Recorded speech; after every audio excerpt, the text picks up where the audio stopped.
hello. A very cheerful morning to one and all present here. Welcome to day 3 of Knowledge Combat Bhopal Literature and Art Festival 2025. It's hard to believe we are already on the final day of this incredible literary and artistic celebration. Time really does fly, huh? When we are surrounded by words, stories, and the power of human imagination. The past 2 days have been nothing short of extraordinary, with enriching discussions, mesmerizing performances, and thought-provoking ideas. Absolutely. BLF 2025 has once again proven that literature and art are not just about words on a page or colors on a canvas. They are about emotions, perspective, and the stories that shape our world. From authors to emerging voices, from history to futuristic visions, from poetry that touches the soul to debate that ignites the mind, this festival has truly been a kumbh of knowledge. And today we continue this journey. The final day is often the most memorable, and we have an absolutely stellar lineup of sessions that promise to leave a lasting impact. Today is about new discoveries, fresh insights, and of course, making the most of every moment. So, let's soak in the magic of literature, let's celebrate the power of storytelling. Let's make this final day as spectacular as the first. We invite you all to be part of every discussion, to engage, to question, and most importantly, to enjoy. And with that, let's start day 3. We welcome you all to Rangdarshini Hall for our very first session of the day. It's my absolute pleasure to welcome you all to today's captivating session titled The Iconic Trees of India, where we delve into the history, culture, and significance of the magnificent trees that grace our land. This enlightening conversation features S. Natesh ji in dialogue with the esteemed Abhilash Khandekar ji. Let us welcome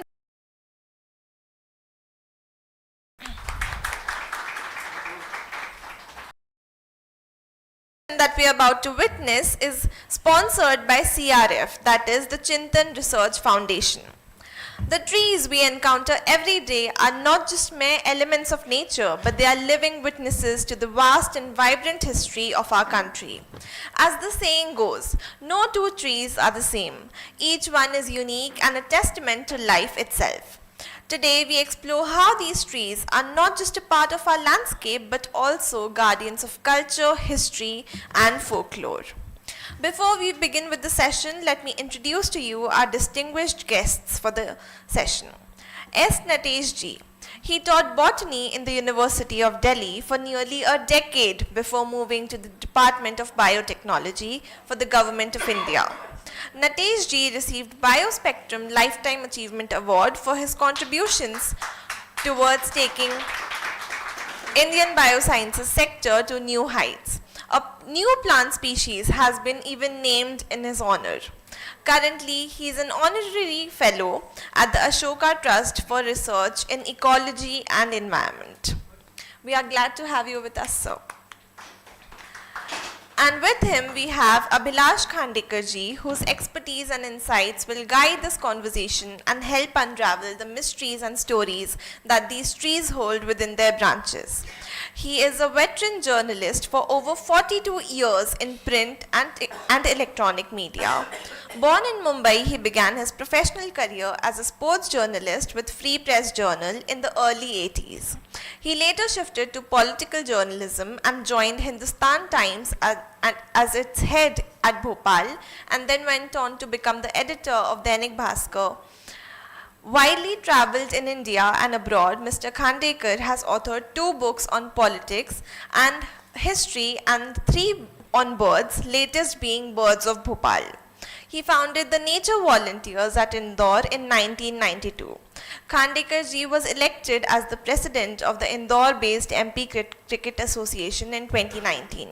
He has anchored popular weekly environment programs on Lok Sabha TV in Hindi by the name of Astitva. So we have these amazing speakers with us. So now without any further ado, let us begin this enriching conversation about trees and how they shape our culture, history, and future. Can we start the session with a huge round of applause for them? Thank you. Good morning, friends. I welcome Shri S. Natesh ji, who now lives in Mysuru, and he has come all the way for this Bhopal Literature Festival, of which I am also an organizer and a discussant today. And when I got to know that such a book has come out in the market and written by a very qualified author, I was tempted to read it, and the publisher sent it to me a couple of months ago. Then I wrote a review also. And I am amazed to see that Natesh ji spent about 8-9 years in spotting such iconic trees. I had never heard of, the phrase or the idiom like iconic trees of India. If you have seen this thing, you will find it very interesting. There are very good paintings also. And he has gone from one place to another across the country's length and breadth to spot trees and write about their stories. I mean, stories about trees, their history, their life, how they were planted, which kind of species, and what is the local relevance to the trees. So there are trees from Katni in Madhya Pradesh to Mumbai, that is the Maharashtra capital, which is so heavily populated, where trees itself are, difficult to survive. But he has gone to Arunachal Pradesh, he has gone to Kerala, he has gone to Karnataka. I think he believes, you hail from Karnataka, sir? So there is a lopsided this thing that Karnataka trees are also figuring in this. So there are many forest officers, my friend BMS Rathore, Mr. R.P. Singh, leading foresters are here. I am very happy to welcome you to this tree session. At times I feel that while he has written a wonderful book, trying to create awareness for standing trees across the country, at times I feel that since trees can't vote, there is not much of awareness for protecting trees. Once I wrote tigers cannot vote, but now I feel that even trees are also in a position not to vote for any election, and therefore nobody looks after them. But Mr. Natesh has looked after them very well, and he has extensively written about various species and tried to dig into the history of a particular tree. So there is one tree which was cut down very recently, and it was supposed to have been planted by Tipu Sultan 400 years ago, and those trees were cut down in 2018 or sometime. So the point comes out after this book reading, and I will also talk to him and ask questions. But before that, I would like you to be on the same page as far as the importance of trees is concerned, understanding trees, understanding there are already some books written by foreign authors which tell us that trees also talk to each other. They also try to evolve strategies for their own survival. Yet with the speed of urbanization in India and clear-cut neglect for protecting trees, that gives us a challenge to how to protect trees. And in school days we were told that the trees are important for various reasons. They give us oxygen, they are the reason for our survival. But today when we see a lot of development happening, 4 days about last week I was in Harda, and I saw one road going from Indore to Nagpur, new road, and large amount of trees, I can't even count them, have been felled to make that road. And that is not only of the story of Madhya Pradesh, but that is happening across the country, where highways are being built and new roads and power stations, and trees are being cut ruthlessly, not only for highways or also in our cities. So about 2 years ago, some old trees were being cut in Indore. So some concerned citizens came up, and very old trees, and they did a chipko to save the trees. And Housing Board of Madhya Pradesh was coming up with some scheme of housing, and they were just not bothered about the historic and I can say iconic trees of Indore. So people went there and actually did the chipko this thing to the trees, and so far they have been able to save the same trees, but we don't know when they will be cut. Bhopal is also showing a distinct decline in the tree cover, and data collected by scientists show that decadal loss of trees in Bhopal is very alarming. So having said that, sir, now I would request you to tell something about the book by yourself, and then I'll ask you some questions so that we can make this session more interesting and help grow the number of tree lovers in Bhopal and other places. Thank you. Thank you, Mr. Kandekar, and a very good morning to all of you. Am I audible? First of all, let me express my thanks to the Bhopal Literary and Arts Festival for having me here. Basically, this is a journey, a personal journey of my own growth as I started on this project. I have always been interested in plants from childhood, but it was not until my college days that I decided that I would become a professional plant specialist. I taught in the Delhi University for a decade, and then I moved to the Government of India with the Department of Biotechnology. When I superannuated from that place in 2012, I ended up in a place called the National Institute of Immunology. Because I was in the Department of Biotechnology, I had to deal with many things, including matters, medical, and so on. So while there, this campus is so beautiful with eclectic mix of exotic and natural trees, and you don't know where the buildings end and where the surrounding nature begins. And we must really thank the visionary first director of this institute for having maintained this or made this so beautiful. I thought that I was the first botanist to end up there, and probably the last one also.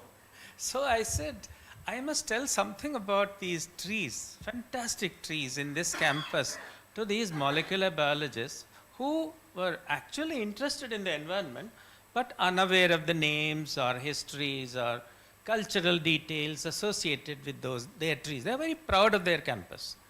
So I said I will write about one tree every week, every month, and start sending this in an email to all the people.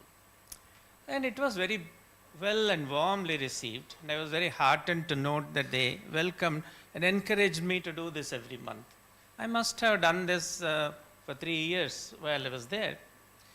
Everything was going well. I was doing some tree walks and so on. Then I started getting some very troubling questions of my own. I am telling them about these trees. How much do I know about trees of India? Which is the oldest tree in India? Which is the largest or tallest tree in India? Which trees have made a great impact on our history, our culture, our religion? Which is the most botanical oddballs among plants in this country? Such questions. And I started digging the literature, and I found that the answers to these questions are not really easy to find. As a botanist, I have been teaching botany for some time, and we never teach these things to our students. And thank you. We never teach these things to our students. The trend is, of course, to look at trees as a species, more like a sack of potatoes. You don't look at individual potatoes in that sack, it's just a sack. So, but foresters do look at individual trees, plus trees mainly, and their domains. But their interest is limited to the size or age maybe, but they don't get into history or culture or community connections of these trees and so on and so forth. So I think somebody, I thought, should look at this aspect. And I was the wrong man, perfectly the wrong person to do it, because I was already 65, retired from the government. And then I was alone. I didn't have a grant. I didn't have a team. And how would I do that? I said, it's not possible. Then, I thought, okay, let me start somewhere. As they say, the first journey to the moon begins with the first step, right? So I started gathering my notes and then found that, it's very fascinating. And many of these answers I didn't know in the beginning at all. It took me several years to do this. And therefore, and COVID came in between. all my logistics went haywire. Because I was a single man mission, I had to be the tour operator, I had to be the recorder, I had to be the, writer, editor, everything. But it took so many years, but I'm happy that I did it. And I won't trade this absolute pleasure for anything else. I have throughout the length and breadth of this country met all sorts of interesting people, anthropologists, architects, foresters who are very kind, and you would be surprised how eager people are to share their knowledge in this country. And that cliche, unity in diversity, it really came home to me in a very personal manner, and I think it's a great country. I have learned so much during it. So let us give him a big hand that after retirement he did not allow the spirit to die down and wrote a beautiful book and added to the very scarce kind of tree literature in the country.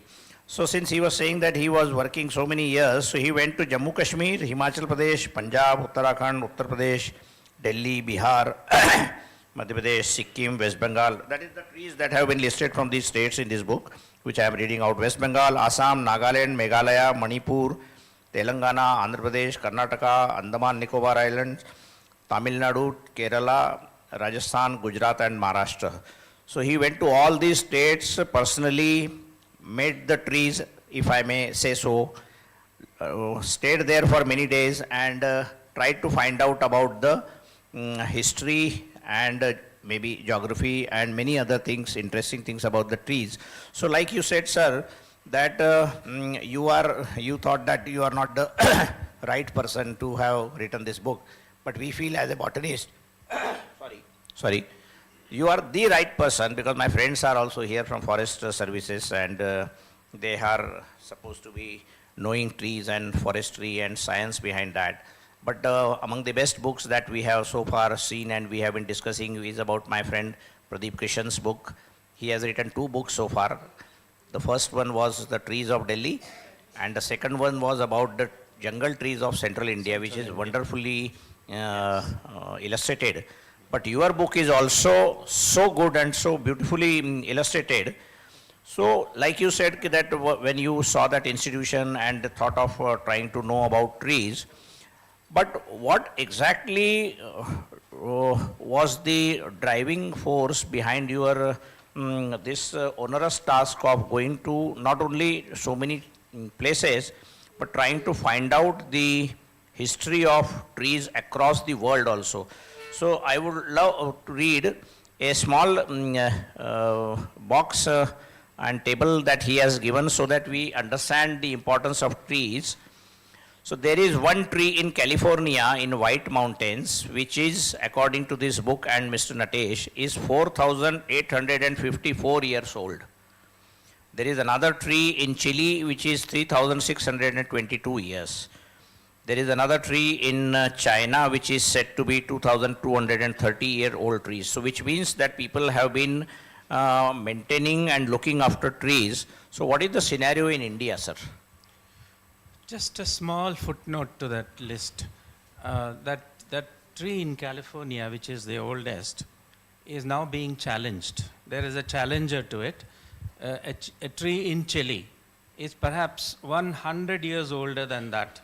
And soon this Brazil cone pine will be second oldest. That's the whole charm about science or anything. Records are meant to be broken, right? So tomorrow, as you go and look for more trees, whether in India, whether in Chile, or whether in the US, you will break records. Your question So was? my question was that while there are many old trees, what is the many scenario in so what is India? the scenario in India? Okay. And I mean, as far as the old trees are concerned, Yes. See, again, I will say that iconic trees for me don't only mean old trees. That is one of the criteria. It could be age is one criteria that I have used. Dimensions, physical dimensions, the tallest, the largest, the broadest, the largest canopy, etc., etc. That could be the third criterion. Botanical oddities, as I said, a very rare introduction, which I have listed some trees of which there is only one specimen in India. There's a giant sequoia in India, which, how did it come to India? It is endemic to the western coast of California, grows at very high mountains. One tree near Tangmarg, which is 13 kilometers from Gulmarg in Srinagar, near Srinagar. How did this tree come to India? Nobody seems to know who introduced it, who brought it, and why has it survived? Because although it produces cones, it doesn't produce seedlings. So it is doomed to, die, and then we won't have this tree. There is another tree, which is a double coconut tree in Calcutta, Botanic Garden. This tree is the only one in the entire country. If you go to Sri Lanka, Paradenia Botanic Garden, there are avenues and avenues of double coconut. We have just one tree. And How old that tree is, sir? the Double coconut? double coconut, this was it was about 130, 140 years old now. It's on its deathbed now. It produced 2 seeds, or 2 fruits. And incidentally, the fruits are about, nearly 27 kilograms, one fruit. Much more, 10 kilograms more than they checked in baggage in most of our airlines. If you took one double coconut, you are done. So, the largest known fruit, other than some pumpkins and so on, which are cultivated in nature, the largest fruit. So, and this is a female tree. Unfortunately, double coconuts are male trees and female trees. They tried to get pollen from Sri Lanka and pollinate it. They didn't succeed. And finally, they got pollen from Myanmar Botanical Garden and then pollinated it. 7 flowers showed signs of getting into fruiting. Only 2 survived. And those 2 fell down about 3 years ago. And they are trying to germinate those fruits. But so far, there is no news that they have succeeded. So this tree is also on its last legs at the moment. So there are such oddities, single introductions. How we know the history of the double coconut because the botanical garden has maintained it. The British people who started the garden have records meticulously kept. But was there no tree, this double coconut, before this tree was spotted? There was no tree In India, in India? not at all. That is So, something amazing. There are such odd trees here. So that takes me to my next question. How did you select these 75 sentinels from your own initial list of 300 odd trees across the country? And please tell us about your experiences to remote areas. Somewhere I'm told, I read this in the book, that your camera was stolen, somewhere you were attacked, somewhere you had bleeding because of the surrounding biodiversity in tough areas in, was it Arunachal Pradesh? It was in Meghalaya? Nagaland. Nagaland. So, how did you, because there are so many trees in the country, and even if you say they are being cut, how did you finalize and settle on 75 trees, which are now really iconic trees? They have been recorded for the posterity now. So basically, when you start a project, you always make a potential list of trees. And when you make that list of 200, 300, 400, whatever, this keeps on going. As you keep coming to know more trees, you add to this, and it keeps growing even now. Every other week I learn about a new tree from every state in the country. Because now that friends know that I have written this book, I am interested in it. And also through other sources, I do my own research. So the 300 number is not... I have been going to Kalagoda area because I am born in Bombay, but otherwise I have been going to Kalagoda area. There is an interesting development that, like Mr. Natesh says, when I read this book, and I was in Kalagoda about 15 days ago, so the 2 trees that he has mentioned about in Bombay, I went looking for them. I went once, twice, I could not locate them. There were a number of trees, not very dense forest, that is near this Bombay Natural History Society. So I had a work in Bombay Natural History Society, so I went there. And then I took the photographs and I stood there, took the photograph and sent to Mr. Natesh to that. Yes, I have read your book and I am now spotting that those trees. Are they mahogany?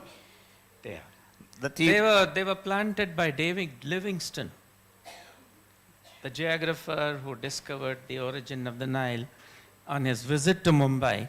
He was the guest of the governor at that time. Anyway, you will find many such interesting stories about this book.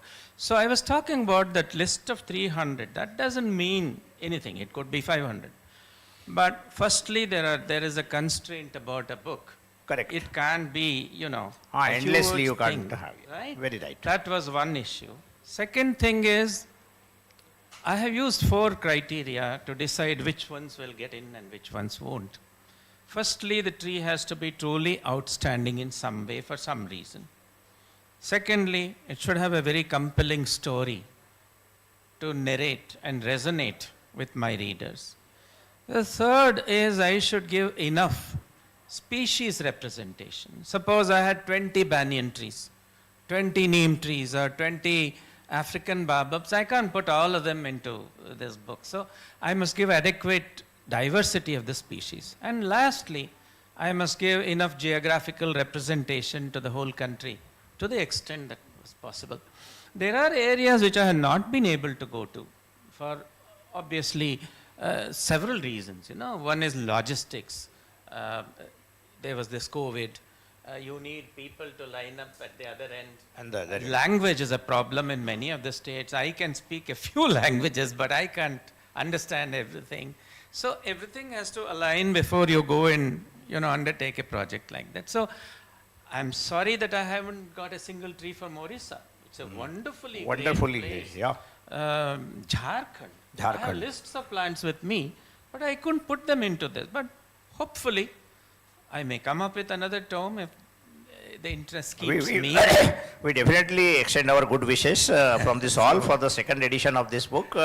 Another 75 or maybe another 100 books. Maybe. So that is one aspect. The second thing you asked me about was my experience of going to some of the remote areas. One of the trees that I remember very, I can't forget that tree, is because I could not see it. And that is, I went to this Nagaland, and there is this world's tallest rhododendron tree. World's tallest rhododendron tree. It's a Guinness Book record. And this is in a mountain called the Japfu Mountain, and very close to the capital, Kohima. And this is the second tallest in the state, because the first one is Saramati, Mount Saramati. And this tree was there, and we went to this person who discovered the tree, an Angami Naga person, who was older than me by about 4 or 5 years at that time when I met him. And we asked him, would you be willing to go with us to show me the tree? And he said, it would be an honor, sir. You have come all the way from Delhi. I would go with you. We said, fine. How long will it take? He said, sir, half an hour to go, half an hour to come down, and as much time as you like to, spend with the tree. I said, I was 69 then. I said, half an hour should be doable by me. I said, let's go. Next morning, my host was the director of the Science and Technology Council of Nagaland. He had assembled a whole team of people, some carrying food, one fellow carrying a gun, and several others carrying various other things. I said, for half an hour's trek to go, half an hour's trek to come down, why are 20, 30 people going with us? I said, maybe this is the way of Nagaland. So we started climbing. It had actually rained the previous week. And it's one of the densest tropical forests, right? And then the whole terrain was very slippery. We started climbing up. And on that Japfu mountain, there must be at least 40 or 50 streams coming down, and some of them quite rapidly. And they are not very deep, fortunately. You can wade through them. So we started wading through. 20, 30, 40, the number was endless. And by the time, it's so steep, I was so breathless. And it took us, by the time we reached the halfway point, it was, I think, 2:30.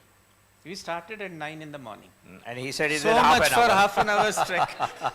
There, right? So I said, my God, are we going to look at this tree? So we had lunch. And the rest of the party said, sir, you come behind. We will go ahead with your camera. and we will leave this boy with you. He will come bring you out. I said, fine. We started trekking. I was more breathless. I fell down so many times. And then, 4 o'clock, no sign of the peak. No sign No of the sign peak. of the rhododendron. And my phone had charge and no signal. But the boy had a phone which had signal but no charge. So either way, we couldn't communicate with the people who had gone ahead of us. So how do we? It's a huge jungle, basically very dark. And in Northeast, you know, by 4 o'clock, everything turns dark anyway. Darkish, anyway. So somehow we reached a clearing and made a contact with those people. And they said, don't even try to come up, because you are still 1.5 hours away from the tree. Oh my We have God. managed to reach the tree. We have taken some photographs for you. And please go back to the halfway point. By that time, I was half dead anyway. Oh. Because I couldn't move. I couldn't keep one foot next to the other. By the time we reached the halfway point, I was ready to collapse. And to add to this misery, while we are wading through all these, you know, at least 40 leeches on one foot, 40 leeches on the other foot. And these leeches in Nagaland also climb up on trees, apparently. And I had leeches here, everywhere. And these people came back by 8 o'clock in the night, pitch dark. I said, sorry, I'm going to stay in the halfway point. It's just a thatched roof with 4, pillars. This host of mine said, sorry sir, impossible, because there are occasional tigers, panthers are there, leopards may be around here. We can't leave you. I said, leave this guy with the gun. He has done nothing since morning. I said, no, sir. Morning, you won't be able to lift your own finger, let alone your feet. I said, how do we go in this dark? It was nearly, so pitch dark outside. He said, I am getting 4 more people from Kohima. They will bring and physically take you. I said, how is that possible? So somebody came and cut a huge bamboo. And one fellow is holding that end, one fellow is holding the other end. I am holding in the middle with another walking stick with me and putting one step to the next and wading through these streams Watery again. areas. By the time we came down, it was 1:30 in the morning, in the pitch dark. And I couldn't even see that blessed tree. After all. So one doesn't realize after seeing this wonderful book that the travels of the author, how difficult it was for him to, what he has created for us to read and be grateful to him.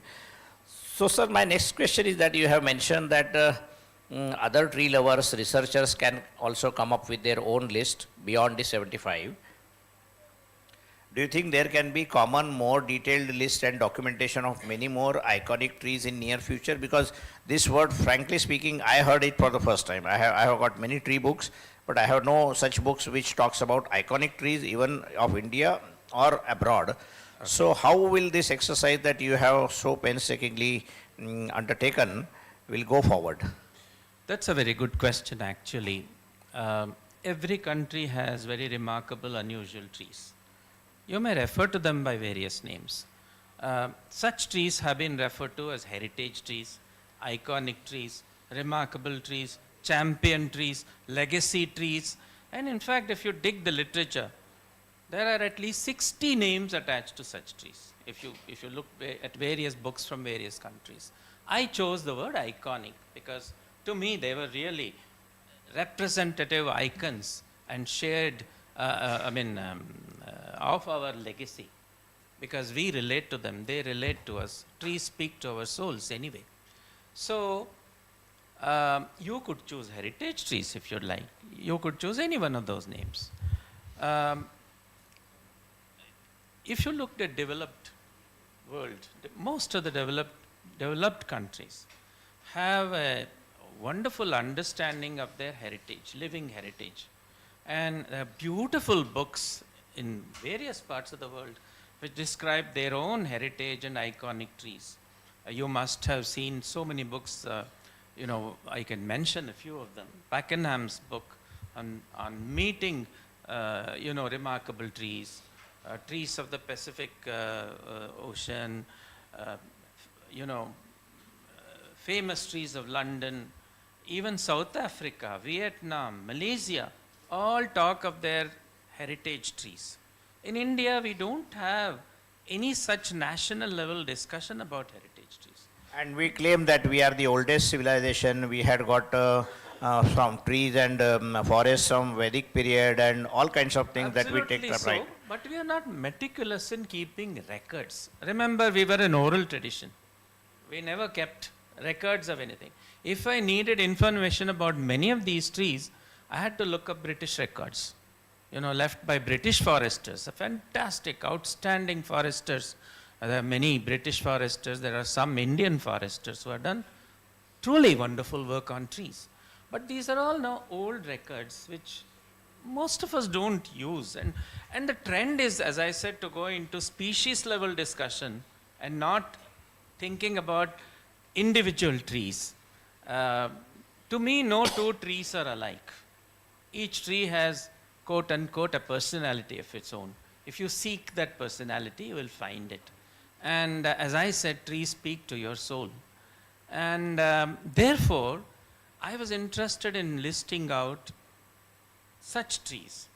And the first thing we must do, therefore, because of this lack of awareness, is that prepare these heritage tree registers or iconic tree registers in our country. Very nice. Because if you don't do that, firstly, there is no awareness. And if there is no awareness, there won't be appreciation. Awareness leads to appreciation. Appreciation leads to ownership. The public at large should know, not people like me sitting in the government. I may be in a department of government, foresters in another department of the government. Doesn't work like that. We must think together. A public consciousness has to be generated. Public participation has to be encouraged. Of course, state,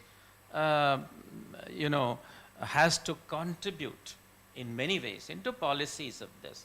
But state alone can't do this job, and public participation is a must. In most of these countries, the people of the civil society actually nominate such trees to be included into heritage tree registers. All these are digitized. Every 6 months, 1 year, 3 months, at any interval, they are renewed. So you mean to say UK or Germany or Brazil, they are maintaining these iconic tree registers? Yes. Oh, very nice to know that. Most UK has been a pioneer in this. European Union has been, doing this for decades. And as I said, even South Africa, Vietnam, Malaysia are talking in these terms, but we don't talk about this at all. There are tree acts in this country, as you all know. A very feeble act. It is feeble, and you know that in spite of all those acts, trees get cut because any development project, trees are the first casualties. And I can cite chapter and verse to you about every state in this country, including this, where trees were the first casualties. Yeah. And continue to be so. And this is not to say that civil society has not been successful at all in safeguarding some of them. The famous case was in Mumbai, the Rani Bagh. Rani Bagh. And for some reason, Maharashtra government developed this strange notion that they want to develop this Rani Bagh into a Singapore-style zoo. And there was absolutely no place there for any more buildings. They wanted to make a zoo They there. wanted to cut down trees and make a zoo there, or a part of this. So there was a spirited Opposition to that. opposition to that. They formed Friends of the Tree Society, and for 11 years they fought this case. And they brought out a beautiful book. I don't know how many of you have seen this, on 150 years of Rani Bagh. And finally they ended up saving that Rani Saving Bagh. that, yeah. There are cases here, other than that, about the people tree in Dehradun. Ghantaghar Dehradun has a people tree. And Ghantaghar of Dehradun is considered some kind of, a representative of Dehraduni symbol. And turns out that they believe that Sarojini Naidu planted the people when she laid the foundation for this Ghantaghar. I have found that that is not true. The tree was existing much before Sarojini Naidu laid the foundation stone for this Ghantaghar. Therefore, in my estimation, it is much more of heritage value than the clock tower anyway.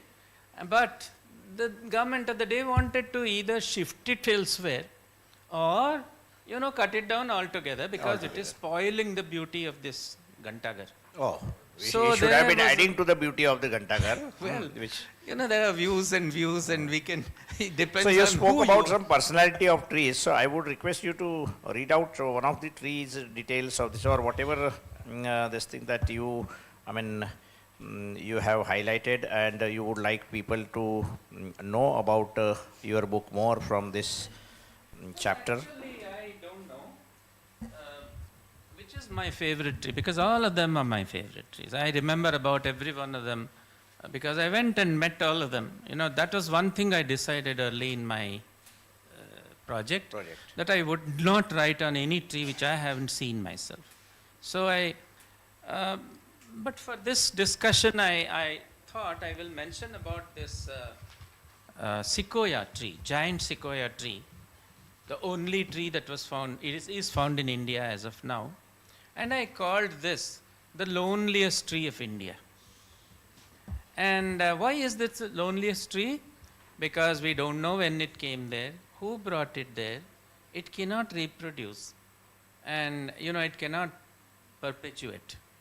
So I wrote about this in the concluding part of this chapter on that tree, that the International Union for Conservation of Nature, IUCN, has placed the giant sequoia under the endangered category. One cannot but feel a sense of sadness for what must be India's loneliest tree. Located so far away from its natural home, in an alien habitat in the middle of nowhere, forgotten by those who were responsible for its journey here, devoid of kin, practically unknown to the outside world, underappreciated, and unable to reproduce. There is, however, one small consolation. Aware perhaps of its unique treasure, in 2014, the Indian Institute of Integrated Medicine, Jammu, commissioned 2 paintings of the tree by the well-known Jammu artist K.K. Gandhi. One of these 2 paintings is very proudly displayed at the Institute's headquarters in Jammu, and the other at the CSIR Central Drug Research Institute, Lucknow. This is the only compensation for this tree. It can't reproduce. It will not survive after this tree is dead, but it's the loneliest tree of India. And now, my question which I did not want to ask you, but I still would like to ask you because we are sitting in Bhopal and Madhya Pradesh is, according to the recent Forest Survey of India survey, Madhya Pradesh also has about 28% of forest still there. But you have selected only 2 trees and they are from Katni. Both are from Katni. So did you travel across Madhya Pradesh and why only 2 trees in this iconic book from an iconic state like Madhya Pradesh? I already, firstly, let me say, and I have said this repeatedly in my book, I never set out to make an exhaustive catalogue of all the iconic trees of this country. And secondly, it is my limitation that as a person who was writing this book, I couldn't visit every place. I have traveled through Madhya Pradesh. I know. And I selected 2 of those trees. And as I said, I have other lists with me. And maybe I'll bring out another book to assuage your injured feelings. But that doesn't mean that Madhya Pradesh doesn't have more iconic trees. My advice to these youngsters and all of you would be, please prepare district level registries. Please prepare state level registries of your own. Every state should come up. And then we can lead that up to a national level registry of India of heritage trees. So would you like to tell our audience about the 2 trees of Madhya Pradesh? One is this tree. One of these 2 trees is one is a tree on which the British used to use this tree as gallows for hanging thugs. This is in a place called Sleemanabad, Sleemanabad. just about 40 kilometers from Jabalpur. And there is a peepal tree in a police station there on which several thugs were actually hanged. And that is one tree. Very interesting history, but now we are running out of time. I see 2 minutes. our friends standing there already. The I other can, one, I can use my veto as an organizer to delay the session because we started also late. But about Slimanabad trees. the other one is you are in a privileged state because you are sitting at this, you own the central heart of India in your state. And this is in this village called Karondi, also near Jabalpur, which is the geographical center of India. You know, before partition, Nagpur was the center of India during British time. British The time. surveys were done. There is a milestone there which the British did. Now here, Mr. Ram Manohar Lohia got this redone, and Karondi village is the central part of India. And where there is a monument there, just very close to it, there is a Bahida tree, which is spectacularly beautiful.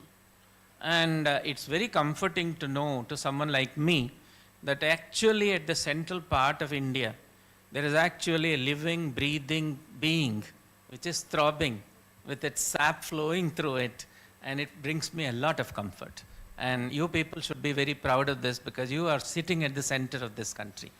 Thank you, sir. So the importance of books is that after I wrote this review of this book in my newspaper Lokmat Times and I sent it to some friends, one of the former SDMs of Slimanabad, what is that name? Slimanabad, in Katni, he is now senior IAS officer in Government of India. He wrote back to me that I was an SDM, but I never saw these trees, and now I will go back to see and I will go back to Katni and look for the sea. So this is what is the Look at awareness. any blog, nobody mentions the tree. You will have dozens of blogs on the policeman, the Sleeman, that Sleeman didn't have children, he went to a saint somewhere, he did get a child, and he presented 2 brass lamps to that temple. They are still there, I have gone and see those lamps. So all of this there, but not a word on this tree. So let us give a big hand to this iconic author of the book called Iconic Trees. I thank you very much, sir, when we are running out of time, so thank you very much. Hearty congratulations once again for writing such a wonderful book. Thank you so much, sir. So before we move forward, I would request you all to give a huge round of applause to our speaker and moderator. Now we would like our audience, if they have any question to ask to our speaker, yeah, we'll allow 2 questions.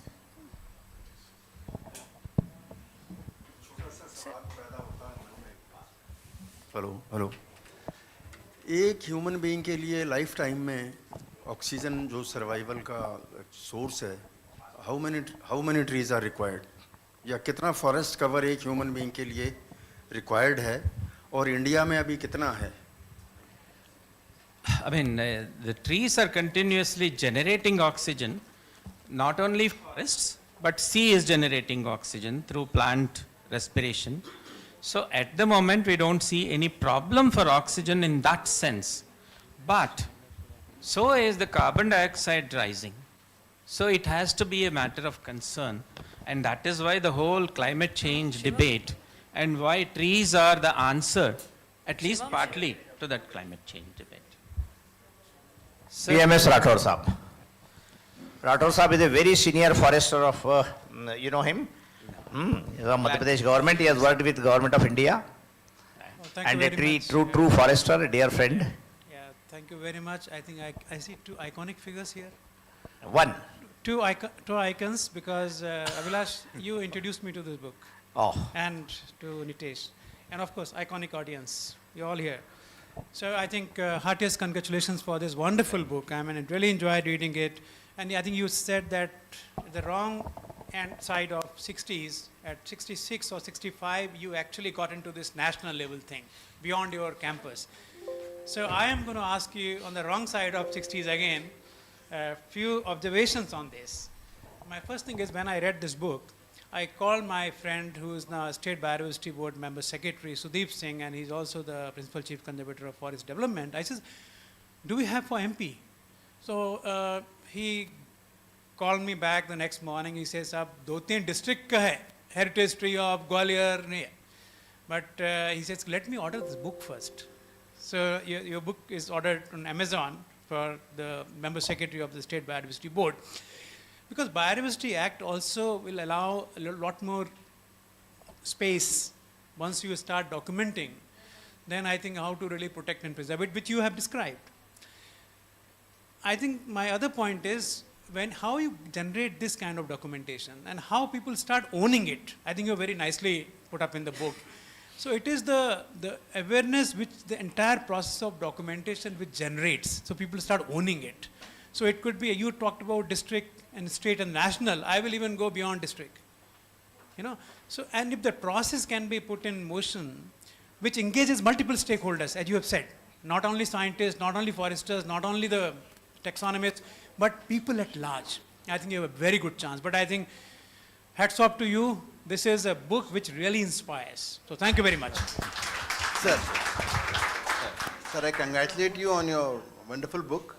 I want to inform the audience and also to you, we are about 2.5 hours away from the largest tree of Madhya Pradesh. This is at Amaria Khud near Vidisha. Near Vidisha.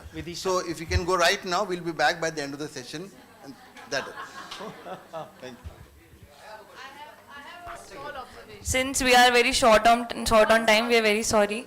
We'll take one last question. Let us not, the forum is not for throwing appreciations across, okay? Question answer session means question answer session. Yeah. There are no opinions to be thrown across. Question answer session means question. It's question. I can't have my views and say that, look, I'm appreciating, but I keep that appreciation with yourself. I have a question, sir, with you. Respecting your experience of being with the trees, I am also pretty fascinated with the trees.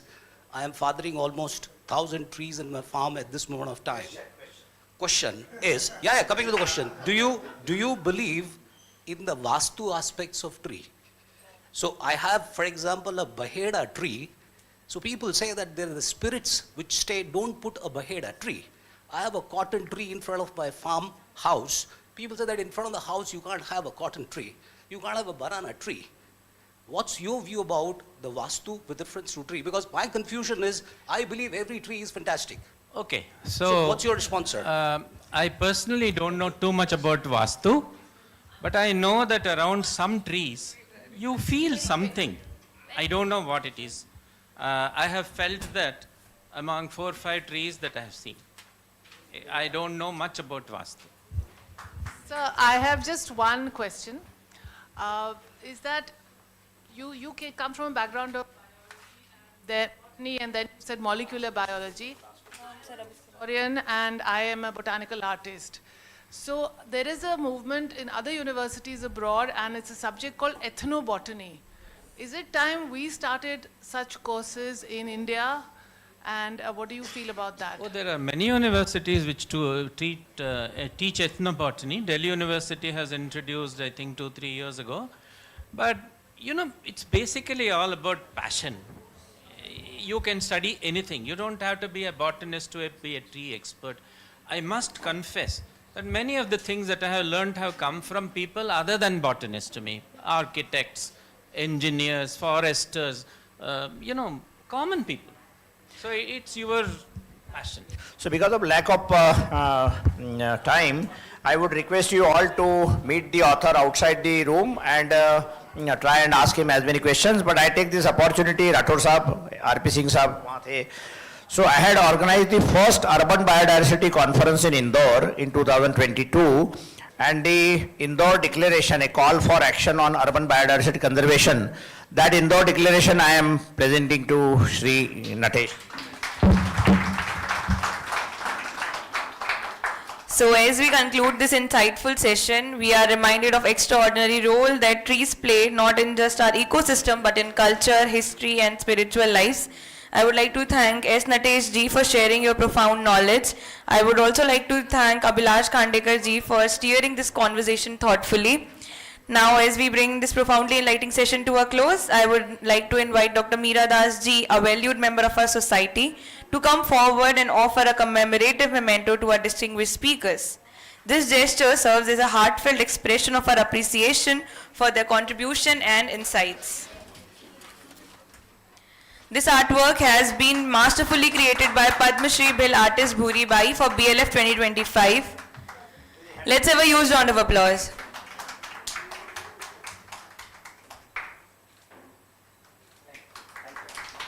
Thank you so much, everyone. We hope this session has ignited your curiosity.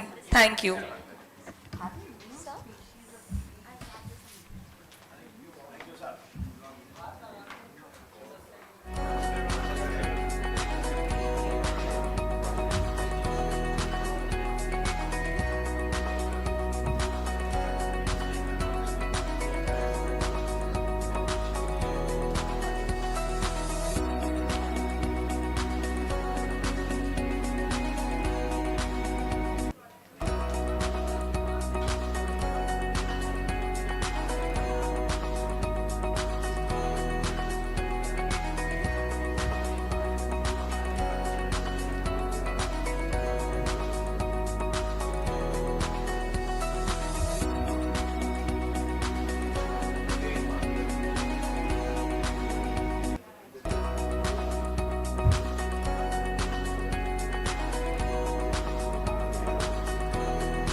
request everyone to kindly take your seats. We are about to begin with the session.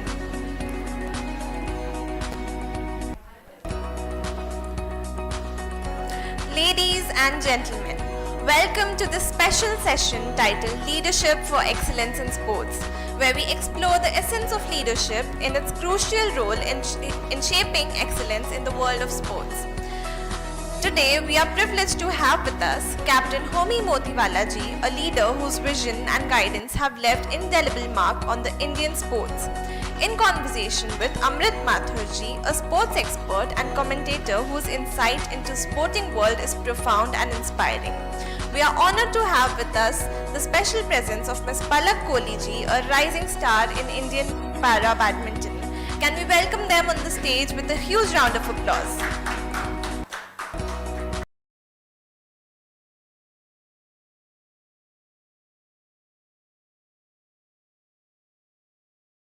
Inspiring teams and cultivating an environment that thrives on resilience, teamwork and the pursuit of excellence. Today, Captain Motiwala ji will share his valuable perspectives along with our guests. Captain Motiwala ji was born on 19 June 1958. He is a naval officer with and a celebrated sportsman. An alumnus of Bombay Scottish High School and the National Defence Academy, he was commissioned into the Indian Navy in 1979. As a young sub-lieutenant aboard INS Chapel, his heroic actions during missile launch accident earned him the Shaurya Chakra. A passionate sailor, Sir won numerous national and international sailing titles, including 2 bronze and 1 silver. Post-retirement, Sir has excelled at India's national sailing coach, leading team to an historic performance at the 2002 Asian Games, earning him the Dronacharya Award. Notably, he is the first Indian to win all 3 national sports awards. We are glad to have you here with us, sir. Joining him is Amrit Mathur ji, who is an advisor to the Federation of Indian Fantasy Sports. Amrit, sir, has over 30 years of experience in senior management positions across sports federations, authorities, corporate entities, and government and media. Sir started his career as a secretary at Railway Sports Board in 1988 and was responsible for formulating Indian sports policies in Indian Railways. In 1996, he took up the role of Secretary Sports Authority of India, Ministry of Youth Affairs and Sports, and headed a team tasked to implement sports plans and schemes of Government of India. Along with them, we have Ms. Palak Kohli ji, born on August 12, 2002. She is a rising star in Indian para badminton.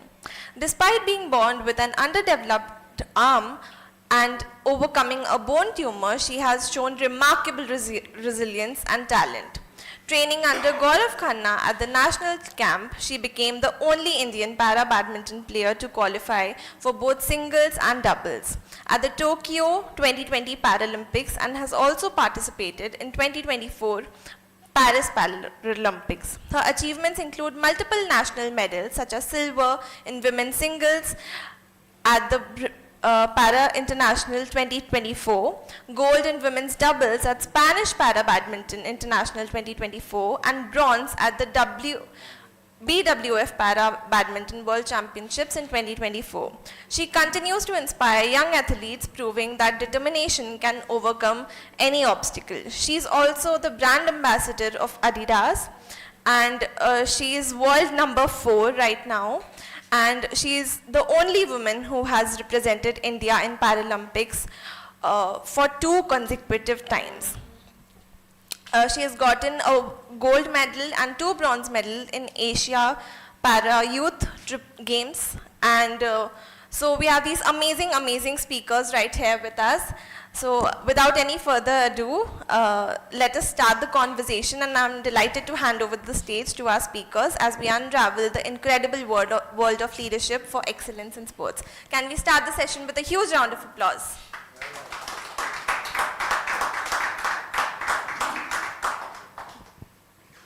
Thank you very much, and welcome to this session. Omiji, thank you very much, Palak. So happy that you are here. We are talking about excellence and leadership. And I think they're related. But firstly, I'd like to mention that in India, we talk about these things, especially excellence, in a very loose manner.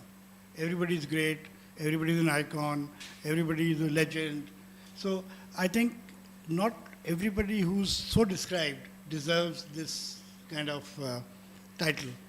But today, with Homi Motivology, I think it is totally appropriate that if we talk of excellence, he's a person who symbolizes and represents excellence in every way. In the introduction, it was mentioned that there are 3 major awards in India for sports, and he's won all 3. You know, Arjun Award, the Khel Ratna Award, and the Dronacharya Award. I think that's absolutely exceptional for one person to do different roles and be at the top in all the roles. So congratulations once again. So happy that you are here. Thank you, Amrit, and thank you for inviting me to this Bhopal Literature and Art Festival. I'm truly honored to have been called here, and I would like to, pass on whatever I have learned through my journey in sport, and hope that it can inspire some others. आपको काफी सवाल पूछेंगे भी. जी जरूर. And also, Palak, like Homiji, is inspirational. The kind of things she's overcome to reach where she is, and what an example she is to everybody about having the will to do well and to succeed. So again, congratulations, Palak, to you. So we'll start with Homiji with you. And firstly, you have specialized in a niche sport, sailing. Now, I must confess that most people are really not conversant with what sailing is, how it's played, what is the structure, what are the different tournaments, what are the different categories, etc. So will you please take us through that? Explain sailing to us. Sure. So, sailing is a sport which is actually it is a very niche sport. It is not widely, contested for in India.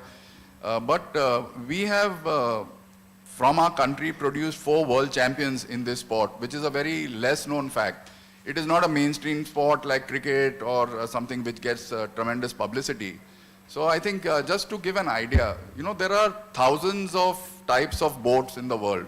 Sailing is a sport that uses wind as the main source of propulsion, or in fact the only source of propulsion, although you do use body kinetics also to help propel the boat in certain ways. So how do you compete on equal terms when there are different kinds of boats? So I think that is the first question that we need to So the explore. boats are not standardized. No, Not everybody is competing with the same kind of boat. No, so that's what I want to get to. So boats are divided into categories called classes. So a class decides what is the characteristics of that particular boat. It gives you the size, the shape, the number of people that will sail it, the materials in which it can be built, the number of sails that it can carry, the material of the sails, and various things. In fact, it's like a very big legal document which actually lists out every finer detail. And the aim of every sports person who is sailing in that particular class is to try and see how within those rules you can use them to maximize the efficiency of the boat to get the maximum out of it. Now, every boat, when you have a certain shape, there are certain tolerances when you build that boat. And it's an extremely technical thing where within the tolerances you can build boats that are suited more for certain conditions. So if you have, for instance, an Olympics, which was the last Olympics where the sailing event was held in Marseille, which was a light wind, people would have maximized their boats within the class rules to try and get a best performance within a light wind range. Let me interrupt you. Normally in any sport, the equipment is standardized. You have to use the same kind of cricket bat, you have to have the same kind of a tennis racket. There is very little difference. Largely it is standardized, and the idea is that everybody competes equally with the same kind of equipment. No, so this is also equal, but say you took an example of a cricket bat, but you see the edges are slightly thicker or But there are minor tolerances. minor tolerances. So that is exactly what you play within to get the maximum out of that boat for a particular Okay, again, kind of... one related question to this. So, idea is in most sports, everybody should compete on equal terms. That's why equipment, etc., is regulated. But there are sports like polo, where the horse can make a major difference. No two horses are similar. So you can't even have a yardstick of what kind of pony to use. So there, and even in, say, horse racing, the quality of the horse can actually determine the result. Similarly in polo. So that's the difference between normal sport and maybe specialized sport like this. Oh, absolutely true. So, can we start the presentation? I've got some photos of different classes and categories that are sailed in the Olympics. So this is a laser class boat. It's sailed by one person. It is a very standard boat. And this is why. So I'll just show you different types of boats. So you'll see how they can be different, So this is the laser. This is a class called the 470. This is a two-person boat. It's sailed by a mixed crew, one male, one female. It has 3 sails. We can only see 2 over here, but that is one. This is a windsurfer. It's called an IQ foil. It actually, there is a foil below the water and the board actually lifts out of the water, as you can see. This is a catamaran, again a foiling catamaran called the Nacra 17. It's again sailed by a mixed crew. So, as we go through these, you can see that the boats are quite different and they need different skills to operate them. It's extremely technical. You also have kite boarding. Now, this isn't a sail, it's actually a kite which is up in the air and you use that to power your way along a course. Now, so these are the different categories and types of boats that you will have, But now the question comes, how do you actually conduct a race, So for a race, you have to set a course on the water. And that course is set using inflatable marker buoys. And then there is a particular route that you have to take around the course. That's very similar to how you run a marathon. There's a course, there are markers. But what is the distance? How long or how for a normal race? Okay, so it depends. So different classes have different, they put Distances. not distances, but they have sort of a time, they expect that the race would finish in 60 minutes or 75 minutes. What is the longest? No, so there are races that go around the world also. So. आपने किए? You did all around the world one? No. In fact, one solo round the world race is actually ongoing at this point in time. Just to talk back about the course. To go back. So other than those one design classes, so longer distance races like around the world, or there are a lot of standard races around the world like a Sydney-Hobart race or a Middle Sea race which starts from Malta and goes around Sicily and comes back. These are in the range of 600 miles. Now these races are not sailed in one design boats. They are sailed in bigger yachts that have different sizes. So now how do you equalize these? So there is a rating agency which takes the details of each type of yacht and works out their probable performance based on their characteristics. And you get a rating number, sort of like a handicap, which is used to correct the time when you finish such a long race. And so these boats will not have the same, they are all different, but that is how you work on those. And then the absolute extreme top of the line is the America's Cup, which is a very, so these are the boats that sail the America's Cup. They are absolute technical marvels. It takes about $150 million to mount an America's Cup campaign. These boats actually, they fly, they don't sail. If you see, they are on foils. They actually move out of the water. So they are absolute state of the art. And then when we come down to the course, so this would be like how a typical course would be set, You have a start at the bottom over here. typically this is, the course is set based on the direction of the wind. Now, people think that you should only be able to sail with the wind behind you and the wind pushing you, but sails are actually aerofoils, and you can actually sail against the wind. So you can sail at an angle of 45 degrees. So this first, you start here, the first mark is laid directly into the wind. So if you see a sailing race, you will be surprised because boats will be going in all different directions. And unless you really understand the sport, you can't really make out what they're doing. And so typically you would do that, then you would you could have various loops doing this or one. So it depends. So like I said, they will decide on the time that they would want the boats to finish. Homie, you live in Bombay, na? Yes. आपने cross मैदान देखा है? Yes. वहाँ cricket देखी है आपने? Absolute. 10 match एक साथ हो रहे हैं, and you can't make out who's playing. Something like that. It's something like that. Now everybody going in different directions. Yeah. Sorry. Oh, well, you can be around the course. You cannot be inside the course. So in like an Olympics or in a World Championships or Asian Games, you would have coaches which would be around the course to monitor what is happening, so that you can then guide your people accordingly after the race.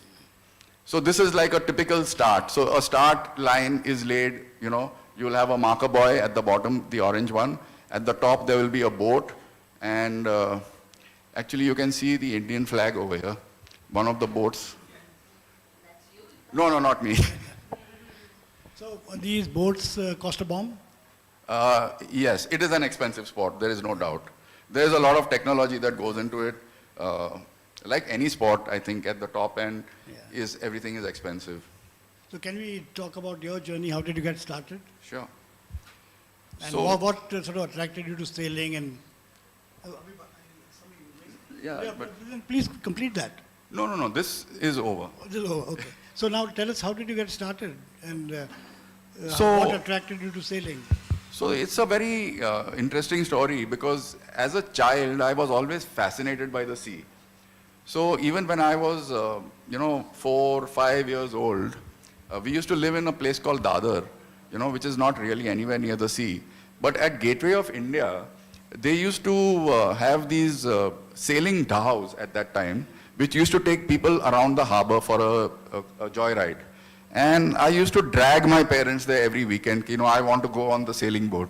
So it was, I don't know, it was a passion that started there. And then around 10, when I was about 10, I joined this organization called the Sea Cadet Corps. It is a youth organization for, naval activities, or let's say maritime activities. So that is based in Bombay, and this is their headquarters over there. It's a concrete building built in the shape of a ship, and you have young cadets, both boys and girls, who are taught all kinds of things over there, all maritime activities. And over there, just about when I joined, they started this thing for sailing. And it was a boat called the cadet class boat. It's a small boat, it's about 12 feet. It takes 2 young children, it is age restricted. You have to be below the age of 17 to participate in championships in this. And typically the helm, who is the guy at the back who is steering the boat, is the older child. And he has a younger child who is slightly lighter and smaller in front. And so that is where my journey started. And I never looked back after that. So great, but then you joined the Navy. Then I joined the NDA Yeah. in 75, and I continued sailing through my time. So the Army and the Navy, they've been supporting sailing? Oh yes, absolutely. There's a tradition of sailing being one of the disciplines they support? Yes, But yes. not many do. So it's surprising actually, the Army also supports sailing in a very big way.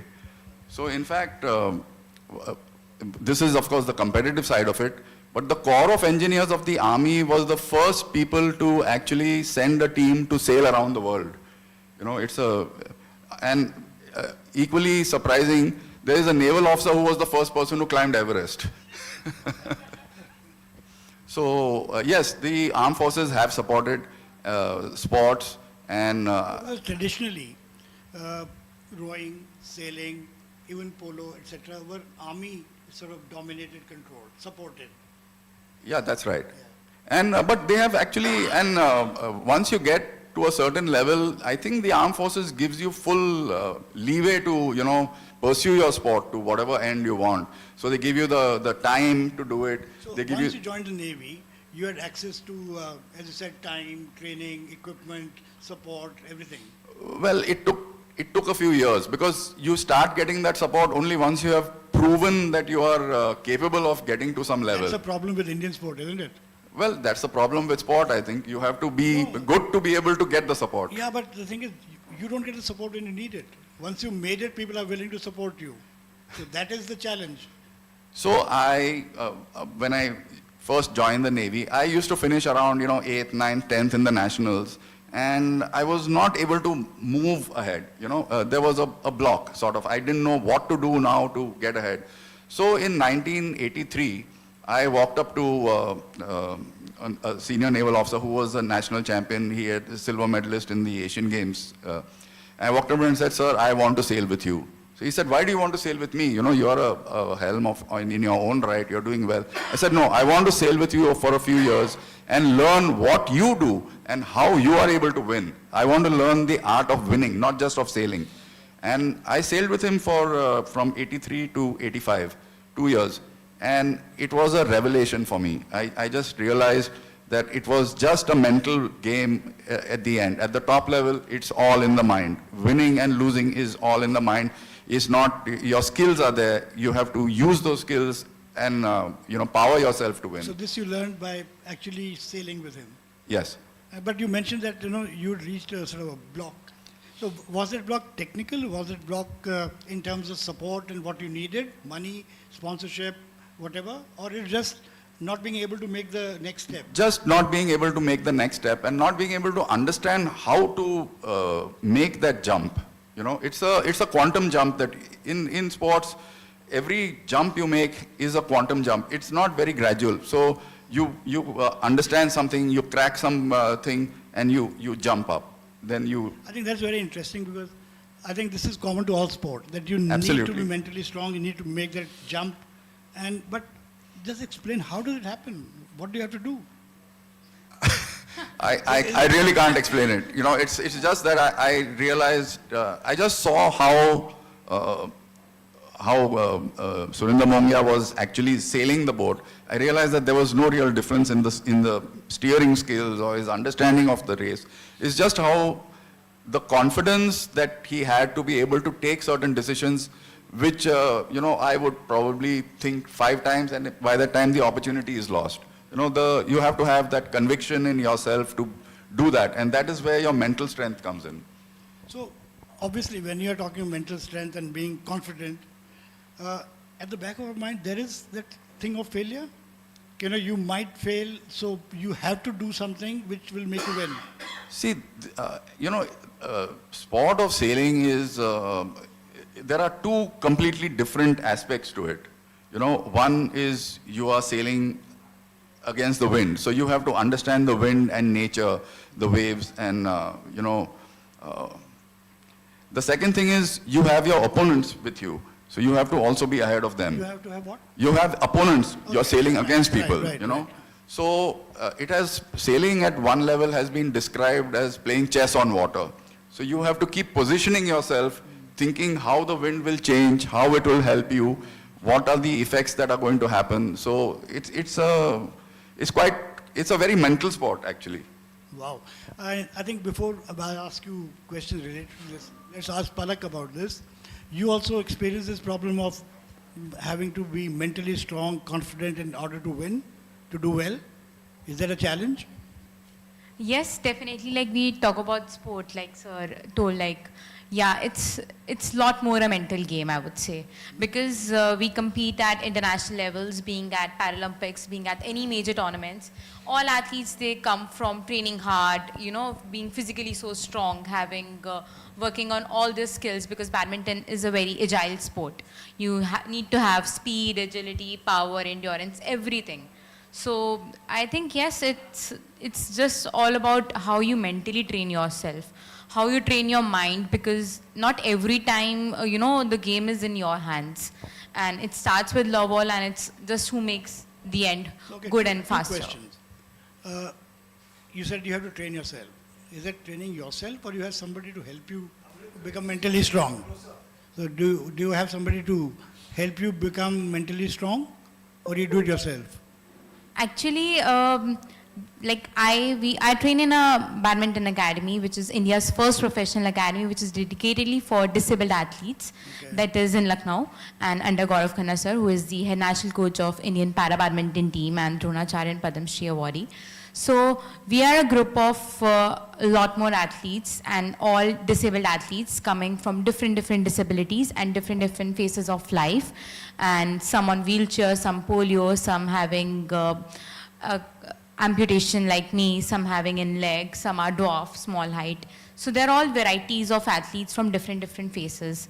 And I think for us, it's more easier because we live in a society where people still don't feel like disabled athletes, or if a disabled person can, you know, do something in life and they can create their own impression in the world.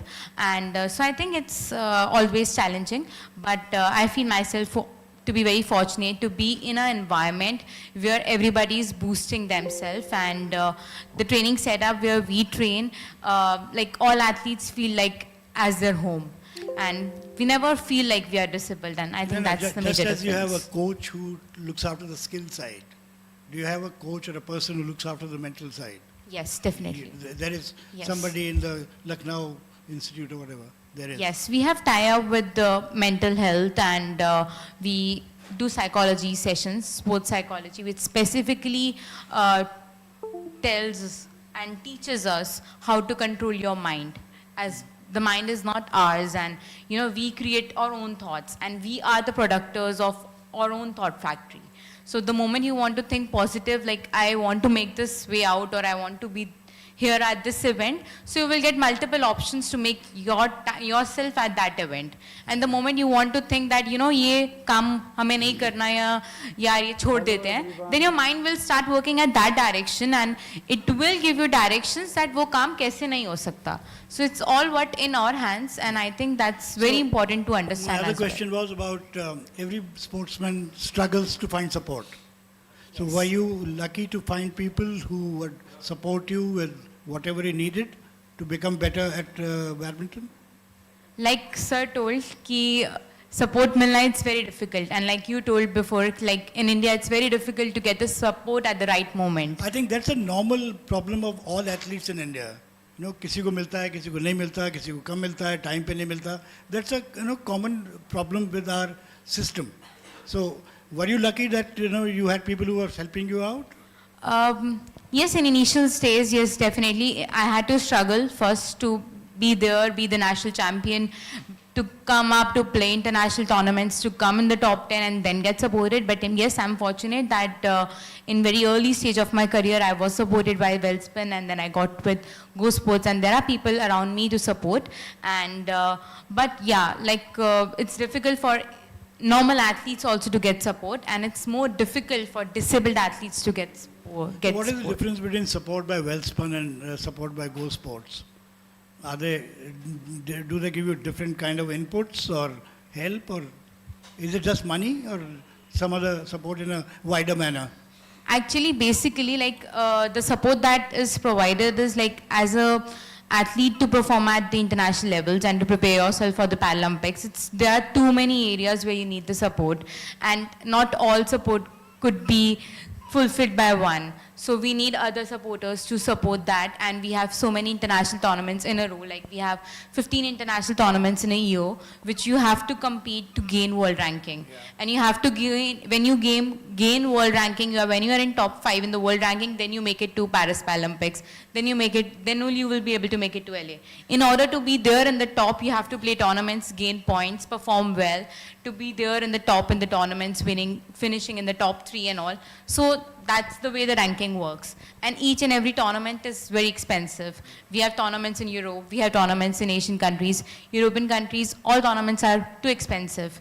And we have to stay in the BWF official hotels only, and which are too expensive. So altogether, each tournament costing is too high. So, for you, the Army provided the support, the Navy? Yeah, the Navy did, but you see, I got support in terms of equipment, time, and effort. But I think Indian sport has moved ahead a lot from the time when I was participating. So, like, I think we really missed having a mental, sports psychologist to help us and guide us. We didn't have that. We didn't have specialist weather teams to, work out and map out, where you go for big events, what the wind is going to do in those areas. Leading countries actually have teams that are there for, months and years and monitor these things. And it's a micro weather system. They are mapping what will happen within a circle of about 4 or 5 miles. And it's very interesting because they actually get, so much more support because they know that when the wind comes from here, it is going to oscillate 15 degrees on either side. It will be slowly clocking right at a particular rate. And it's very scientific. So when it's so technical, obviously you need a large amount of, say, support staff? Absolutely. To go into all these details? Absolutely. So, a lot of the time, our Indian press decries that, okay, we had only 20 athletes and 40 support staff. The point is not that there are 40 support staff. The issue with Indian sport is that the 40 support staff are not really supporting you. So you need the support staff that is knowledgeable and that can actually assist the athlete. Rather than people are just going because they are part of the federation or some such. Listen, you sort of switched roles after you, stopped competing. You became the coach and you ultimately was Dronacharya Award. So, how difficult was the switch? Not every, good sportsman makes a good coach. Yeah, but you see, actually, when you talk of coaching also, I would be a terrible coach for coaching beginners to learn how to sail, for instance. You need a completely different mindset. My speciality was coaching people who were at the top of the game, people with whom I had been sailing earlier, people who had trust in my abilities to be able to help them, So when you're coaching at the highest level, it's very different because the technical skills are already there. You're not really teaching people technical skills. You are just assisting them to actually grow into the best version of themselves, So I didn't find it challenging at all. And in fact, I found it very rewarding because I could actually help people to grow in the sport and grow as human beings as well, along with it. I think both of you mentioned this thing about being mentally strong. So this is some area you work on with all the people you're coaching? Well, by the time I was coaching, we did have access to sports psychologists, so we used to use them. I'm sure it's much more now. Yes. And it's much more better. critical. Yeah. So, in fact, some of the most rewarding races that I have sailed were not races that I won. They were races where I started badly and managed to come up and actually get a decent finishing position. Unlike a game like badminton where winning is everything. Here, in a sailing event, it's not just one race. It is a series of races because, you want to get someone who is good in a whole range of conditions that happen. So every race counts and every position that you get in that race counts. So, so when you actually sail a good race and you start or you have some problem and you manage to work your way through it, that is where you feel really satisfied, that you have done well. Yeah, races you win, yes, of course you feel good. It's not that you don't. So compared to, say, 10 years back or 15 years back, does data also play a bigger role? Data plays a huge role. Now. In fact, like I was talking about the technical side of the thing, sales have different shapes, based on the conditions that you have to sail in. Sails have different shapes based on the bend characteristics of the mast on which they are put. All this is all, sail making companies and specialists actually work to make the sail for you, for your weight and for the conditions in which you're going to sail. The same way that I was talking about, maximizing the shape of your boat based on the conditions that you're going to get. So it is very technically driven, and a lot of computer analysis is done on... So the data guy is part of your team, of the coaching team in a way? Well, should be. है नहीं अभी? No. So you are depending on experts outside in the industry to guide you. But they're not supporting the team, so the Indian team is supported No, by but a specialist data person or somebody. That doesn't happen for any of the leading teams, because these are very specialized niche areas. So say like a company called North Sails is the leading sail manufacturer in the Olympic level. Okay, so they have their experts. So your coach and you will talk to the expert over there, and you will discuss, and he will say, okay, let's try this, let's try that. So you actually buy, you have to be able to buy various sails, try them out, see what works. They will send their people behind you to take photos, analyze the sail shape, and try and change it for your performance. We talked about certain aspects of modern sport: mental strength, data support, knowledgeable support staff. Another thing, how important or critical is physical fitness and standards of fitness in sailing? It depends on the class of boat that you're sailing. You will need different, but you need, general physical fitness, agility, balance. These are, you have to be at the top of all of them. There is no compromise on that. But then every athlete at the top end of the sport is equally, physically fit. So some people, also, you see what happens is mentally, everyone is tuned to a certain type of condition in which they are good, So for instance, someone will be mentally better in a lighter wind condition. Someone is better in a medium wind. Someone is good when the wind is really blowing. So you have to try and, become all round, be steady in all conditions and extremely good in some. So, that's what helps you. So in a way, cricket is, sailing is like cricket, dependent hugely on conditions. Absolutely, it is a sport that is driven by the weather. Yeah, which is not so in badminton. It is there in badminton as get the well, drift. because we have the drift on court. And badminton, it's not just one match that you play. Every day you have to play match, one round, first round, second round, pre-quarters, quarters, semi-final. So the moment when you come to the tough matches, to the later stage, not every day our body works the same way. The body obviously, yeah. Body has to adjust to the number of matches you played. But basically the conditions are the same except for the drift. It's just an indoor hall, which is always same, but always there are different conditions of light. The drift makes a major difference? Yes, definitely. It plays a major role because the direction of the shuttlecock changes and it's more but drift. why is there a drift? Is it only the air conditioning or for some other reason? Why is there a drift in an indoor hall? Drift is basically one major reason is the air conditioner, and the second is it also depends upon the height of the court and the pressure where the air conditioner is working, because in all the international tournaments we have ACs on. And so it depends upon the area and it depends upon the door of entrance of the athletes, exit of the athletes, which normally remains open throughout. Because it's... So when you, before a tournament or before a match, when you go and practice, you sort of, adjust to all these things? Yes. Before initial stage of our tournaments, we have one day prior, which is a practice session where we adapt to the hall conditions because they are totally different, and so we check with how the surroundings are and how the court, how the shuttle is moving, because there are too many brands of shuttles also, and in every tournament we have different shuttles which are being approved for that particular event. So I think that's also like cricket. It depends on what ball you're using. Yes, the definitely. different makes, those balls behave in a different manner. So Yeah, similarly, shuttlecocks. Similarly, we have different speeds also of the shuttlecocks. Okay. So it also depends upon the different brand, the different model, and along with that, it depends upon which speed the shuttlecock is. But aren't most international tournaments played with a certain kind of approved shuttle? Actually, for para badminton, like there are 2-3 brands which I've approved, but every brand has a different quality and different model. So it depends upon the budget that the international federation get for the specific event, and they decide. And they which- notify you before the tournament that this shuttle is going to be used. At times we get to know, but at times not also. So Then you find out. Yeah, then we have to find out that day. But I think like one more thing, what important thing that we do, like for the major tournaments, like this time for the Paris Paralympic Games.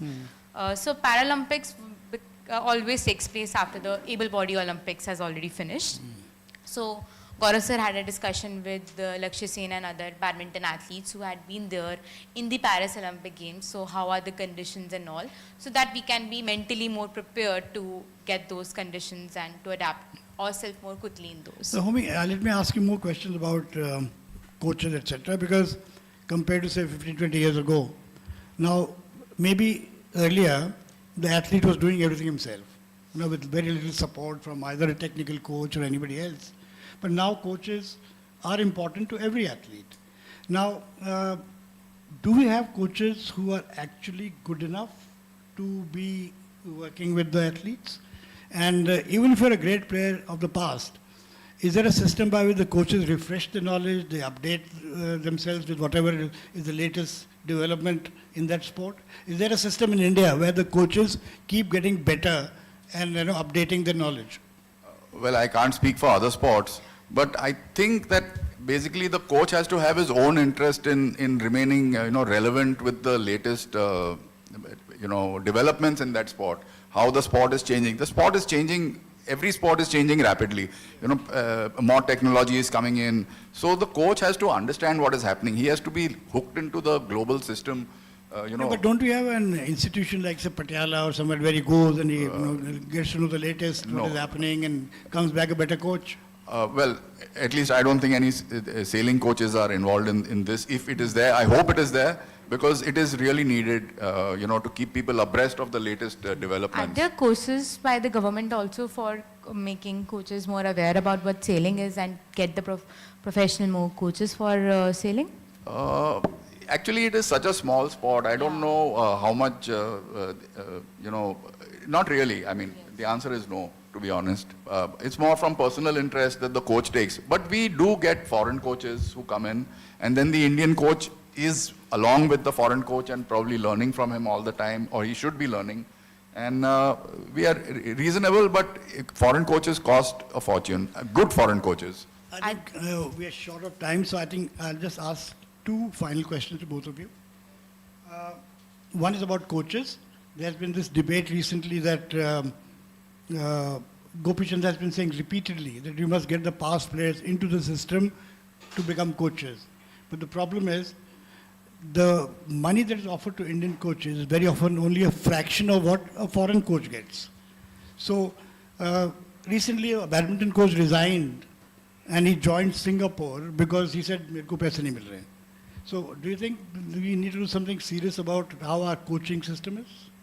Absolutely. You see, if your salary should be based on your ability to coach, it should not be based on the color of your skin or which country you come from. So it's ridiculous to pay an Indian coach, say 5,000 rupees a day, and pay a foreign coach, 500 euros. There is no logic in it. So a coach should be, you need to, based on their skill set and what they can provide to the athlete. That is the basis on which you should be paying a coach a salary, not on any other factor. Okay, one last question. To Palak first, then to you. Where do you see, say, badminton and your own career 5 years down the line? Pardon? 5 years down the line. Definitely. In terms of the support, the recognition for para games, and to badminton and to you.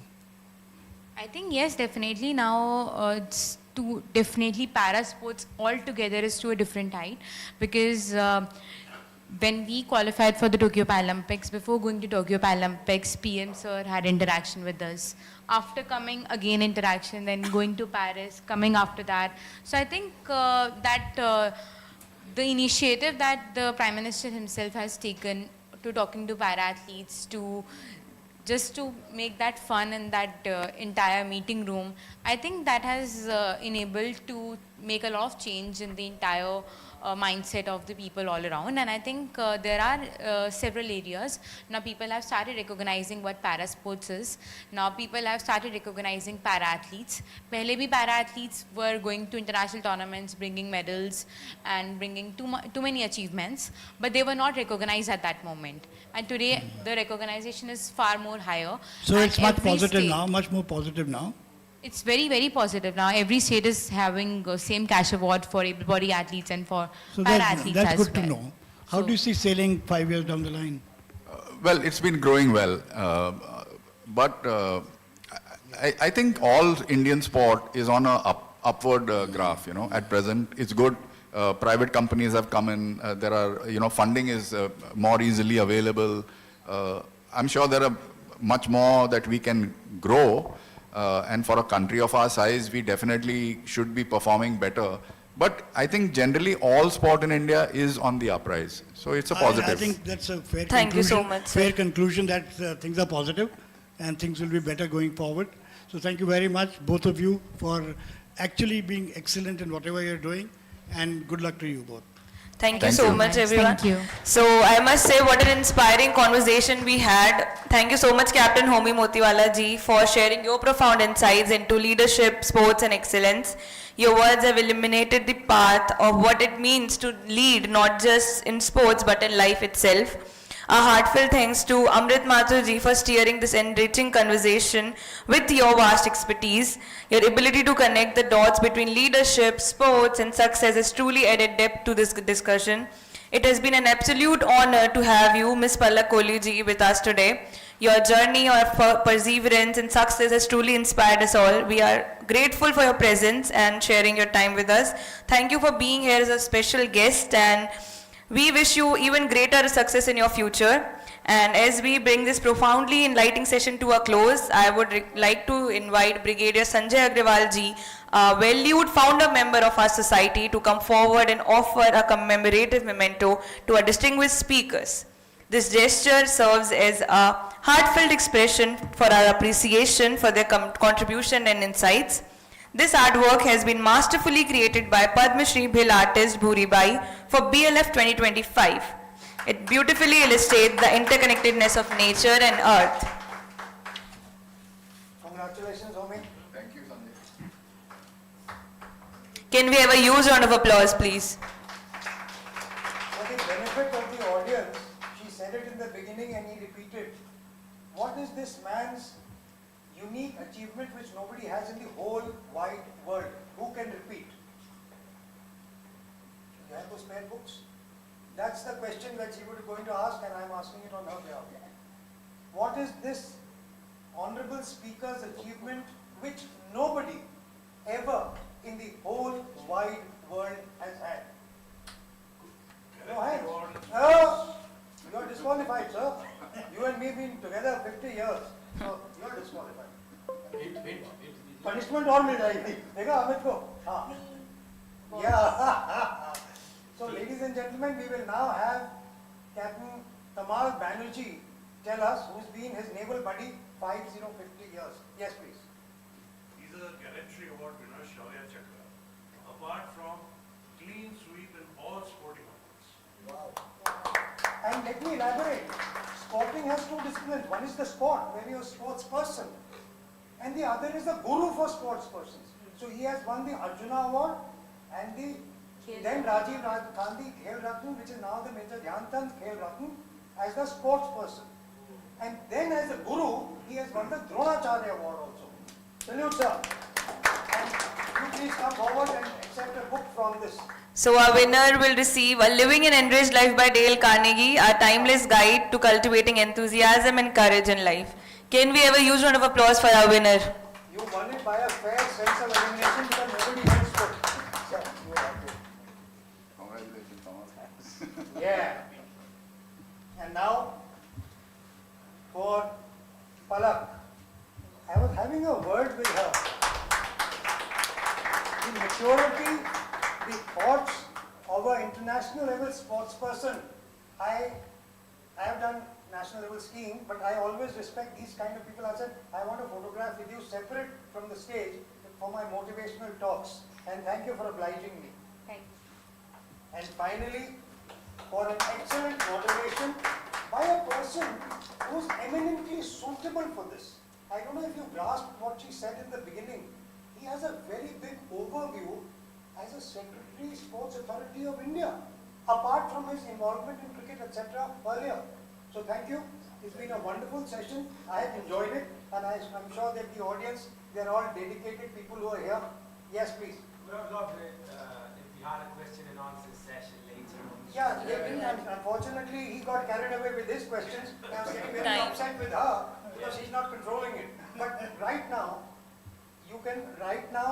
as they are walking out, they will be available in the author's lounge. So all of you can talk to all three of them. Each one of them is a bright spark in his or her own right, and they'll be available to you. Okay? Thank you, ladies and gentlemen. Thank you, panelists, speakers. Not at all. I would once again like to thank everybody. Thank you so much for your time.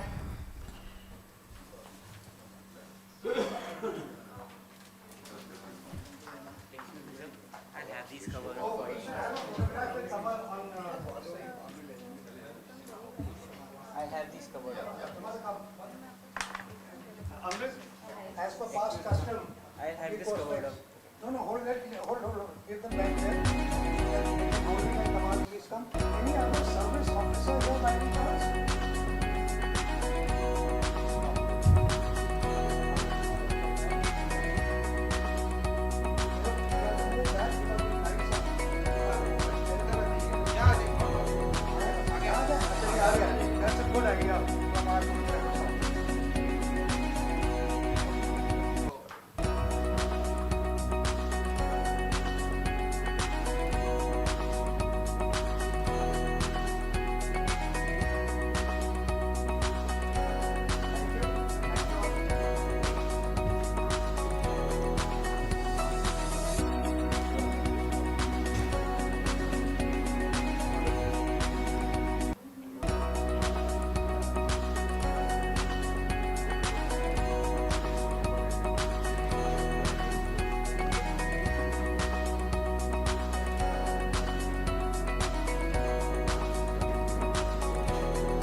everyone, I would request all of you to please settle down. We are beginning with the session.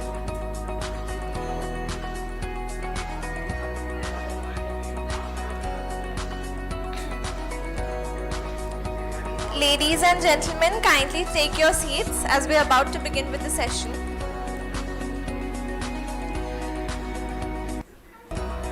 An exuberant afternoon to one and all present here.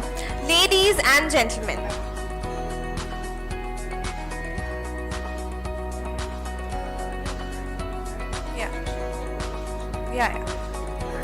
let us delve into a session steeped in history, spirituality and culture.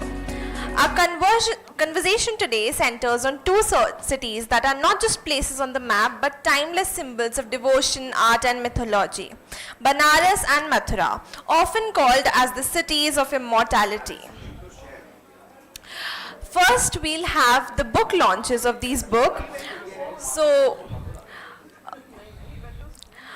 among us, we have Mr. Vritul Singh, Mr. Pradeep Bhatnagarji and Dr. Neil Kamal Kapoorji, who will be engaging in this discussion, and along with them we have Mr. Raghav Chandra, sir, the director, to launch the book. And I request Mr. Sanjay Jadoo, Secretary, Government of India, the Ministry of Information Broadcasting, a product of Bhopal, someone who loves the city of Bhopal, even though he's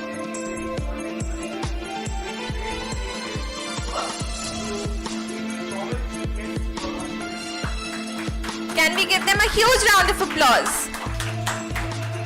As we launch two remarkable books that beautifully capture the essence of these cities, this isn't just any launch, but it's your chance to be among the first ones to own the copy of these two incredible works. And here's the cherry on top.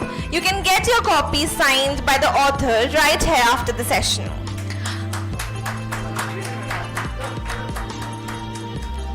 The first book, Banaras, A Journey into the Heart of the City by Mr. Vritul Singh Ji. This book offers an unparalleled portrait of Banaras, weaving together its history, art, culture and spirituality.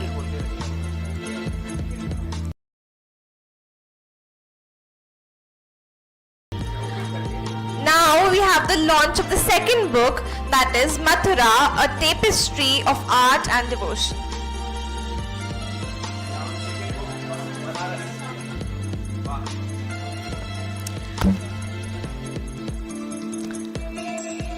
The book offers unparalleled portrait of Banaras, weaving together its history, art, culture and spirituality. From its ancient origins as Kashi to its role as a pilgrimage center, a vibrant trading hub and cultural melting pot, the book presents a kaleidoscopic view of the city that has inspired sages and poets.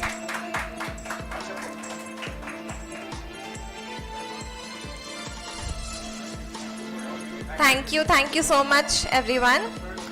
I would request our panelists to kindly take your seats for the session.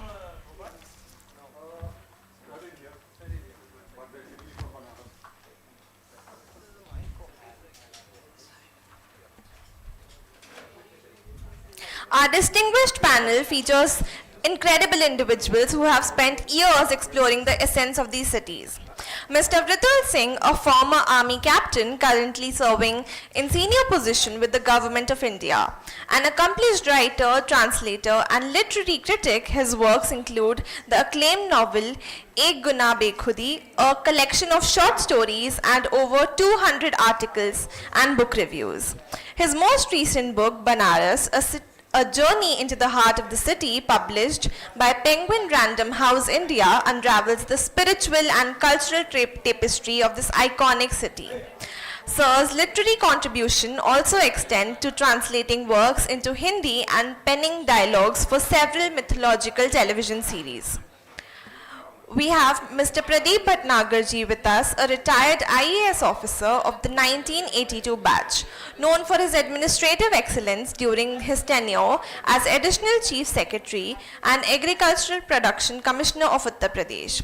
With a career that includes working with UN in Bangkok and G15 in Geneva, his leadership as the chairman of Vrindavan Mathura Development Authority has left an indelible mark on this development and preservation of these sacred spaces.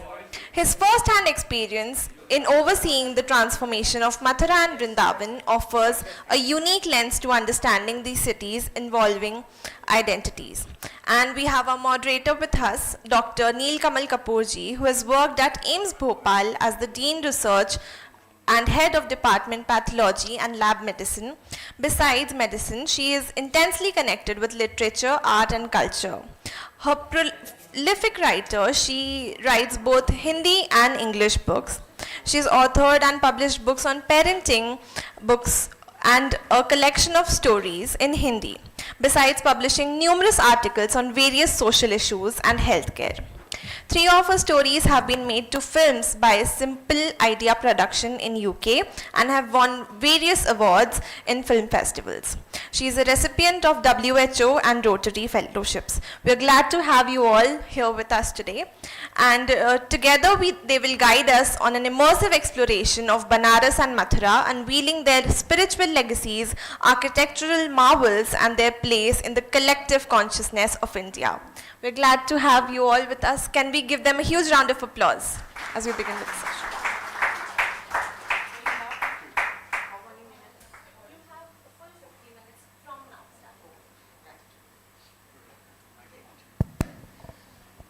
Good afternoon, everyone, and thank you so much, BLF, to having me here conducting this wonderful, or rather I should say a discussion on this wonderful topic of 2 of the most interesting cities of India.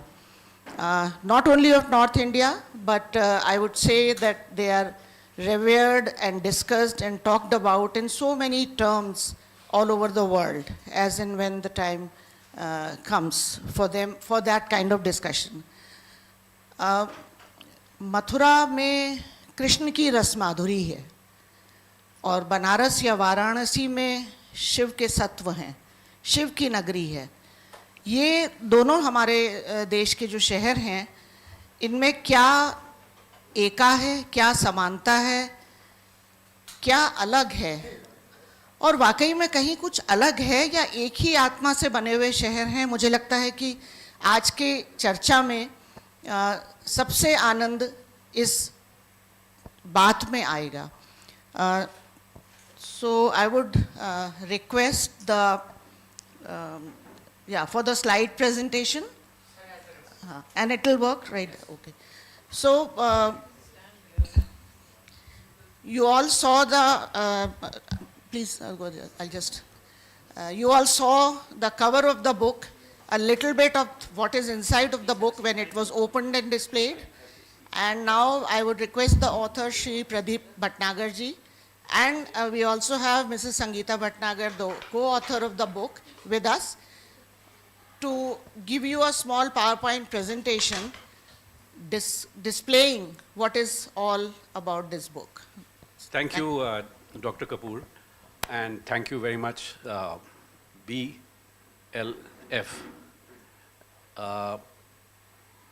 It's a pleasure to be here in Bhopal. When I left Delhi, the AQI was 448. And when I came to Bhopal, the AQI was 112. Or you are so lucky, people of Bhopal. हमें यहाँ जगह दे दो, हम वहाँ छोड़ के चले आएंगे. और होटल आते समय हमने वो तालाब देखा, अपार बहुत बड़ा तालाब, इतना बड़ा तालाब तो कहीं है ही नहीं. तो आपके यहाँ कभी पानी की कमी हो ही नहीं सकती. होती है? नहीं होती कभी. सूख चुका है.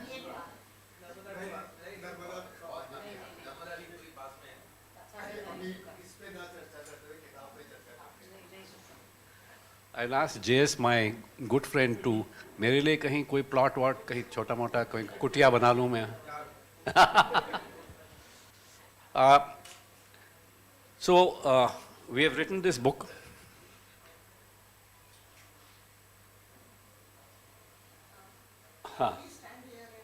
Yeah, it's called Mathura, a tapestry of art and devotion, written by me, my wife Sangeeta, who's on the stage.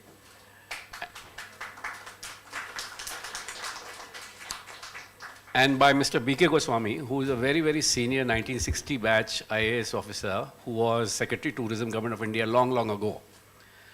He's 90 years old, but still very, very active, not so physically active, but mentally and intellectually extremely active. And he was of great help in doing the editing of this book.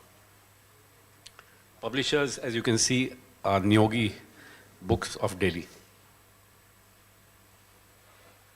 So, very quickly, this is the contents. The first chapter is on the history of Mathura. Then, of course, the legend of Sri Krishna. We have a chapter on Braj Bhasha, which is the local language. Then the next chapter is a kaleidoscope of culture and art. वहाँ के नृत्य, वहाँ के संगीत, वहाँ की चित्रकला unique है, वो भी मैं दिखाऊंगा आपको. Then we have a chapter on the entire Braj Bhumi. Mathura के आसपास जितने भी शहर हैं जो श्री कृष्ण की कहानी से जुड़े हुए हैं, जैसे गोवर्धन, जैसे गोकुल, जैसे नंदगांव, जैसे बरसाना, उस पर एक पूरा चैप्टर है. फिर एक चैप्टर है फेस्टिवल्स एंड परिक्रमास ऑफ मथुरा. मथुरा की होली तो विश्व प्रसिद्ध है मैं कहूँगा, लेकिन होली के अलावा भी वहाँ के कुछ ऐसे त्यौहार हैं जिसके बारे में लोगों को पता नहीं है और अद्भुत त्यौहार है. वो मैं थोड़ा दिखाऊंगा उसकी एक झलक. और फिर है एक chapter the saints and the famous inhabitants of Mathura. Mathura से बहुत तादाद में संत लोग का जन्म भी हुआ है और वहाँ वो रहे भी हैं, और मथुरा के पूरे कल्चर को डेवलप करने में उनका बहुत बड़ा योगदान रहा है. तो अंत में मैं उनकी एक सूची दिखा दूंगा. किताब में उनके बारे में विस्तृत में हमने लिखा हुआ है. और final chapter is on the cuisine of Mathura. Mathura के पेड़े के बारे में तो आप लोगों ने सुना होगा, लेकिन पेड़ों के अलावा भी वहाँ की क्विजीन है. वो हमारा एक चैप्टर है. आगे बढ़ते हुए जल्दी से मैं ये स्लाइड शो बढ़ाता हूँ. It is the land of Krishna. You can not right a book without telling the story of Krishna. ये मथुरा का एक दृश्य है, ड्रोन से लिया हुआ है. वो पीछे यमुना बह रही है. ये कृष्ण जन्मभूमि मंदिर है. ये एक कुंड है, बहुत बड़ा पौत्र कुंड, जहाँ कहते हैं कृष्ण जी का जब जन्म हुआ था तो उनकी माता ने बच्चे को यहीं नहलाया था.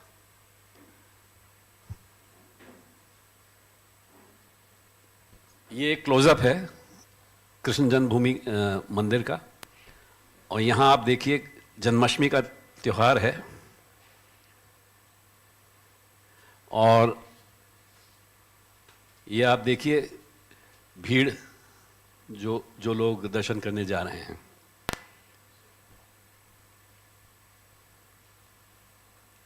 लेकिन मथुरा केवल हिंदू तीर्थ स्थान नहीं रहा है.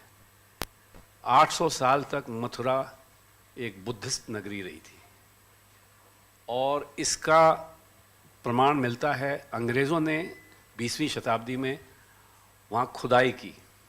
बड़े बड़े टीले थे, किसी को पता नहीं था इन टीलों में क्या है, तो उन्होंने एक्सकवेशन किया, और एक्सकवेशन में ऐसी अद्भुत चीज़ें निकली जो वहाँ के म्यूज़ियम में रखी गई हैं.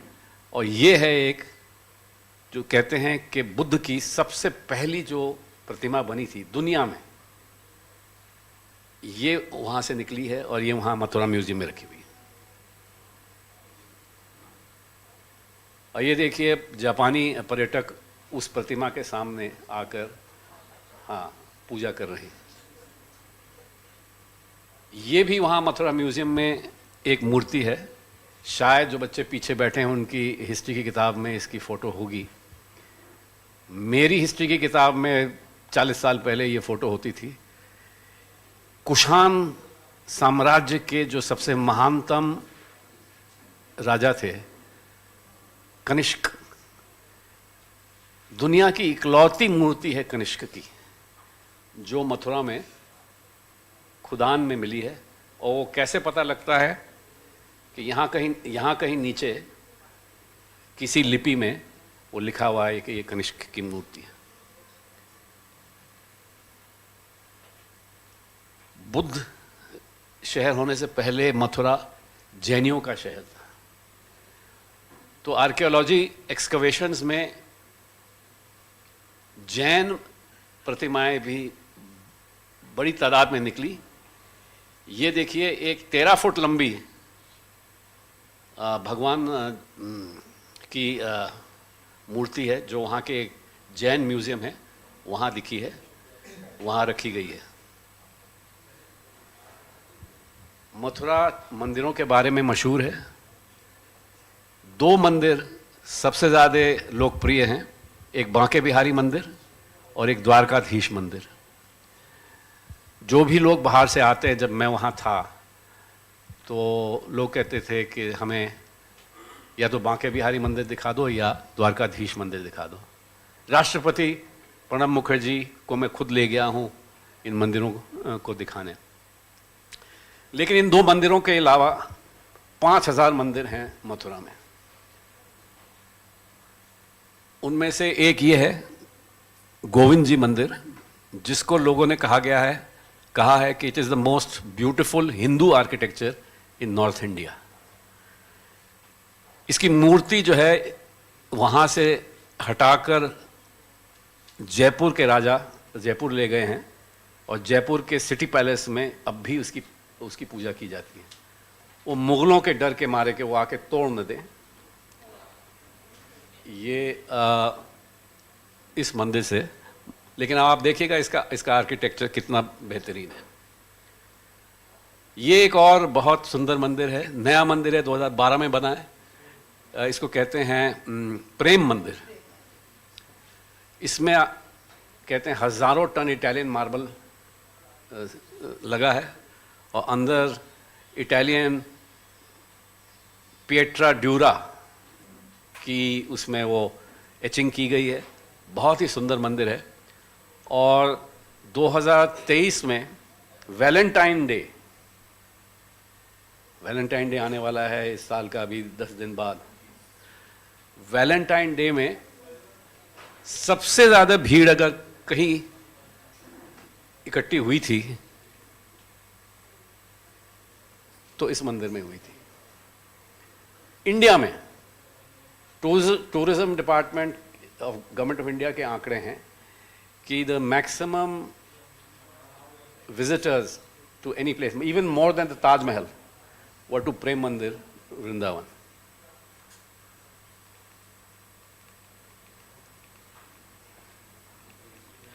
हाँ, अच्छा, होली तो मथुरा की बहुत फेमस है ही।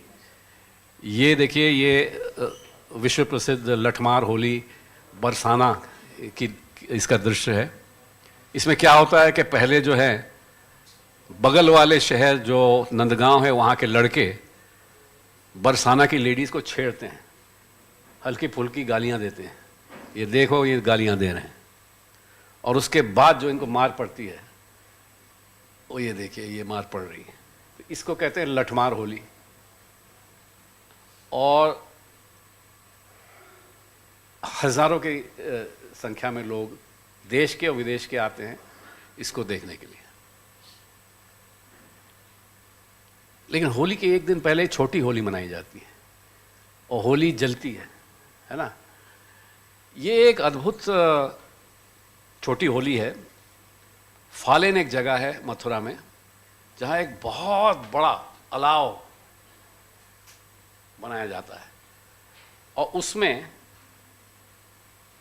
एक पंडा जिसको कहते हैं, वो छलांग लगाता है, और छलांग लगाते लगाते एक छोर से दूसरे छोर तक जाता है। इसकी ट्रेनिंग लेता है 1 महीने तक, फिर नहाता है, गीले कपड़े के साथ कूदता है इस आग में, और इसको देखने के लिए भी ये देखिए पीछे कितनी संख्या में लोग। ये एक यूनिक एक त्यौहार है छोटी होली का, जो कहीं नहीं होता है। आपने पिछवाई पेंटिंग देखी होंगी, ये पिछवाई है, नॉर्मल पिछवाई ऑन कैनवस, लेकिन असली पिछवाई जो होती है वो पीछे होती है। किसके पीछे होती है? मंदिर में जो मूर्तियां होती हैं उसके पीछे दीवार पर होती है। That is the original Pichwai.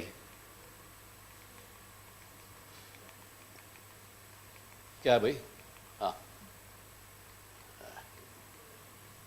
ये देखिए, ये पीछे जो हो रहा है दैट इज दी होली पर करते हैं। हाँ हाँ, ये ओरिजिनल पिछवाई है। And we are coming to the last few slides, if only this works. हाँ, ये ऑफ कोर्स मथुरा का मशहूर पेड़ा है, लेकिन ये पेड़े के अलावा मथुरा में एक और यूनिक चीज़ है। Can we have the next slide? ये 56 भोग है कि somebody से 56 भोग, यू नो इट। मथुरा के हो क्या? नहीं। तो 56 किस्म की खान पान भगवान जी को चढ़ाया जाता है। और वो 56 क्यों है आप जानते हो? नहीं, आप जानते हो? बोलो। वेरी गुड, अरे वाह, लवली। बच्चा जो होता है क्या 7 8 56?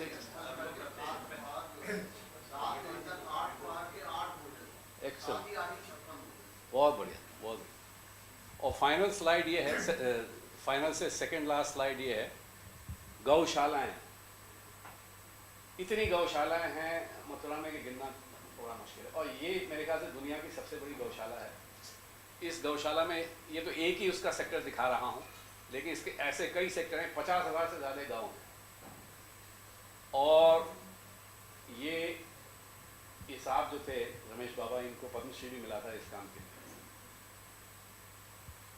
और फाइनल स्लाइड में मथुरा की जो सबसे बड़ी हस्तियां रही है, 6 का नाम लिया है, और भी हो सकती हैं, कई हैं। तो वल्लभाचार्य, चैतन्य महाप्रभु, स्वामी हरिदास, स्वामी प्रभुपाद, पंडित श्रीराम शर्मा, कृपालू जी महाराज। ये 6 बहुत बहुत बड़ी हस्तियां रही हैं वहाँ की। उन्होंने मथुरा के लिए बहुत कुछ किया है। किताब में उसका सब वर्णन मैंने दिया हुआ है। और भी लोग हैं, सूरदास जो ब्रजभाषा के मैं समझता हूँ सबसे बड़े कवि रहे। उन्होंने पूरी ज़िंदगी अपनी मथुरा में काटी है। परसौली नाम का एक गांव है गोवर्धन के पास, 70 साल वहाँ रहे हैं। उनकी समाधि भी वहीं बनी है। तो इसी के साथ मैं अपना प्रेजेंटेशन समाप्त करता हूँ। I am sorry for taking your time.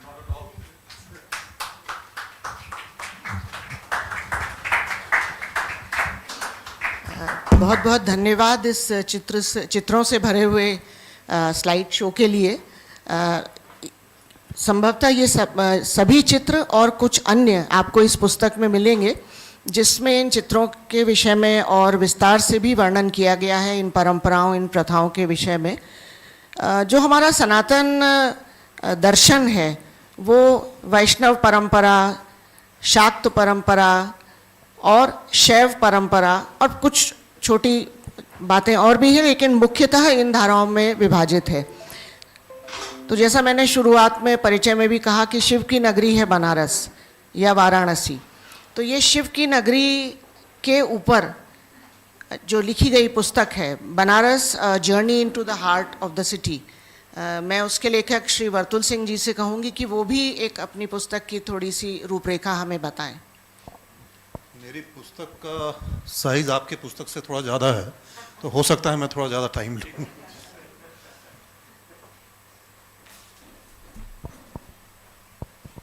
इसकी तो ज़रूरत है, ये ऑन है। Thank you, thank you.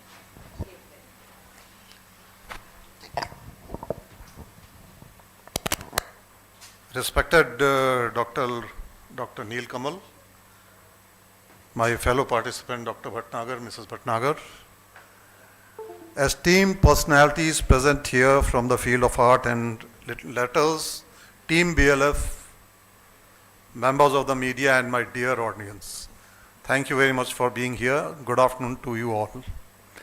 आज बसंत पंचमी है, सरस्वती पूजा है, तो आप सबको मंगल कामनाएं और वाग देवी की कृपा जो है हम सब पर ऐसी बनी रहे ताकि ऐसी क्रिएटिव काम, सृजनात्मक काम हम लोग करते रहें.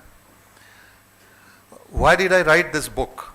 Maybe I was destined to write on Banaras. When I was assistant writer for the mega serial Devo Ke Dev Mahadev, the idea of Shiva overwhelmed me, perhaps because somewhere in my subconscious Banaras was inherently present. Thereafter I started writing a novel on Banaras, a portion of which was published in Pakshadhar, a respected Hindi magazine. Then it was no going back. The final idea of this book was actually given to me by Millie, the publisher of Penguin, who during various exchanges of ideas gave me a wonderful concept which was hitherto new, and Penguin had published 2-3 books on that. That's called the creative non-fiction, where there are some personalized account of the places about which you are going to write. It is not just a pedantic description. Before this, I was slightly embarrassed to write about my experience with regard to the city in which I have grown up, other than fictionalizing it. Hence, I am guilty of not adhering to the elitist impersonality that frees literature or any art from the romantic individuality. My idea and effort on writing a city has always been not to end up writing a clone of Lonely Planet or a guidebook. Therefore, pedagogical references and analysis at times become important, even though Millie and my editor Manali kept on cautioning me against too much pedantic enumerations. This book has a paroxysm of pedagogic analysis at places, because Banaras is an eternal effulgence of consciousness in the wider Hindu cosmology of belief and faith. You start piecing together the jigsaw puzzle and start finding meaning and order in chaos, in every inanities around you that convincingly establishes the eternality of Banaras, but only after emptying your mind with the preconceived notion. Secondly, the current narrative of Banaras is disproportionately focused only on the last 300 or 350 years, unlike Mathura. Banaras has a history of 3,000 years. Over a period of time, we have been seeing and understanding Banaras in a very insular and parochial manner, overlooking its multidimensional aspects. Readers will be astounded to know many aspects which have been the sine qua non of the city since time immemorial. I am deliberately keeping the book and talking about it in riddle so that it entices you to buy the book. One of the purpose of BLF is this also. Dr. Neil Kamal. When Shering and Twain stamped Banaras older than history, interest in the ancient city has seen a humongous rise. It evinced the curiosity for the wonder that was Kashi. Further, with the rise of Marathas, Banaras gained enough critical mass to merit some serious attention. Let me add here that the Marathas and the feudatory, Maratha feudatories and the Bengali Jamindars, the last 350 years of Banaras that you see has almost 80% contribution of these two particular people. Anyone who wants to know about the rise, fall and rise of Hinduism and about its Belle Epoque must read this book, because Banaras has been an incubator of Sanatan Dharma whenever a religious crisis loomed over the subcontinent. One of the most difficult tasks for me, and आप एक समानता की बात कर रही थी, doctor Bhatnagar sir, बहुत सारी चैप्टरिंग जो है वो लगभग आपसे ही मिलती है मेरी. So, one of the difficult tasks for me was the chaptering of the book. The texts and the context of the city being pilgrimage, political and cultural center, trading hub, its ancientness, and being the epicenter of 3 major religions that even today govern half the world, all overlapped. Banaras's art of grafting and subsuming religious and cultural ethos and seamlessly interweaving them became a sui generis of the present day Sanatan Dharma. Hence, I had to divide the religion aspect into 5 chapters. Kashi, the incubator of Sanatan Dharma, Yakshas and the Nagas, a fable agreed upon. Very few people know that in Banaras, the Yakshas and the Nagas form a very, very important part of the worship in the temple, in the temples. Perambulating the idea of Banaras, Satvar, No Tihar, the dichotomy of Shaivism and Vaishnavism, like Buddhism. There was a time when Vaishnavism was the dominant religion of Banaras. And why it was, the Guptas were Vaishnavas, the Gadwalas rulers were Vaishnavas, but still they continued to patronize Shaivism in one or the other forms. It's there in the book. This chapter particularly has interesting mythological anecdotes. This sectarian struggle becomes intense in the final parts of anybody who's read Ban Bhatt Ki Atam Katha by Hazari Prasad Trivedi, in which the struggle to the Trivedi brings this struggle to the center of the story. This struggle is especially among Vaishnavas, Brahmins and the Shramanas, Baudh and the Shaivas. Banaras has seen a long period of time, what in historical language is called a long durée, in which the social processes evolve and develop. For history, I had to closely knit the early settlement with the geographical layout, as the sacred geography overlaps the history of the region. A separate chapter, Rajghat, palimpsest of mankind, has granular details on the history as well as the interpretations of various seals, sealings, and artifacts. Excellent analysis by Vasudev Saran Agarwal in his article, The Study of Rajghat Seals, and by Dr. Moti Chand in his Kashi Ka Itihas, shaped my understanding about the highly complex history of Banaras, which still has some blind spots that require further studies and deliberations. The chapter alluding allusions on the various names of the city has many intermingling of Puranic and mythological story and history. But I assure the readers once again that I have tried my level best to be quite lucid and logical in the narration on these aspects, showcasing the infinity and continuity of this city. In my chapter on the living continuity, I have given details of these peculiarities. In the chapter Art at Heart, like yours, the 20th century cultural churning has been pieced together. Excellent time in Banaras. I consider myself lucky that I have a relatively solid background of Hindi literature. Banaras figure most prominently in the vast corpus of Hindi literature, not to forget that Banaras has been the center of the development of Nagari script.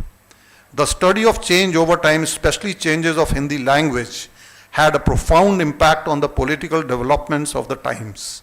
The sanctuary of discourse, quote by Sudhir Chand, was what Banaras was actually doing from its lanes and bylanes. I have mentioned in my book the great debate between Sylvain Lévy, the French Indologist, and Devki Nandan Khatri. This is very interesting. In the ease of writing Hindi in Devanagari versus Roman script. The Bhatkande Paluskar refinement and reading the Indian classical music. Bhatkande, when I say the musician, and D.V. Paluskar, from the reprehensible alteration made by the Muslim musicians also happened in Banaras. Beginning Bhartendu, all artists and writers have fused the themes, cults, and forms of the Banarsi organic ingredients and constituents. The phrase Purvi Ang is not just limited to music. To me, it's a Senadeki, revealing an entire corpus of the Bengali Banarsi culture. It can only happen in Banaras that at Assi Ghat, you can eat an authentic margarita baked on a charcoal-fired clay oven, listening to Fausto Papati, authentic margarita pizza, listening to Fausto Papati's Shadow of Your Smile, which is run by an Italian student from BHU who studies music. God has been imagined and imaged in this city in thousands of different forms. Most of them have autochthonous and folk origins with their matrikas and other vegetative divinities. Unlike Shiva, This is what Max Muller called cathonatheism, worship of many gods. Even the transposition of place or tirthas of the subcontinent is very common in Banaras. The city was not destroyed but certainly defaced by the allegedly diabolical Muslim rule and the plunder of the city by the victors, often orchestrated by the religious zeal and greed. The explanations given for the destruction of temples by the zealous Muslim rulers were the establishment of religious hegemony. But another theoretical explanation given by Richard Eaton is that such contestations were never religious alone. The Hindu temples were destroyed by the Muslim rulers because they served the repository of authority used to further their patron political ambitions. It was believed that the cause was not to establish religious hegemony, but they wanted to prove political supremacy over the earlier Hindu period. Banaras was basically a symbol where both Christianity and Islam thought that if they conquer and convert the people, that would be the end of Hinduism. It's a very interesting quote by Diana L. Eck in The City of Lights. She's an American, but she has written wonderful about the priests of working those time whose motto used to be this: despite repeated attempts of superimposing an Islamic city on Banaras, and despite the rigidity and religious formalism of the elite Brahminical edicts, this city alternatively evolved a collaborative culture. By the way, Tulsi Das, when he was writing his Ramcharitmanas in Banaras, his Pandulipi was thrown in Ganges. And only because how can a Sanskrit, which was supposed to be a religious language, be written in Awadhi? It evolved a collaborative culture together with the non-elite groups of the Ahirs, Ansaris, Nishats, Pandas, the mendicant soldiers called the Gosais, the Raja of Banaras, the merchant bankers, very important role, and the Muslim saints, weavers and poets. It is this syncretism that provides confidence to poets like Nazir Banarsi when he says, "मैं वो काशी का मुसलमान हूँ जिसको ए नज़ीर अपने घेरे में लिए रहते हैं बुतखाने कई." A common man becomes voluble when it comes to describing Banaras. Come to think of it, when a poet writes on Banaras, it comes forth as a Nawai Sarosh. Nawai Sarosh is a term, means voice of angels. Ghalib has used this word. Allow me to quote two poets, Kedarnath Singh and Ashok Vajpayee. In short, it's a long poem. यह आधा जल में है, आधा मंत्र में, आधा फूल में है, आधा शव में, आधा नींद में है, आधा शंख में. अगर ध्यान से देखो तो यह आधा है और आधा नहीं है. It's almost like Faz in another nazm. यह गायब भी है, हाजिर भी, मंजर भी है, नाजिर भी. Ashok Vajpayee, even though in a prose form, writes, Varanasi is an ancient city, it is a holy city, it is a modern city, it is a city with memory and past, it is a city which celebrates life lustily and death candidly, it is a mythical city, it is a historical city, it is a city which exists half in myth, half in history, a city of intellect and ideas, debates and dialogues, a city of spirituality and meditation, a city of great temples and shrines, a city of prayers, hymns and adoration, a city of many religions, but prominently of Hinduism, a Sanatan city of music, dance, theater and poetry, a city which sings nocturnally, a city that wails through the day, a city where poetry, philosophy and politics have coming together and falling apart, a city of joy and jubilation, equally of sadness and isolation, a city where purity and impurities jostle space and mark the human condition, a city which weaves time, plays and frolics with eternity. That's all. I offer my gratitude to BLF, especially Raghav sir, Meera ji, Nilkamal ji, the audience and the media. BLF has been a forum that has given me space and recognition and encouragement. As a writer, when my first book, Bhopal Nama, Writing a City, was launched from here, and thereafter my two another books have been launched. So again, the recognition that has been given by BLF, I pay my gratitude to them.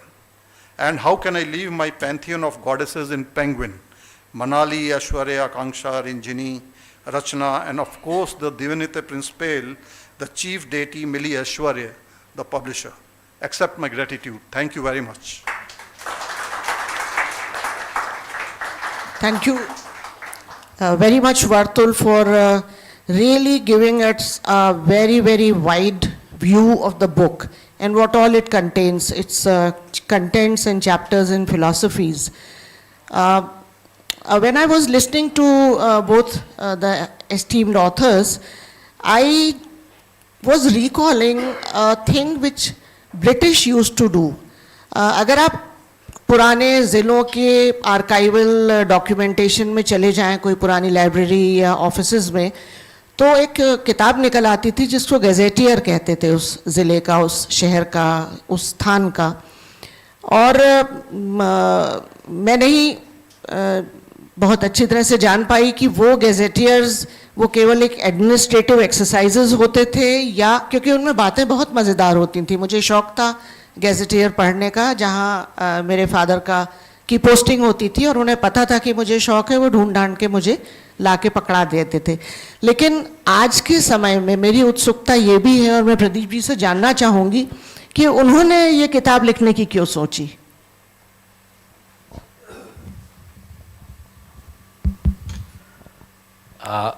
देखिए, मथुरा मेरे कार्य क्षेत्र का एक ज़िला था. मैं Agra division का कमिश्नर होता था, 3-3.5 साल तक रहा. और आगरा कमिश्नरी में 4 ज़िले हैं, एक आगरा है और एक मथुरा भी था. ज़्यादा समय हेडक्वार्टर ज़िला आगरे पर गुजरता था, इसलिए कि एक तो हेडक्वार्टर था और दूसरा ये कि ताजमहल की वजह से इतने वहाँ राष्ट्रपति प्रधानमंत्री लोग आते थे ताजमहल को देखने के लिए, तो वहाँ के विकास में ही हम लोग मग्न रहते थे और बाकी ज़िलों को देखने में इतना टाइम हम लोग नहीं दे पाते थे. रिटायरमेंट के बाद मैंने एक गिल्टी फीलिंग थी मेरे कि भाई मथुरा एक बहुत महत्वपूर्ण ज़िला है, करोड़ों लोग वहाँ जाते हैं हर साल, तो मथुरा को ज़रा अच्छी तरह देखा जाए. मेरी वाइफ आगरे से अक्सर मथुरा जाया करती थी, ये वहाँ सोशल वर्क करती थी विधवाओं के साथ ख़ास तौर से. तो रिटायरमेंट के बाद हम दोनों ने मथुरा जाना शुरू किया और क्यूरियोसिटी,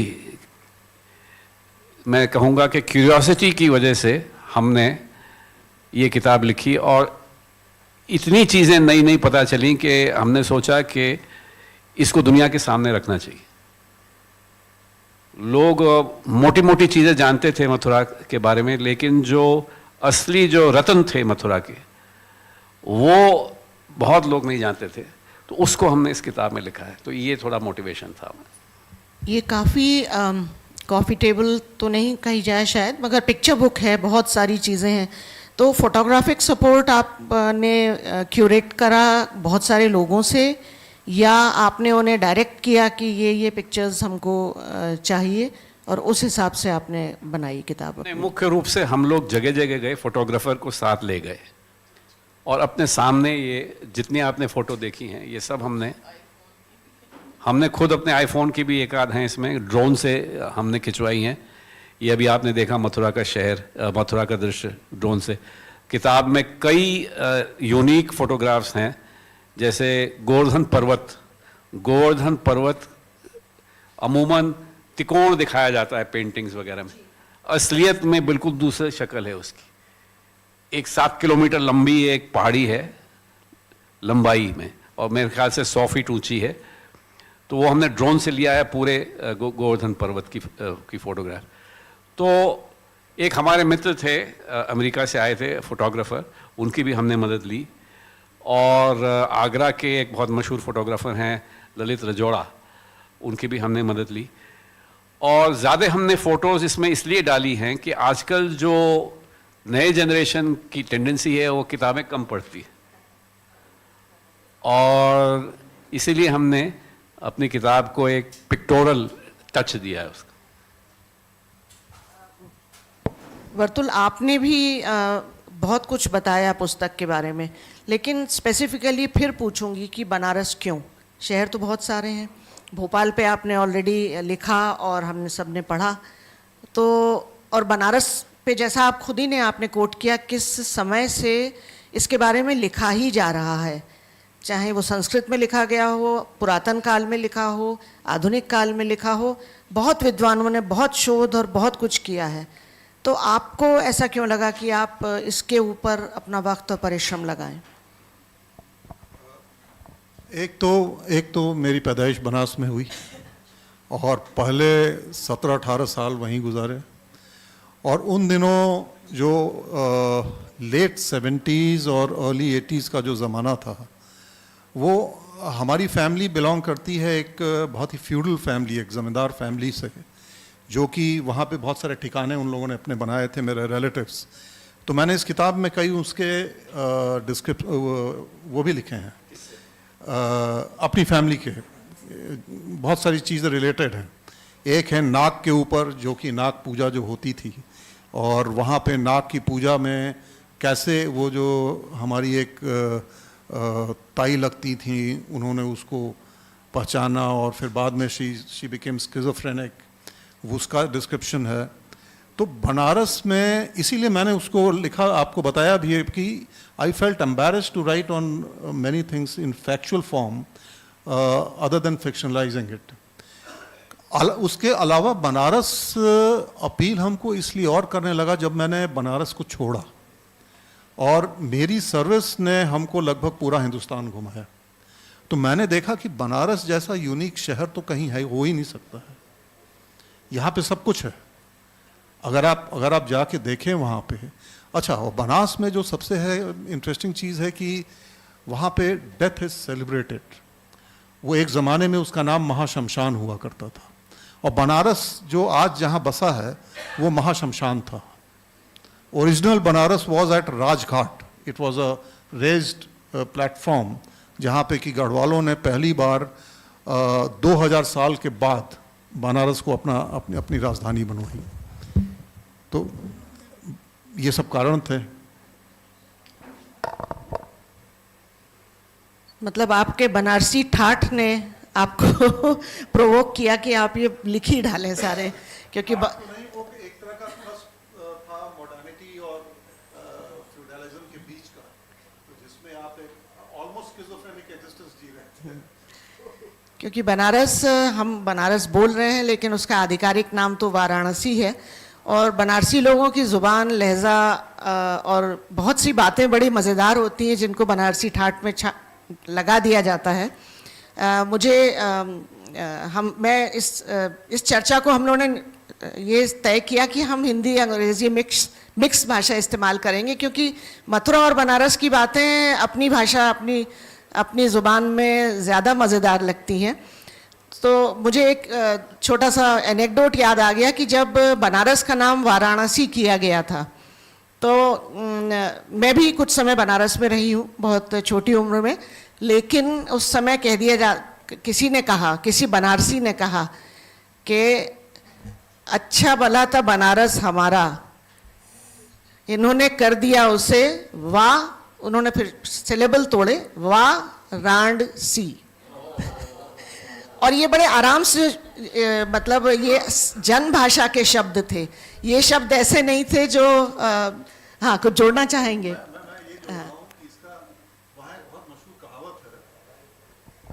राण साण सीढ़ी सन्यासी, इनसे बचे तो सेवे काशी।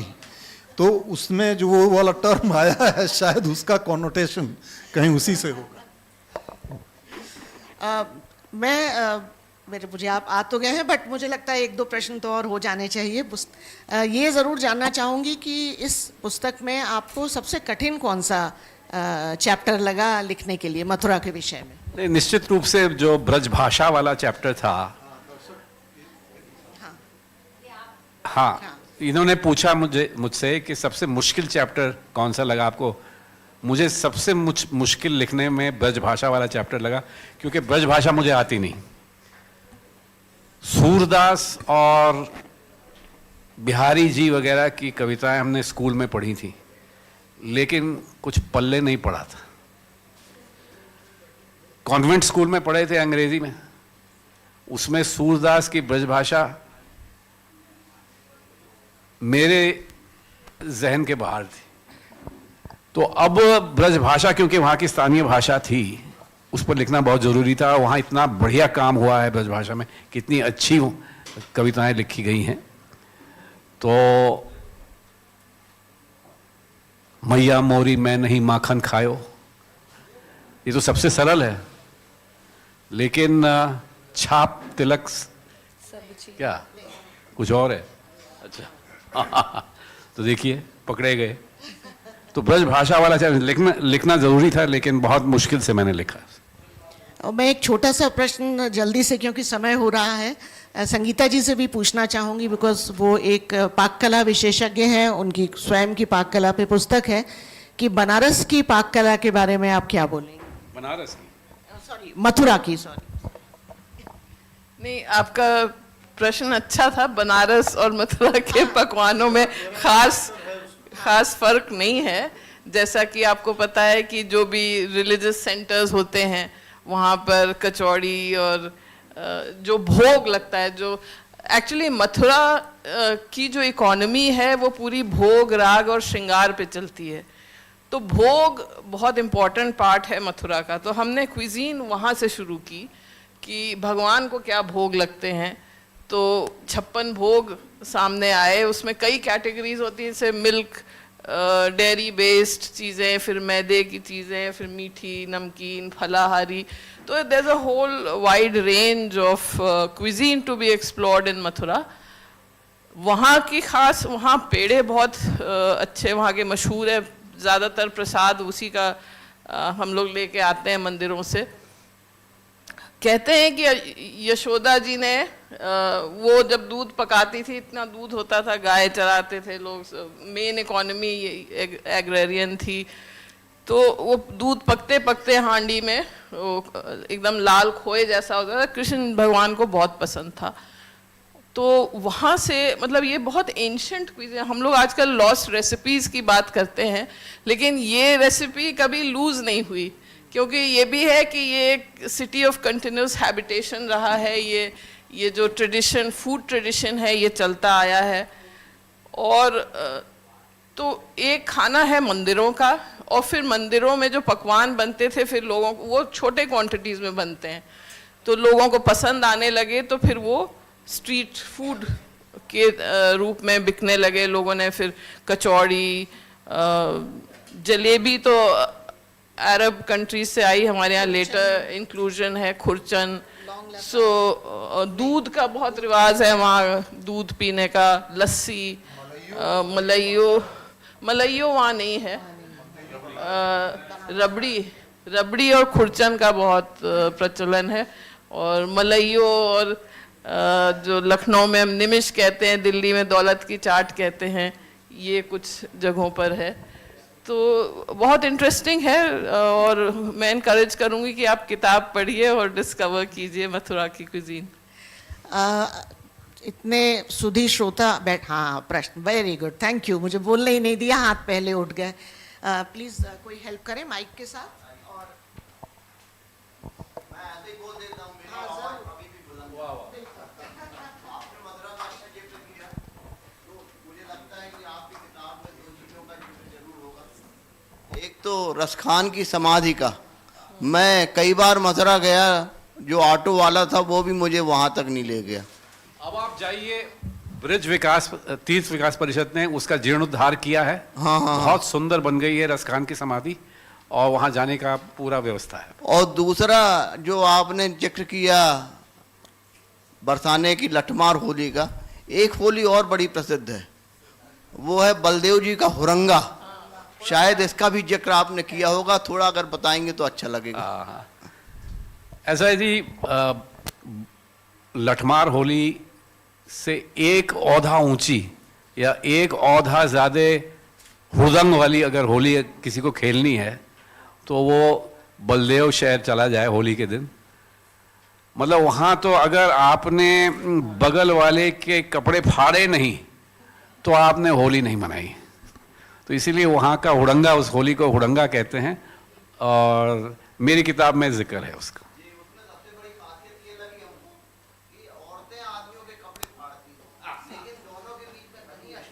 हाँ हाँ हाँ हाँ, सही सही कहा। औरतें, ये ध्यान से सुनिए साहब, औरतें मर्दों के कपड़े फाड़ती हैं। किसी को फड़वाना है अपने कपड़े तो चले जाए Baldev. Thank you so much to the two panelists, rather three, for giving a beautiful insight into the two most antiquated cities. However, as much as I've appreciated your presentation, something that has been disturbing me, Mathura ki to bhi bari nahi aayi hai usme, but concern remains. जो antiquity आपने बोला 3000 years की वो नगरी है, उस antiquity की पहचान विश्वनाथ की गली और सराउंडिंग एरियाज था. In the name of modernization, making easy access for the so-called bhakti tourism or whatever nomenclature is not germane to our discussion, we have destroyed the entire character. जब आप कहीं भी जाते हैं, कैम्ब्रिज या कहीं, वो कहेंगे ये देखिए 300 साल पुरानी ये दीवार है. हमारे पास क्या बचा है? हम लोगों के पास, जब हम कहते हैं कि 3000 पुरानी है, तो क्या है हमारे पास दिखाने को? और जो लोग आते हैं हमारे पास, वो इसी का तो हमारे पास वो चुंबक है. तो जब एथेंस से या ग्रीस से बंदा आएगा तो हम क्या दिखाएंगे? और चूंकि मैंने आपको भी इसीलिए एड्रेस किया, you have been with the government, you would be in touch with people who are right now serving officers. So can't we think differently? And cannot development be approached differently? I have no quarrels with the fact that करते, बिल्कुल करते, access दिया, सब ठीक है, but कुछ तो retain करना चाहिए था जिसको हम कह सकें कि ये पुरातन ज़माने की चीज़ है. तो मथुरा की बारी जब आए, उससे पहले ही हम लोग हुड़दम मचाएं तो वो रास्ते न जाए. Okay. मैम, आपका बहुत बढ़िया सवाल है. इनफैक्ट मेरी पूरी पुस्तक जो है इस पे बहुत ही ग्रेट डिटेल है. अगर आप राजघाट वाला चैप्टर पढ़ें, उसमें अगर आपको 3000 साल पुरानी बनारस देखना है तो वो आपको राजघाट में अभी भी उसके अवशेष मिल जाएंगे. और इस पे बहुत बढ़िया काम किया है शेरिंग ने, जो कि एक प्रीस्ट भी थे, और वो 1878 की पुस्तक है उनकी, और जेम्स प्रिंसेप ने, जिन्होंने करोस्टी स्क्रिप्ट को डिसाइफर किया था. तो आपको 3000 साल का. लेकिन अगर आप 300 साल के इतिहास की बात कर रही हैं तो वो है विश्वनाथ गली. तो उस डेवलपमेंट के ऊपर ये मेरे सिलेबस के बाहर का सवाल है, तो मैं बहुत कमेंट उस पर नहीं करना चाहूँगा. बहरहाल ये है कि अगर आप एंशियंट बनारस देखें, गढ़वाल एरा का बनारस, उस समय तक बनारस जो था वो महाशमशान कहलाता था. और राजघाट जो था वो नॉर्दर्न पोर्शन था, और बनारस का जो अभी बनारस जो है ये पूरा का पूरा ये सदर्न एरिया है. और हम सब जानते हैं कि हिंदू धर्म में दक्षिण का स्थान कहाँ होता है. तो और डिटेल में, और आदि विश्वेश्वर, विश्वनाथ तो बहुत बाद में कहला है, आदि विश्वेश्वर का मंदिर था. और ये जो है, ये मंदिर जो है वो गुप्ता एरा में बना था. आज केवल 2 मंदिर ऐसे बचे हैं जो कि, जिनको आप कह सकते हैं कि वो गुप्ता एरा के हैं. एक करमदेश्वर मंदिर जो कलचुरियों ने बनाया है, एक करमद गांव है वहाँ पे बगल में बनारस के, और एक है आदि केशव वैष्णव मंदिर जो कि राजघाट और वर्णा के संगम पे है. Sorry to cut you, sir, but we are really short on time. I am done. Okay, so I would like to thank our panelists. Thank you so much. And okay, so as we conclude this enriching session, I would like to call one of our valued society member, Dr. Meera Das ji, to please come forward and present our esteemed speaker with a memento as a token of gratitude.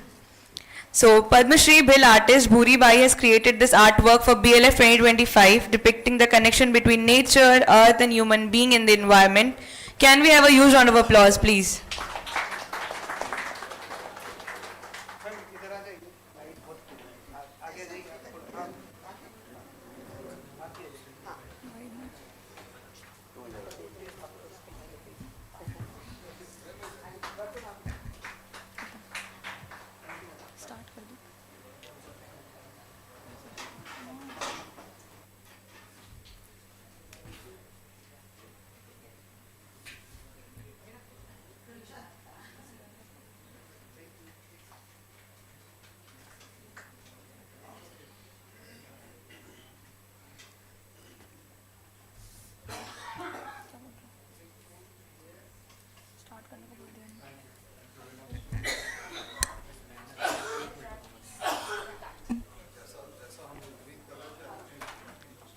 We are starting with the next session in like 2 minutes. I would request the audience to please be seated.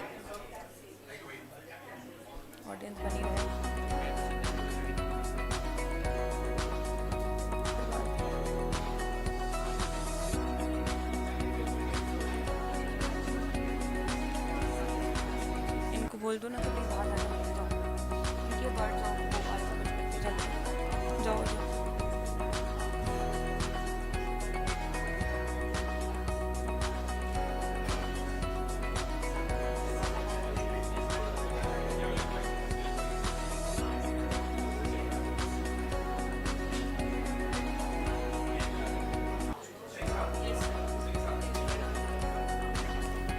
Good evening, ladies and gentlemen. A very warm welcome to this insightful session on urban biodiversity and birds, where we celebrate the vibrant natural heritage that thrives amidst of urban landscape.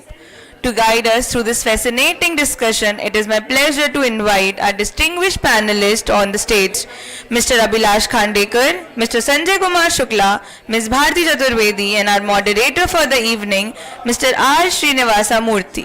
Please join me in giving them a huge round of applause. And now, the moment we all have been waiting for, the official launch of Birds of Bhopal.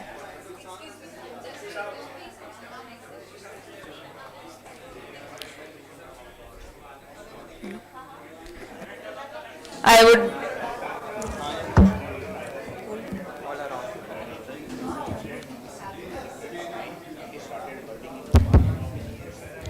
And now, the moment we all have been waiting for, the official launch of Birds of Bhopal. The official Central India launch of Birds of Bhopal. Let us unveil this masterpiece that beautifully bridges the nature and conservation. This isn't just any launch, it's your chance to be among the first one to own a copy of this incredible work, and here's the cherry on top. You can get your copy signed by the author right after the session. Birds of Bhopal, co-authored by Mr. Abhilash Khandekar and Dr. Satish Pandey, published by the Nature Volunteers Society. This stunning coffee table book is the first comprehensive documentation of Bhopal's avian diversity, featuring 312 species of migratory and resident birds, captured beautifully by amateur photographers, and it is a visual and intellectual delight.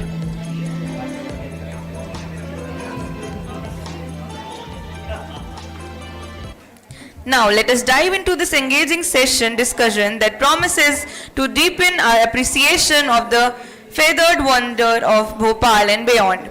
This thought-provoking discussion is sponsored by CRF, Chintan Research Foundation, and we are honored to have an exceptional panel of experts to lead us through this conversation. A veteran journalist with over 42 years of experience in print and electronic media, former editor of Dainik Bhaskar and head of Hindustan Times, we have Abhilash Khandekar ji, an avid environmentalist and co-founder of the Nature Volunteers, the author of 5 books including Birds of Bhopal, which reflects his deep passion for bird life, former president of MP Cricket Association and anchor of the popular environmental program Astitva on Lok Sabha TV. Next we have the Principal Secretary to the Chief Minister of Madhya Pradesh, a 1994 batch IAS officer, known for his leadership and administrative acumen in managing key state initiatives. His vision for integrating biodiversity to urban planning will be a key highlight of this discussion. Please welcome Mr. Sanjay Kumar Shukla ji as well.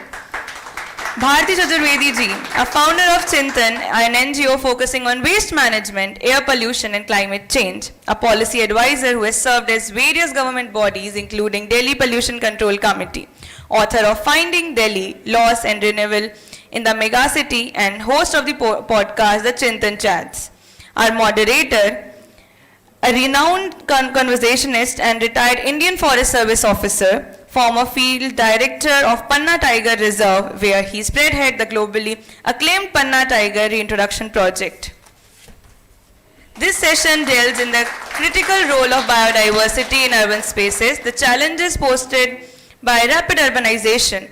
I would now hand over the mic to the panelists. Please have a huge round of applause for everyone.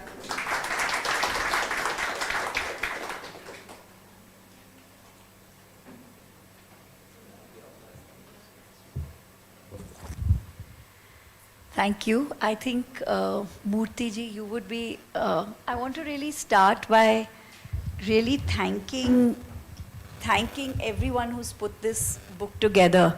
And this is not just कि एक किताब है, knowledge होगी, अपनी knowledge बांट रहे हैं. That's not the point. The point is that if we want a quality of life, and we all want a quality of life, then what is the quality of life as India urbanizes? And, in the next 15, 20 years, most Indians will be in some form of an urban landscape, so to say.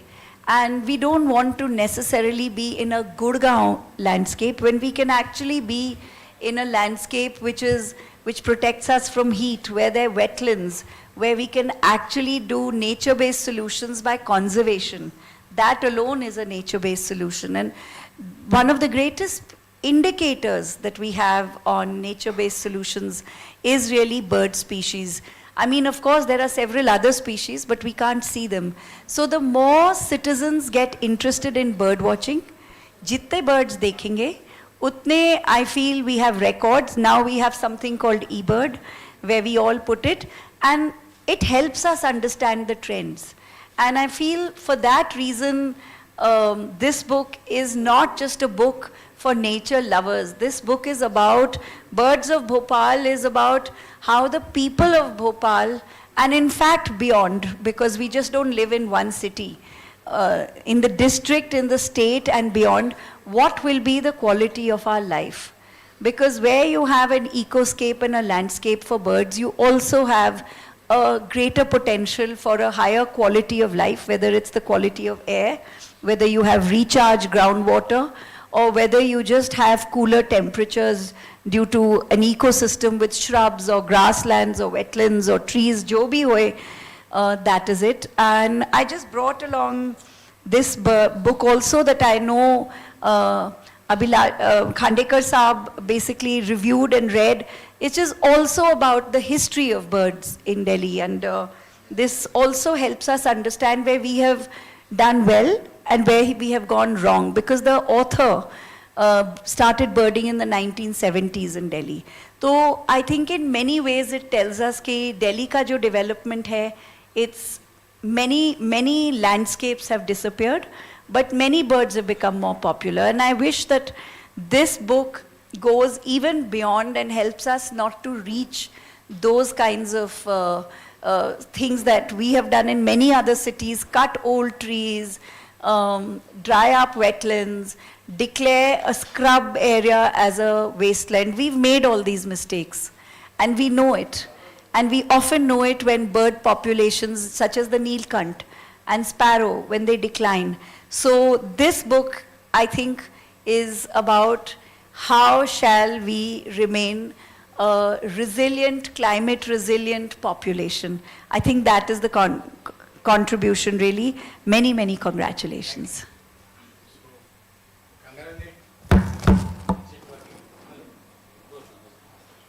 So congratulations to Khandekar Saab, Satish Pandey Saab and Pramod ji for bringing out a very beautiful as well as more authentic. आवाज नहीं आ रही, आवाज नहीं। आप यही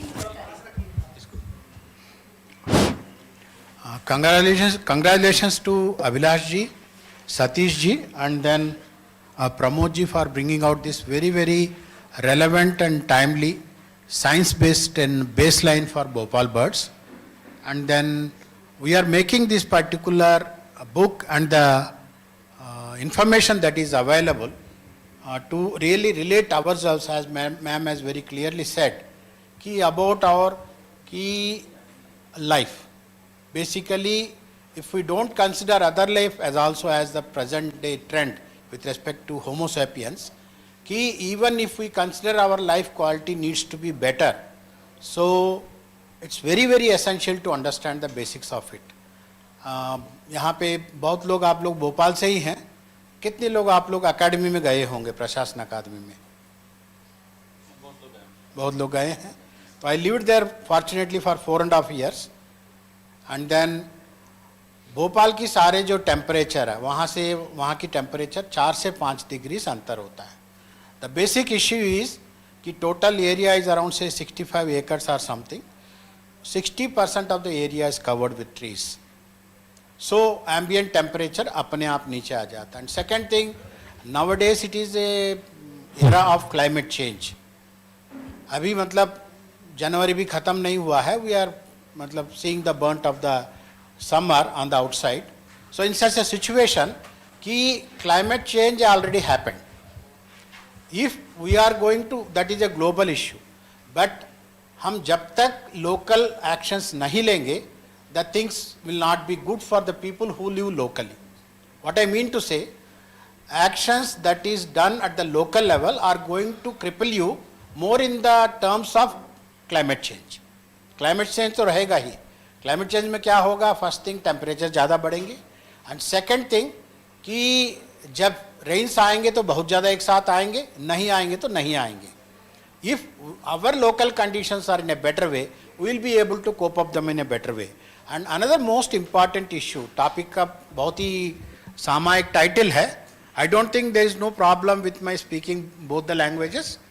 कि urban biodiversity and birds, as ma'am has very clearly said, we have life around which will indicate a good condition or bad condition of a particular area or ecosystem. So similarly, in 1901, before the start of this 20th century, the urban population was only 11%. Now it is already touched 36%. Every year it is growing by 1%. So, for 40% of the population, do we want to make a better climate, better air, better water, better land, what should I say, conditions? So, if we consider Delhi as a landmark for yourself, how many people would like to willingly live in Delhi? That's a big issue. Because you don't get a pure air there. So in such a situation, the things should not go wrong. And then second thing, when we say urban, it is an biggest congregations of present day communities. Biodiversity means life. Unless we have good amount of life in and around our own living areas, our quality will go down. And then people say, how to save the biodiversity? Biodiversity can be saved by taking care of the land, water and air. Only these three things. We can go into details and discuss them, make PhDs around it, but what actually we are contributing to these issues on our own, that has to be a very important issue. In this particular perspective, Bhopal is another good example to say that one thing recently people have come together and stopped felling off more than 29,000 trees here in Bhopal. That's a very big thing, big good thing that happened. Big claps to all the Bhopal people. Earlier I used to praise the people from Indore. They have stopped the denotification of Rala Mandal. And they have recently declared 2 of their water bodies as Ramsar sites. So that's another important issue. So one important issue I would like to flag here, that the biodiversity point of view here, we have a tiger in the capital, quite a big thing. And then we have vultures here. Of course, Bhoj wetland is here and nearby so many wetlands are there. So good amount of birds population come here.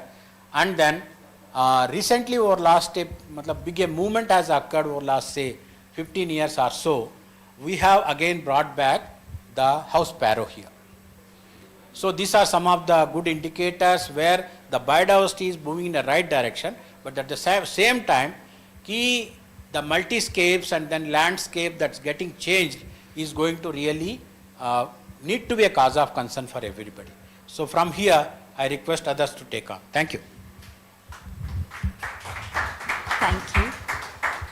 So we have both made our propositions. Before we move to you, uske pehle couple of questions from on this book, so that then sametते हुए we can ask you. So we will share this mic. कोई problem नहीं हो. एक यहाँ भी है शायद. हाँ, तो we have mics की कमी नहीं है. तो Abhilash Sahab, why did you bring out this coffee table book? Especially a coffee table book.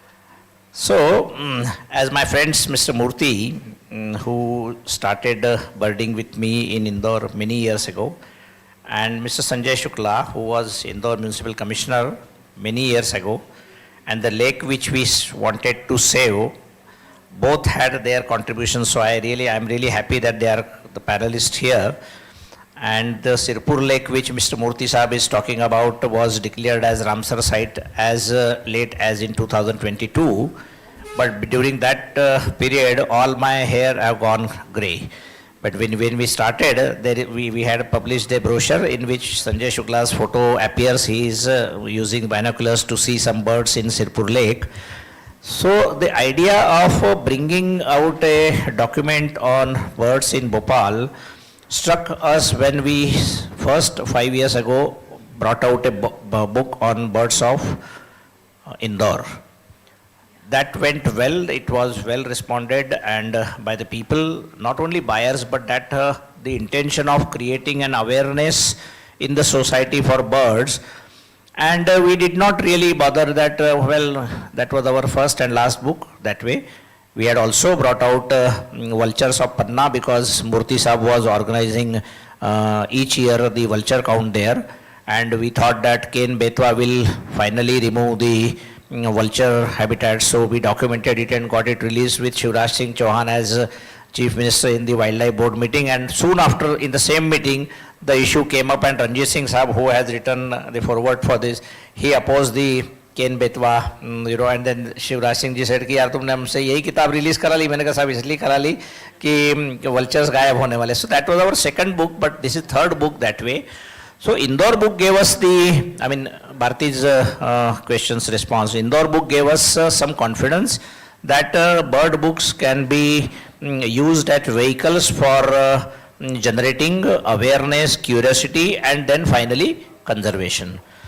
So when we got working on this book, we tried to see around this book, as particularly which you are saying, Sudhir Vyas, he is a Foreign Service Officer of 1977 batch. I got this book and I bought it and I saw when this book was being finalized, or I think it was already out before this came.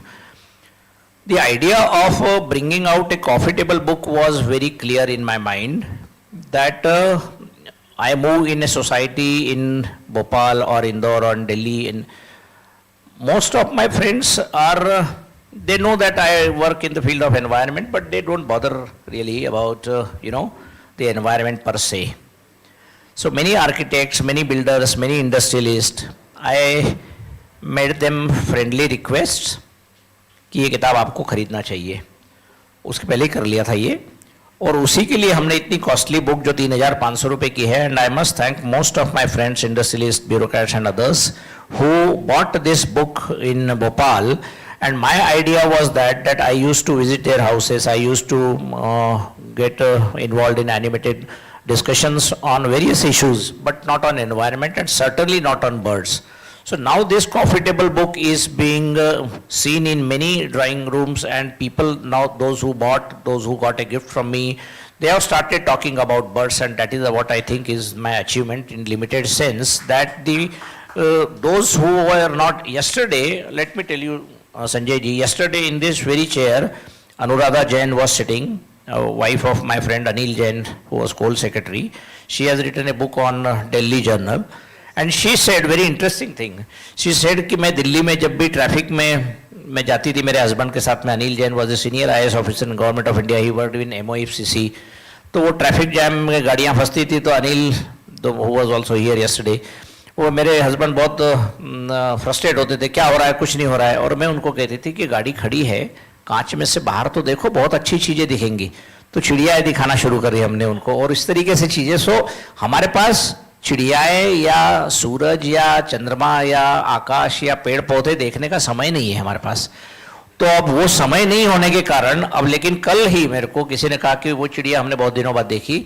सो इस तरीके की जो किताबें, आज सुबह मेरा session था नटेश साहब के साथ, he is here, a great botanist, he has written a beautiful book iconic trees of India, 75 iconic trees of India, जिसमें 2 कटनी की पेड़ है। आप मध्य प्रदेश के हो इसलिए मैं कह रहा हूँ Shukla ji.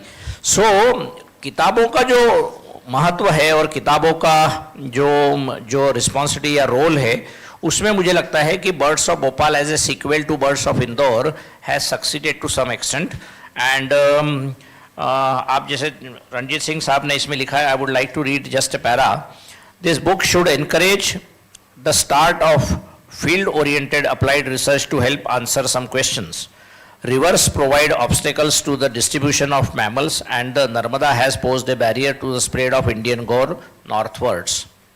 But why should it have posed a barrier to the spread of grey jungle fowl from the Satpuras to the Vindhyas across the river? Is the drastic decline in ground laying birds, the quails, the sand grouse and painted partridge among others, entirely due to demographic factors or a combination of causes?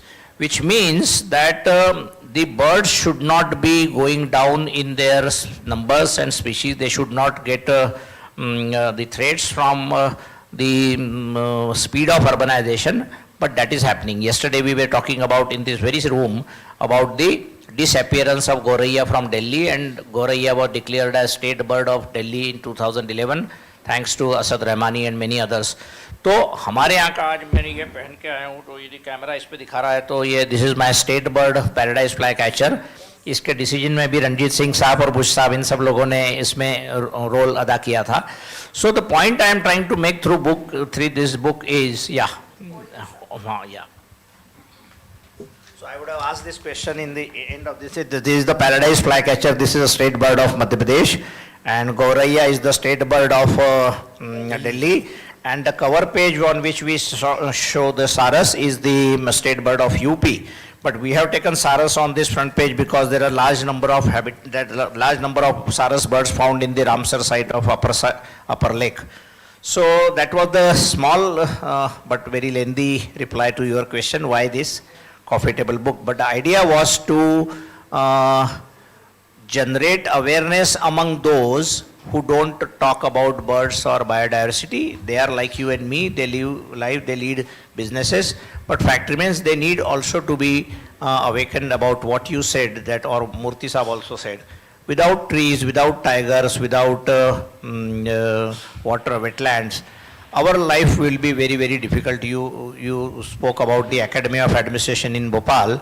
We live in Charimli or other places, so where there are trees, naturally the temperature comes down, but yet people don't understand. They want to go in for air conditioned life.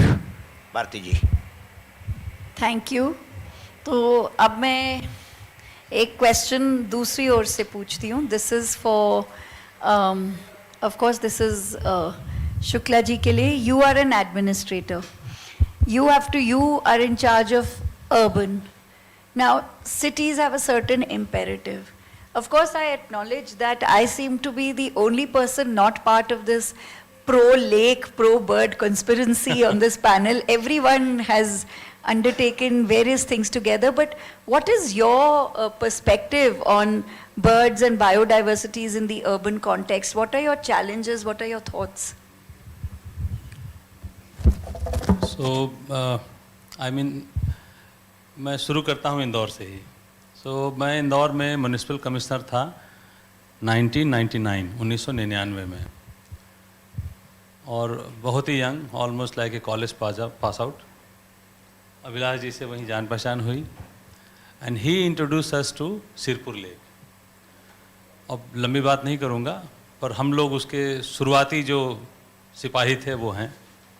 फिर वहाँ बहुत सारे officer आए, बहुत सारे administrator आए, और सिरपुर आज इंडिया में जो 2 साइट सेलेक्ट हुए हैं अभी, उसमें उदयपुर एंड सिरपुर, इंदौर. उसके बाद मैं 2004, 5, 6 में भोपाल में रहा कलेक्टर के रूप में. इसके अलावा 2 ट्राइबल जिलों में मैं काम किया हूँ, मंडला और झाबुआ. तो वहाँ भी मतलब आदिवासी और जंगल को बहुत करीब से देखा हूँ. अभी मैं लेकिन नगरीय विकास का प्रमुख सचिव हूँ. तो उस नाते मैं 1-2 महत्वपूर्ण चीज़ें आपके ध्यान में लाना चाहूँगा. कुछ आंकड़े हैं जो आप याद रखेंगे, बहुत सरल आंकड़े हैं. हमारे देश में सभी शहरों की जो टोटल क्षेत्रफल है वो है 6 लाख स्क्वायर किलोमीटर, और ये पूरे देश के क्षेत्रफल का 2% से थोड़ा सा कम है, 0.25% मान लीजिए इसको. मध्य प्रदेश में ये जो रेशियो है ये 1.25 से 1.5% के बीच में है. हमारा क्षेत्रफल लगभग 3 लाख स्क्वायर किलोमीटर. मैं राउंड फिगर में बता रहा हूँ ताकि याद रखना आसान हो. जो लोग बहुत मतलब माइन्यूट चीज़ों में जाते हैं, मैं डेसिमल पॉइंट में भी बता सकता हूँ. तो मध्य प्रदेश का क्षेत्रफल जो है वो 3 लाख स्क्वायर किलोमीटर है, और 1.25 से 1.5% शहरों का टोटल एरिया है. तो मोटा मोटा सिद्धांत है कि 1 मिलियन पॉपुलेशन मतलब 10 लाख की आबादी लगभग 200 स्क्वायर किलोमीटर में रहती है. तो 15 को 15 से गुणा करते हैं तो 225 होता है. तो मान लीजिए 14-15 किलोमीटर की लंबाई चौड़ाई का अगर क्षेत्रफल हुआ तो उसमें 10 लाख लोग रहते हैं. अधिकांश शहर हमारे 2 लाख, 3 लाख, 4 लाख, 5 लाख आबादी के हैं, 15-16 शहरों को छोड़ दीजिए तो. अब अगर हम सामान्य व्यक्ति, अगर हम दुकान पे बार्गेन करते हैं, कभी कोई सामान खरीदते हैं, कोई हम फ्लैट या दुकान खरीदते हैं, तो 1-2% की वैल्यू क्या होती है, उसको इग्नोर कर दिया जाता है. बच्चे जब मैथमेटिक्स में कैलकुलेशन करते हैं तो 1 या 2% को हम लोग इग्नोर कर देते हैं जब कोई इंजीनियरिंग डिजाइन करते हैं, कोई भी और कैलकुलेशन करते हैं तो. लेकिन शहर के लोगों ने इतना उधम मचा रखा है कि हम इसको इग्नोर नहीं कर सकते. इस बात को समझने की ज़रूरत है कि इस 1-1.5-2% में रहने वाले जो लगभग अब 35-40% आबादी हो गई है, इतना पोल्यूशन, इतना नॉइज़ और इतना लाइट, हमें पता नहीं है कि हमारे इतने लाइट से जो पूरा जो बर्ड्स और इंसेक्ट का वर्ल्ड है वो कितना परेशान है. अगर वो आपस में बात करते होंगे तो यही कहते होंगे कि ये क्लेश करने वाले लोग कौन हैं, ये मतलब हमारे बारे में. तो हम लोगों ने, अच्छा मज़ेदार बात क्या है कि बर्ड्स और इंसेक्ट्स के लिए 10-15 किलोमीटर की दूरी ज़्यादा नहीं होती है. अगर आप गूगल मैप या गूगल अर्थ को देखेंगे तो जब भी आप थोड़ा जूम आउट करेंगे तो आपको शहर ऐसे डॉट के रूप में दिखेंगे. बाकी पूरा इलाका जंगल, खेत, नदियाँ, तालाब, खलिहान, पहाड़ों से बना हुआ है. तो इसके बीच में जो शहर हैं वो डॉट डॉट और मोस्टली वाइट रंग से दिखते हैं वो. तो जो जितना बड़ा वाइट पैच दिखेगा वो उतना बड़ा शहर है. जैसे दिल्ली और एनसीआर आपको बहुत बड़ा वाइट पैच दिखेगा, और कोई छोटा शहर गुना या रतलाम या रीवा आपको छोटा सा वाइट पैच दिखेगा एक डॉट की तरह से. तो फिर हम इतनी चिंता क्यों कर रहे हैं? चिंता इसलिए कर रहे हैं कि ये जो उनके स्पेक्ट्रम में जो हम छोटे छोटे डॉट्स हैं, ये हम लोगों ने काफ़ी मतलब हंगामा किया हुआ है कि हम लोग पूरे जो माने स्पीसीज़ की इतनी लाखों वैरायटी में हम एक वैरायटी हैं, और हमने सबका जीना मुश्किल कर रखा है. तो इसलिए ज़रूरी है कि, और हम आज जो लोग बैठे हैं हम सब लोग कहीं ना कहीं अपने अपने क्षेत्र में लीडर्स हैं, और हम मतलब हमारे ओपिनियंस मैटर करते हैं, इसलिए हम यहाँ बैठे हैं. तो हम सब लोगों को ये समझना ज़रूरी है कि अगर हम पोल्यूशन और एयर नॉइज़ और केमिकल पोल्यूशन सबको अगर थोड़ा हम ठीक करें तो हमारे शहर जो नुकसान कर रहे हैं उसमें कमी हो जाएगी, पहला. दूसरी बात जो बहुत संक्षेप में बताना चाहूँगा कि शहरों के अंदर अभी भी एक और बहुत बड़ी गलतफहमी है कि जो हम कॉलोनियों में छोटे मोटे पार्क बनाते हैं, हमें कई बार लगता है, बहुत लोगों को लगता है कि इससे हमारा उद्देश्य पूरा हो रहा है. ये बहुत बड़ी गलतफहमी है.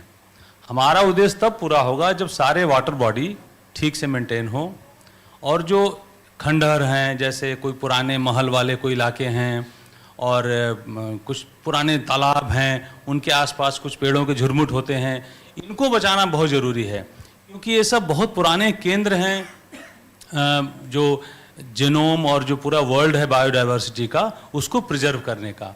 तो शहरों के अंदर हम अर्बनाइजेशन करें, लेकिन उसमें सभी एरिया को जो हम बदलते जा रहे हैं, ये बहुत बड़ी गलती हो रही है। तो हमारी कोशिश होनी चाहिए, जो कि मैं अपने मेरा जितना प्रभाव है उसमें मैं प्रयास कर रहा हूँ करने का, कि अर्बनाइजेशन में हम लाइट, नॉइज़ और पोल्यूशन को कंट्रोल करें जितना हो सके।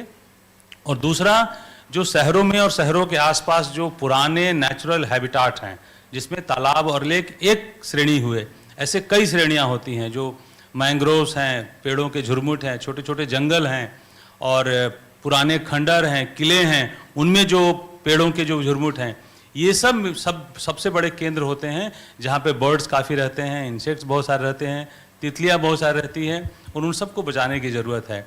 तो जितने भी थॉट लीडर्स हैं, चाहे वो अर्बन प्लानर्स हों, चाहे वो ऑफिसर्स हों, चाहे वो पॉलिटिकल लीडर्स हों, सबको इसमें जागरूक होने की ज़रूरत है। Thank you.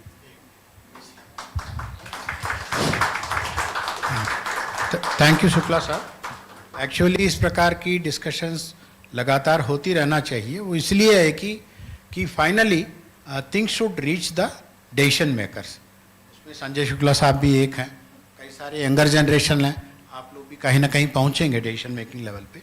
लेकिन कल का जो बजट जो रिलीज हुआ है, उसमें एक्वाटिक सिस्टम्स को पूरे भारत का मतलब प्रबंधन के लिए 30 करोड़ रुपए का पैसा मिला हुआ है। तो no way it is going to really meet out the requirement.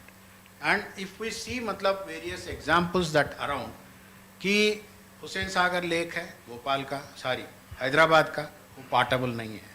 Madhya Pradesh में सागर है, वो पार्टेबल नहीं है। लकीली अपनी जो बोस्ताल है पार्टेबल है, बट स्टिल उसके साथ भी अपने प्रॉब्लम्स हैं। तो जहाँ पर भी अर्बन एरियाज हैं, वहाँ पे अर्बन एरियाज की जो लैंडस्केप्स हैं और वहाँ की एक्वाटिक बॉडीज़ हैं, इसे जब तक हम लोग संजो के नहीं रखेंगे, if not for anybody else, only for the benefit of the human life and quality of the human life, that becomes a very big essential thing. And then I request from this forum, through Sanjay Shukla ji and others, to seriously to make a note of this. क्योंकि अब जैसा कि मेरा उम्र है, खांडेकर साहब का member, हम लोग 60 प्लस में चले गए। We may live for another 15-20 years. अब लड़की बैठी हुई है, इनकी ये मेरे उम्र तक आते आते इनका मतलब देश और इसकी शहर कैसी होगी। And then another most important issue, कि कितने भी शहर हैं देश के, सबके सब पानी का जो मतलब आप लोगों का पीने का पानी नदी से आ रहा है। कि नदी तो कोई कल्पतरु तो नहीं रहा, क्योंकि व्हेन वी कंसिडर बायोडाइवर्सिटी, ये सारे इश्यूज उसमें मतलब इंक्लूडेड है। जैसे कि मैंने पहले बताया, बायोडाइवर्सिटी के लिए आपको बायोडाइवर्सिटी में ना लाइफ है और कुछ नहीं है। It can start from your corona, जो हाफ लाइफ हाफ डेड है। जब आपके मेरे ऊपर आ जाते हैं, पूरे लाइफ में तांडव करता है, जब अपने से बाहर हो गया तो कुछ नहीं है। तो लाइफ वहाँ से लेके, if you consider human as a top most मतलब बायोडाइवर्सिटी एग्जाम्पल, तो हमारा तक सारे लाइफ को one has to take care. And life it's only life. एक चीज़ याद रखिएगा, लाइफ का भोजन कौन है? दूसरी लाइफ है।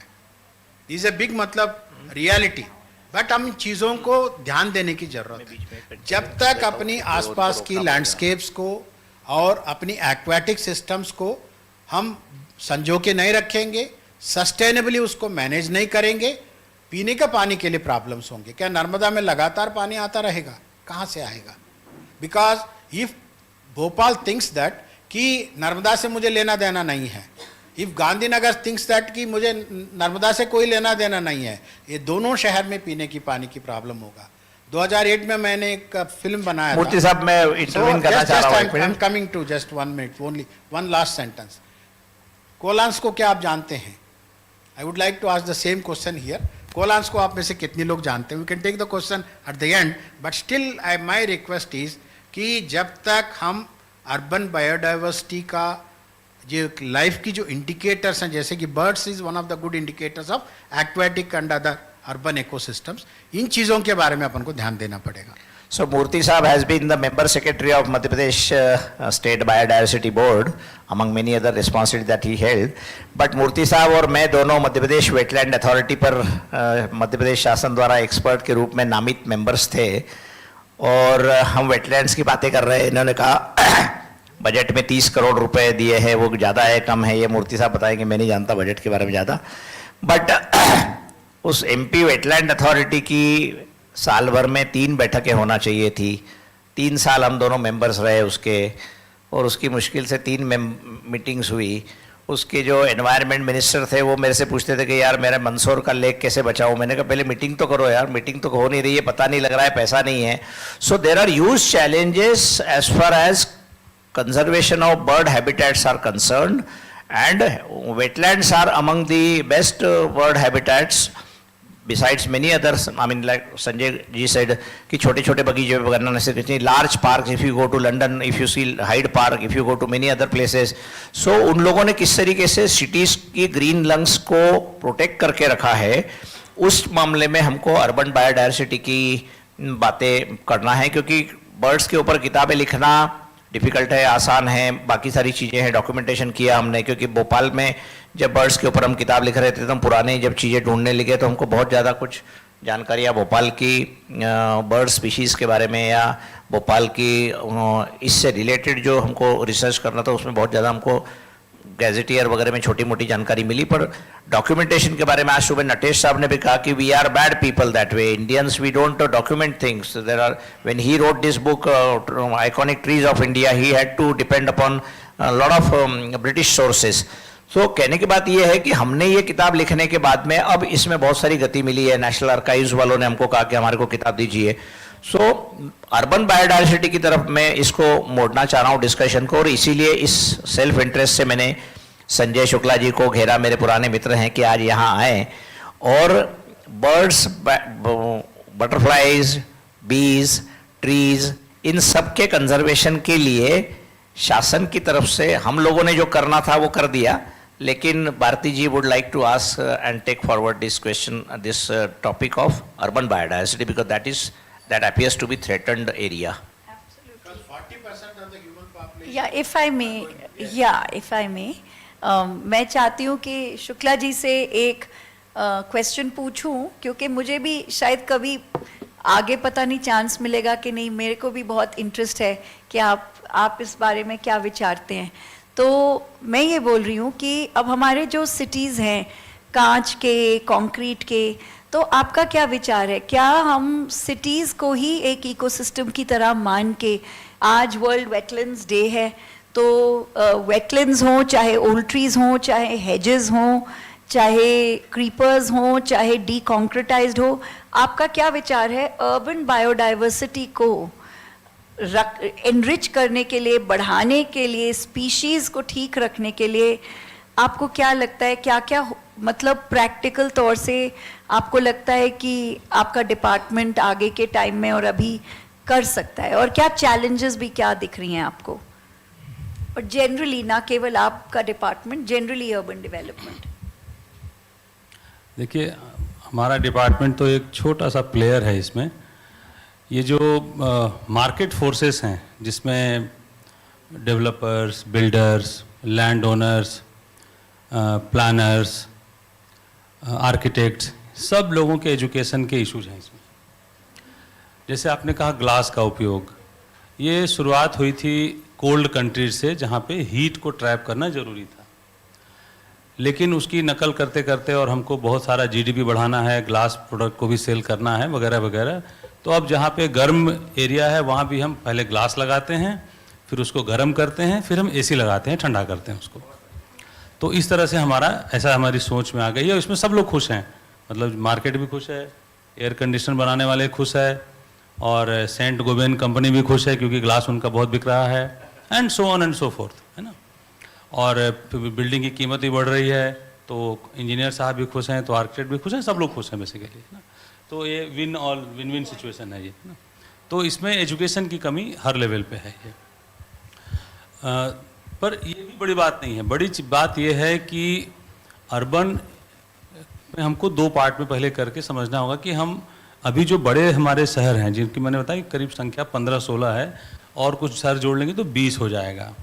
अब इनको हम एक अलग इकोसिस्टम मान सकते हैं इकोलॉजिकल पॉइंट ऑफ व्यू से।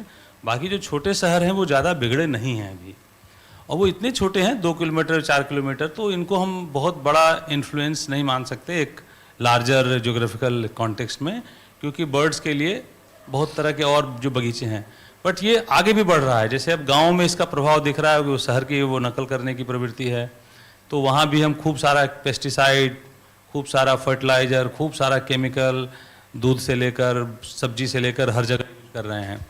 अभी जो पूरी जो चेन है उसकी बायोडाइवर्सिटी की, इसको हम लोग अभी ठीक से शायद समझ भी नहीं पाए हैं कि हमारा एग्जिस्टेंस एक बहुत अच्छा एक यूट्यूब पे फिल्म है, उसको कोई भी देख सकता है कि अगर कोई भी एक स्पीसीज़ को हम गायब कर दें तो कितने साल तक ह्यूमन सर्वाइव करेंगे। तो सबका जो पूरा जो कॉम्प्लेक्स इंटर रिलेशनशिप है, एक दूसरे पे डिपेंडेंस है, फूड चेन के इशू भी हैं और सर्वाइवल के इश्यूज भी हैं, वो सारा डिस्टर्ब हो जाता है। तो छोटे शहरों में तो नुकसान कम हुआ है, हम लोग उसको ठीक जल्द कर सकते हैं, पर बड़े जगहों पे जैसे दिल्ली के आसपास अरावली को काफ़ी डैमेज कर दिया गया। यमुना की हालत क्या है उस पर कुछ कहने की ज़रूरत नहीं है, सब लोगों को पता है। ऐसे ही जो और दूसरे शहर थे, कानपुर है, पटना है, बहुत सारे, मैं सबका नाम नहीं लेना चाह रहा हूँ क्योंकि हम सब लोग बराबर ही बौद्धिक क्षमता के हैं, आपको भी सारी बातें पता हैं, मैं केवल उनको फ्लैग कर रहा हूँ कि जो बड़े शहरों में जो डैमेज हो चुका है उसको हम वापस अनडन कैसे कर सकते हैं। तो जो फैक्टर कंट्रीब्यूट करते हैं बायोडाइवर्सिटी को नुकसान करने में, उसमें बहुत ज़्यादा जो कंक्रीट और एस्फाल्टिंग हो रही है वो एक फैक्टर है ऐसा, क्योंकि वो बहुत हीट होता है जब वो साल के 3, 4, 5 महीने जब वो धूप पड़ती है तो बहुत हीट होता है, और उस हीट को जो इंसेक्ट वर्ल्ड है, जो बर्ड की दुनिया है, वो समझ नहीं पाती है। तो हम जैसे किसी ज्वालामुखी को या किसी वॉल्केनो के पास नहीं जाते हैं ये मान करके कि ये आदमी के रहने की जगह नहीं है, वैसे ही बर्ड्स और इंसेक्ट धीरे धीरे ऐसे अर्बन सेंटर को ऐसे ही हीट सेंटर मानते हैं और उसको बाईपास करके वो निकलते हैं, इधर उधर से निकल जाते हैं। तो हम इसमें सबसे पहला काम तो ये करें कि डैमेज करने की प्रवृत्ति को कम करें, और जो हम ये मतलब अब छोटी छोटी गाँव की कॉलोनियों में, इनफैक्ट मैं मजाक में कई बार कहता हूँ कि जो हमारे सीमेंट कंक्रीट को सीसी कहते हैं बोलचाल में, सरपंच और गांव के पंचायत सचिव और सब इंजीनियर, सबसे ज़्यादा जो गांव में जो हर साल फंड जाता है नरेगा से भी और अन्य योजनाओं में अनटाइड फंड भी जाता है, आपको शायद हैरानी होगी सुनकर कि लगभग 60 से 70% पूरा पैसा केवल सीमेंट कंक्रीट रोड में खर्च होता है। उसको सीसीकरण कहते हैं, एक नया शब्द बना दिया गया है मध्य प्रदेश में, सीसीकरण। सीमेंट कंक्रीट और करण हिंदी में हम यूज करते हैं जब हम किसी क्रिया को संज्ञा में बदलते हैं तो करण शब्द का उपयोग करते हैं, तो हमने सीसीकरण कर दिया है पूरा। तो ये एक अलग एक कॉमेडी हो जाएगी, उस पर हम ज़्यादा ना जाएं, पर इस तरह से मतलब लगभग वैसे ही लोगों की तरह या पागलों की तरह हम लोग कंक्रीट की सड़क गांव-गांव में, गली गली में, उसके पीछे थॉट ये है कि अगर मट्टी या बिटुमिन की भी रहेगी तो पानी आएगा तो कीचड़ होगा तो रोड खराब होगा, तो क्योंकि पानी इसको डैमेज नहीं करता और पानी को हम मैनेज नहीं कर सकते स्टॉर्म वाटर को, तो इसलिए सीमेंट कंक्रीट की गलियां बना दो। तो गांव की सारी गलियां अब कंक्रीट की बन रही हैं और शहर के आउटस्कर्ट्स पे भी जितने भी कॉलोनियां बन रही सब सीमेंट की सड़कें बन रही हैं।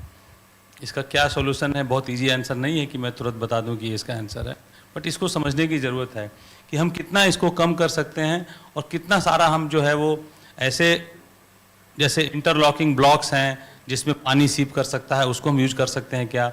बहुत पहले पत्थर की सड़कें गलियां बनती थी और 400-500 पुराने ऐसे सड़कें सेंट्रल एशिया में, इंडिया में कई जगह मौजूद हैं, तो क्या हम उसको हम एक ऑप्शन के रूप में सोच सकते हैं। तो इस प्रकार की एक उदाहरण था ये। ऐसे कितने इशू हैं जिसमें शहर में हमको पॉल्यूशन, स्पेशली ये जो धुआं वाला पॉल्यूशन है गाड़ियों से और अन्य सोर्सेज से, फैक्ट्रियों से हो रहा है, उसको इमीडिएटली हमको चेक करने की ज़रूरत है। दूसरा है एस्फाल्टिंग और कंक्रीट का यूज, उसको हमको कम करने की ज़रूरत है। और हम अनावश्यक जो लाइट यूज कर रहे हैं, बहुत सारा रोशनी बहुत ज़्यादा यूज कर रहे हैं हम लोग, तो हमारे ऊपर क्या असर होगा ये तो कुछ पीढ़ियों के बाद पता चलेगा कि हम लोगों की आंखें ऐसी रहेंगी या कुछ बदल जाएंगी, भगवान जाने। पर इंसेक्ट्स और बर्ड्स काफ़ी इससे प्रभावित हो रहे हैं। तो basically there is a need for urgent I mean addressing the syllabus and approach and teaching of all institutions जहाँ पे वो सारे लोग निकलते हैं जो आगे जाके, चाहे वो MBA हो, चाहे वो आर्किटेक्चर हो, चाहे वो इंजीनियरिंग हो, वगैरह वगैरह। तो इस पे जब हम काम करेंगे तो जाके बदलाव I would like to come here and ask you a sub question, बल्कि आप दोनों से, कि आप लोग मतलब सरकार बहुत मशहूर है कि डेटा रखती है हर चीज़ में, हमारे सारा मतलब Aadhaar being the best example, and yet हमको we don't have a full list of all the trees in urban areas, or we don't have database कि कौन से species सिर्फ यहाँ मिलेंगे और कोई नहीं मिलेंगे.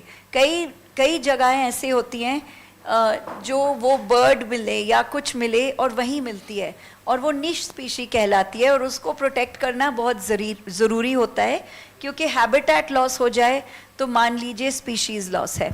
तो मैं ये पूछूंगी आपसे, आपने पन्ना में भी और आप ऑफ कोर्स शहरी विकास में हैं, तो आपका मतलब ये डेटा जब इन्वायरमेंट पे हो, नॉन प्रॉफिट मतलब टेंजिबल पैसे की बात नहीं हो या इस चीज़ पे हो, तो डेटा क्यों नहीं ढंग से रखा जाता और क्यों नहीं हमारे बेसिक डॉक्यूमेंटेशन, क्यों हम इतने पीछे छूट गए हैं? स्पेशली मैं बोलूँगी ट्रीज, सिटीजन साइंस, डेटा.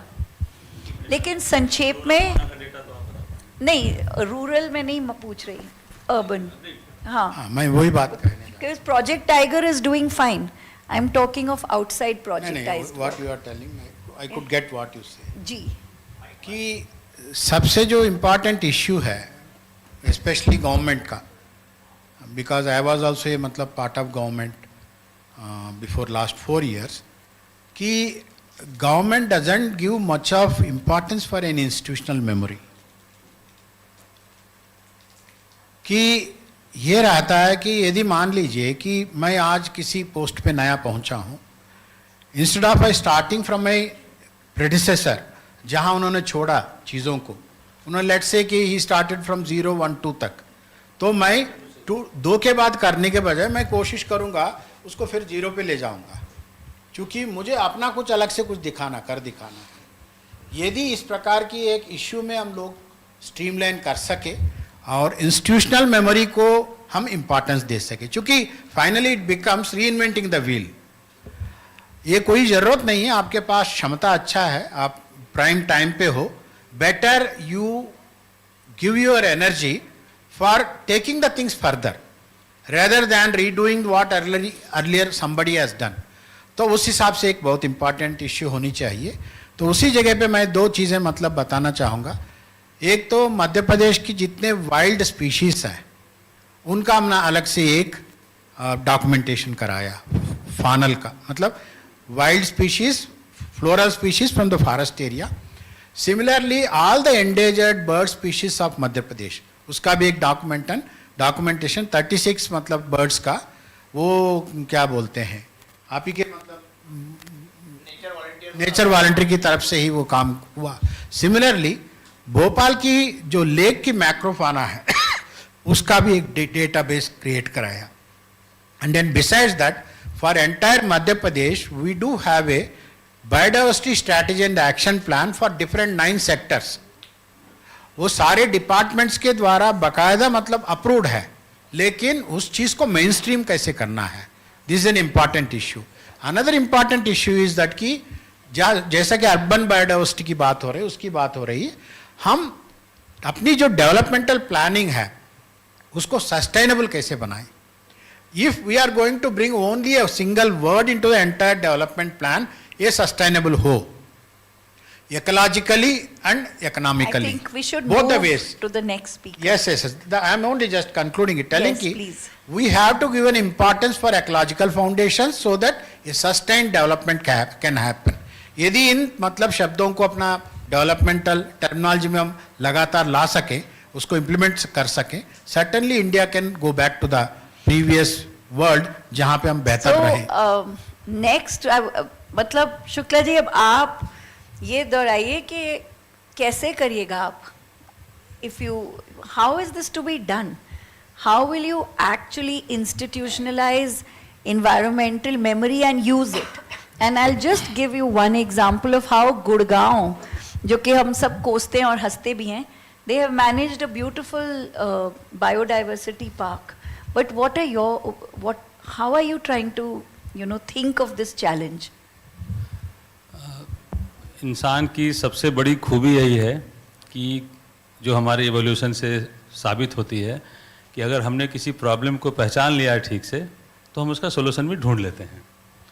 तो now that we know the problem, so देखिए सभी शहरों में यूनिवर्सिटीज़ हैं, सभी शहरों में कॉलेजेस हैं, और सभी यूनिवर्सिटी और कॉलेजेस में बायोलॉजी, बॉटनी, जूलॉजी के डिपार्टमेंट होते हैं।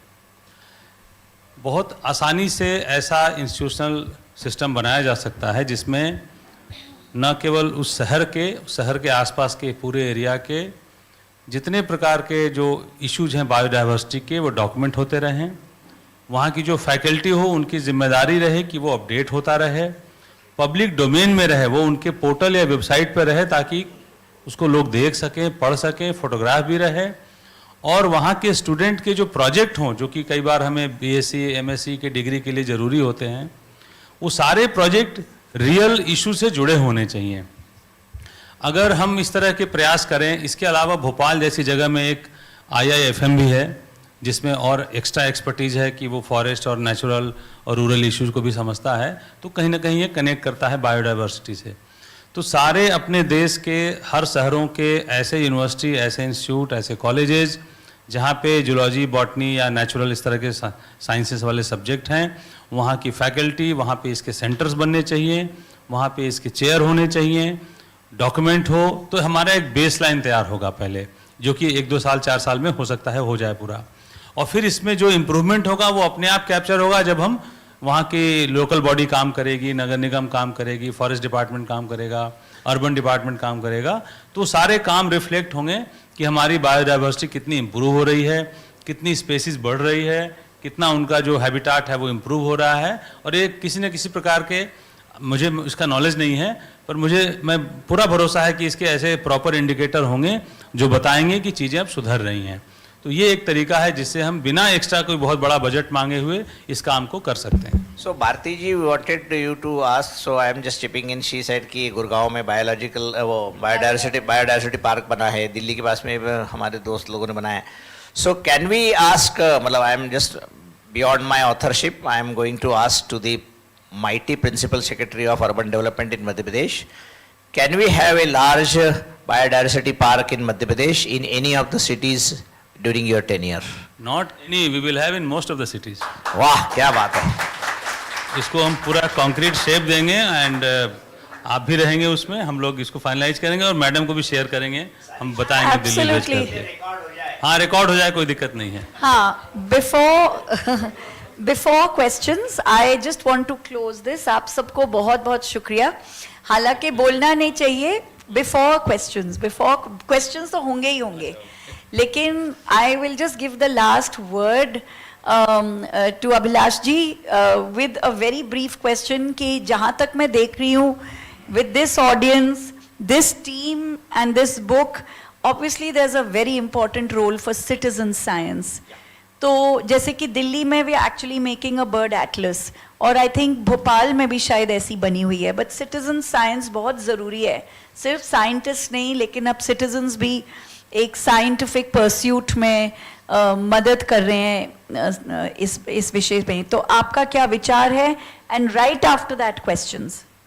So definitely we need to collaborate with the experts, with the scientists, and we as citizens, because I wrote this book as a citizen of Bhopal. I came here about 30 years ago and I thought there was no literature on birds, so I tried to do this book. So I am a citizen and I would definitely like to collaborate, and there have been very recent instances in which Mr. Murthy also described.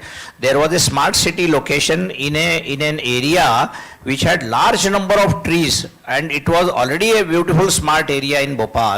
And there are some people sitting here in this room who brought out details of that number of trees.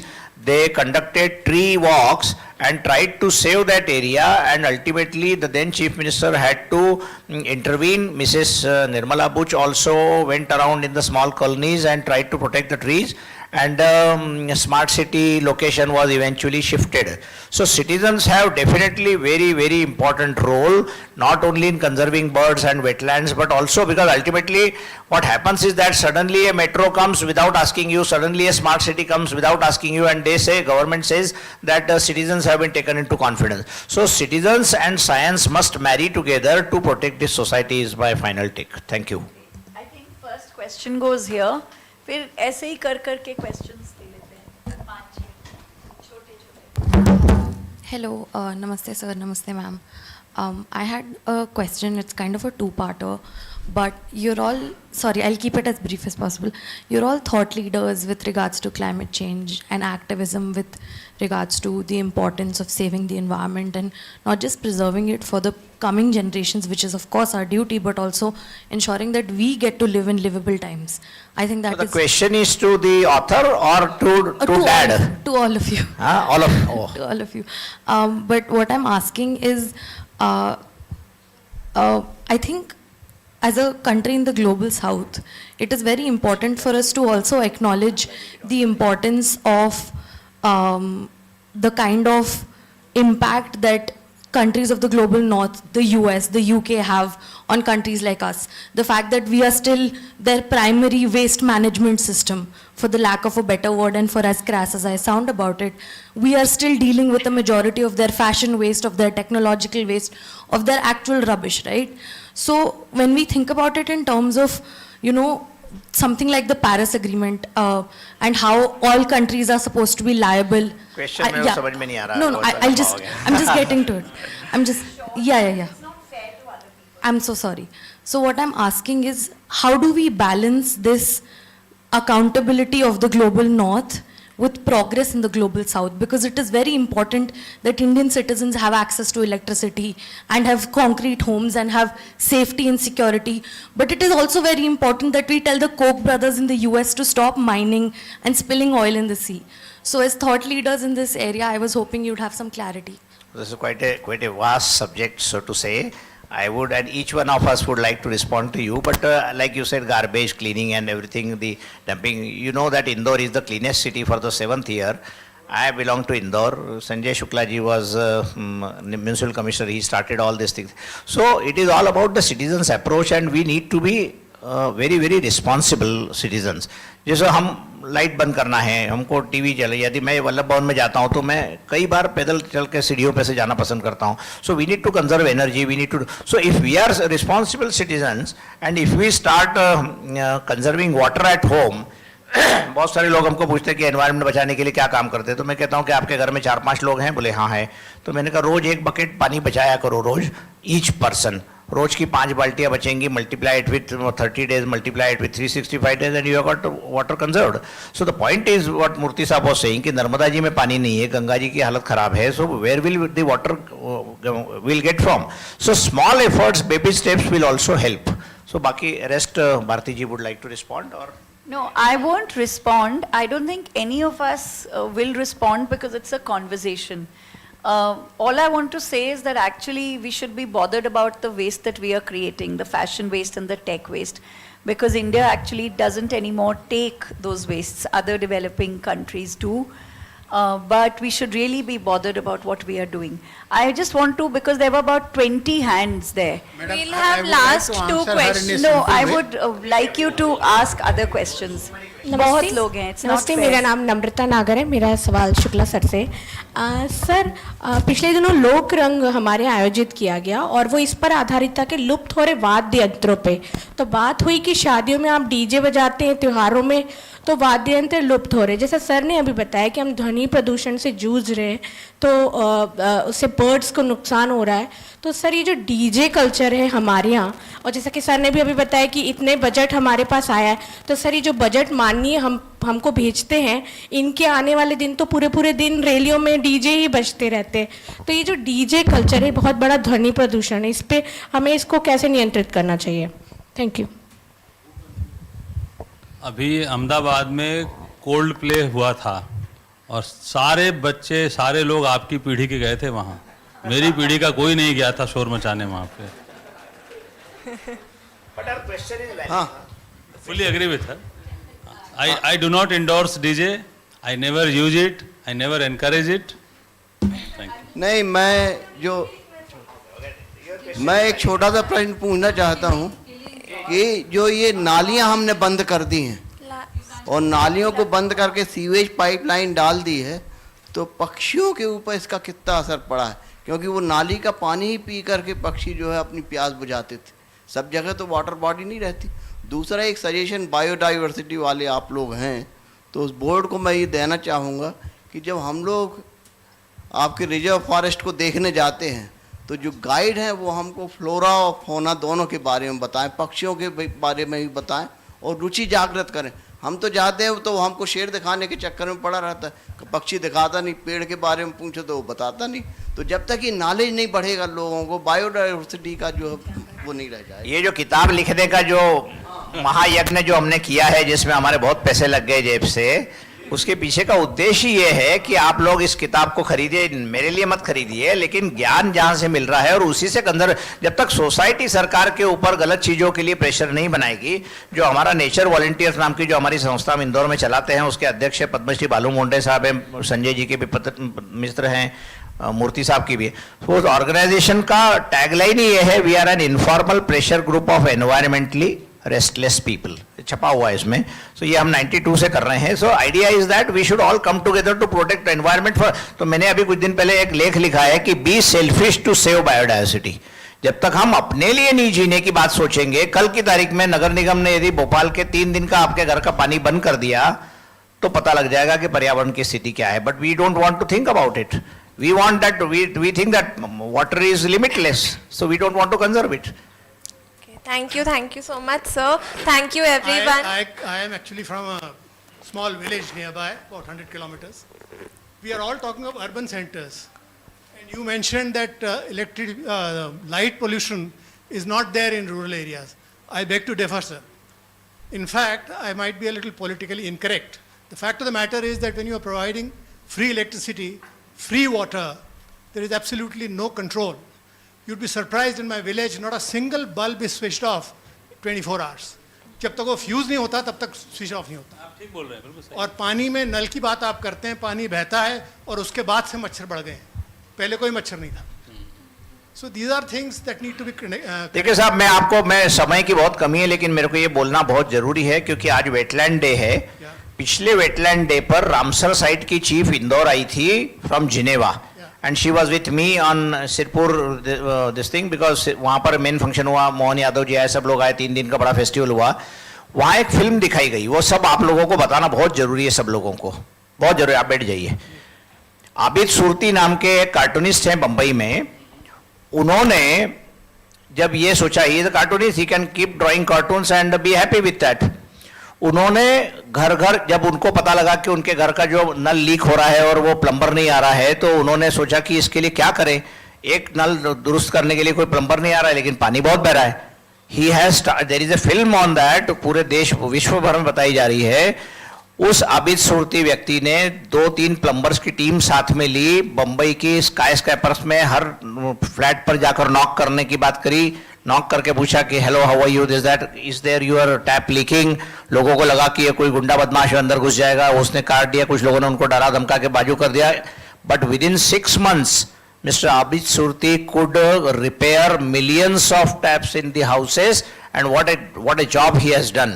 So कहने का मतलब यह है कि where there is a will there is a way. So Abid Surti as a cartoonist, उन्होंने अपने साथ में प्लम्बर्स की टीम ली, सब फ्री में काम किया लोगों के घर। तो हमारे घर में जब नल लीक होता है तो हम उसके बारे में ज्यादा चिंता नहीं करते हैं, क्योंकि ठीक है पानी तो खूब आता रहेगा, संजय शुक्ला जी का अर्बन डिपार्टमेंट है, पानी भेजता रहेगा। पर are we really responsible for our own deeds, ये इशू है। But thank you very much to everyone because we are running out of time. Thank you Bharti ji. Thank you so much once again to all of our esteemed. Yeah, of course. Yeah. No, please. I just wanted to thank everyone. आप सबको बहुत शुक्रिया। Sorry मैंने इतना time नहीं दिया, क्योंकि यहाँ से वो ऐसे घूर घूर के देख रही थी मेरी ओर, आपकी ओर नहीं देख रही थी, तो मैं प्रेशर के दबाव में आ गई। हालांकि सरकारी प्रेशर के नहीं आती, लेकिन यूथ प्रेशर में आ गई। थैंक यू वेरी मच कि आप ये जो बात हुई, thank you and many congratulations this book is a very important book. Yeah, and ma'am, I would like to say we could just keep listening to you all because the conversation is so interesting and we could have a lot of more questions if the time constraint wasn't there. On this wonderful occasion, I would, because urban biodiversity की बात हो रही है, भारती जी को भी बताना चाहूँगा, भारती जी बहुत लीडिंग एनवायरमेंटलिस्ट है दिल्ली की. बायोडायवर्सिटी एक्ट 2002 में बना, मूर्ति साहब बाद में उसके मेंबर सेक्रेटरी बने बायोडायवर्सिटी बोर्ड के, लेकिन अर्बन बायोडायवर्सिटी के ऊपर कोई कॉन्फ्रेंस नहीं हुई जो मैंने पहली बार देश में इंदौर में करी, और काफ़ी अर्बन मैनेजर्स को, स्मार्ट सिटी के सीईओज को उसमें बुलाया. और I must say on from this floor कि बहुत सारे CEOs of smart cities while going out of that hall, उन्होंने कहा मुझे कि मेरे को हम लोगों को पर्यावरण अब समझ में आ रहा है. सो पर्यावरण समझना, उसको प्रोटेक्ट करना यदि एक कलेक्टर या स्मार्ट सिटी के CEO के हाथ में है, but if he doesn't understand, so therefore this Indore declaration a call for action on urban biodiversity conservation. I would request mister Sanjay Shukla to please accept this document from my side. Can we give them a huge round of applause? This is a 2-year-old document, but nevertheless it is always, because we are talking about urban biodiversity.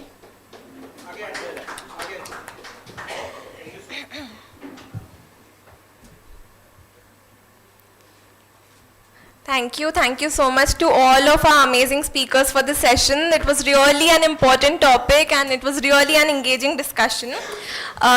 Can we give them a huge round of applause once again for this amazing conversation? Now our speakers have a question for the audience, and if you know the answer, just please raise your hand and you'll receive an enriched life by Dale Carnegie. So you will ask the question. No, you'll ask. Oh, there are so many questions coming to my mind. But who is among the best well-known ornithologists of the country? Please raise your... Yeah. So the prize goes to Mr. KVS Chaudhary. Please come up on the stage to receive your prize. Sorry, I wanted the young man to say this thing, but the question should have been more difficult, the question. Chaudhary Sahab, आइए. Chaudhary Sahab was Municipal Commissioner of Bhopal. So an IAS officer, you can give this book to him. He is an avid reader. Thank you so much. Thank you. As we conclude this enriching session, I would like to request Dr. Meera Das ji, a founder member of the society, to please come up on the stage and present our esteemed speakers with a memento as a token of our gratitude.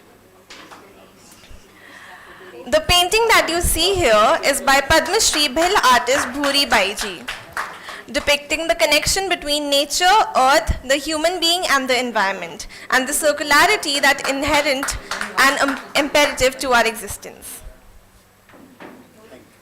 हम आप जो bottle लेके चलते हैं, it's a small gesture, but we can show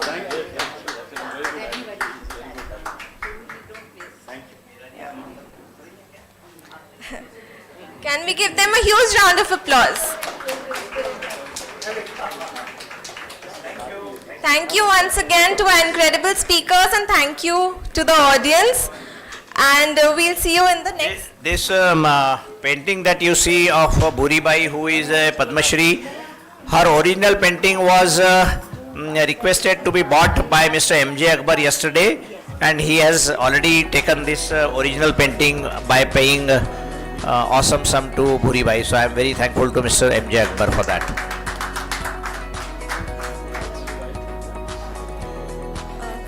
I would request everyone to please settle down as we are about to begin with the next session.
I would request everyone to please settle down and please put your mobile phones on silent mode. An exuberant afternoon to one and all present here. Ladies and gentlemen, welcome to this powerful session, Untamed Poetry, where we explore the raw and unfiltered expressions of the heart. Today, we are honored to have with us the incredible Sandhya Mridulji, the force behind the collection Untamed, in conversation with Dr. Neha Jain ji, whose thoughtful approach to literature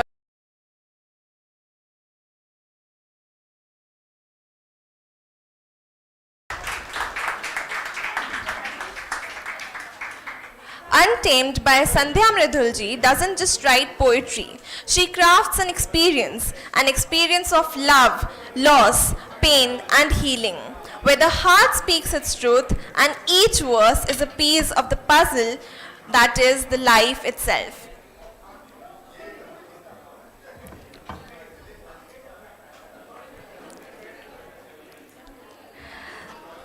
Sandhya ji's poetry speaks to the real, the raw, and the realizations that emerge from confronting the most difficult emotions. Before we begin this amazing session, let me introduce to you our distinguished guests for this session.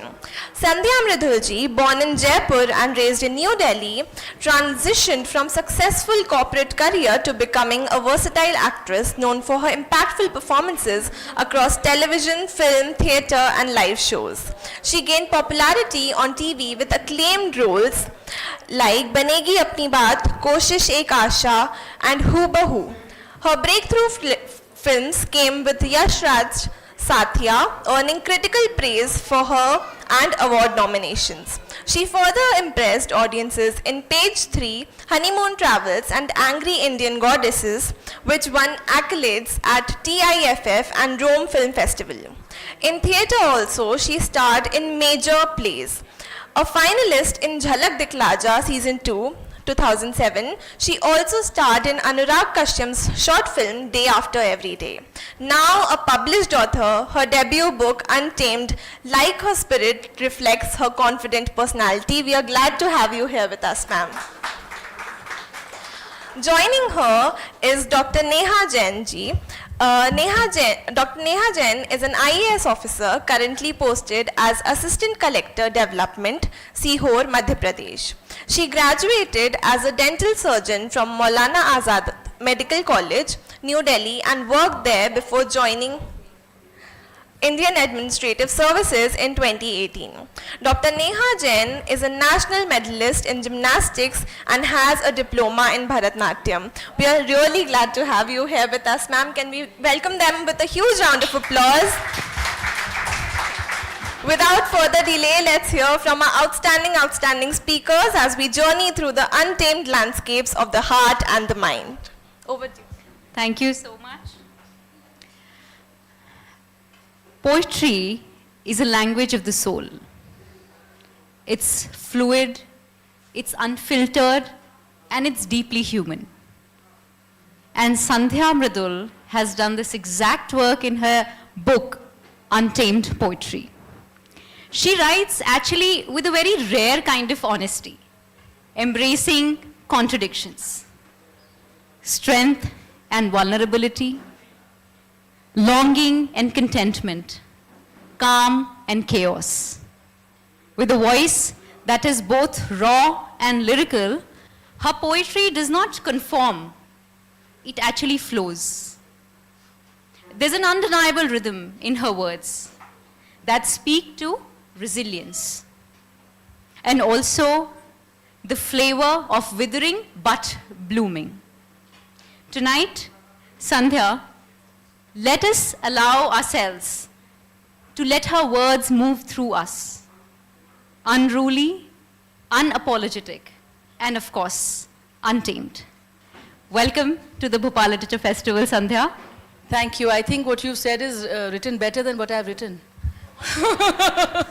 Thank you. That was a wonderful, extremely wonderful introduction, and I'm very happy to be here.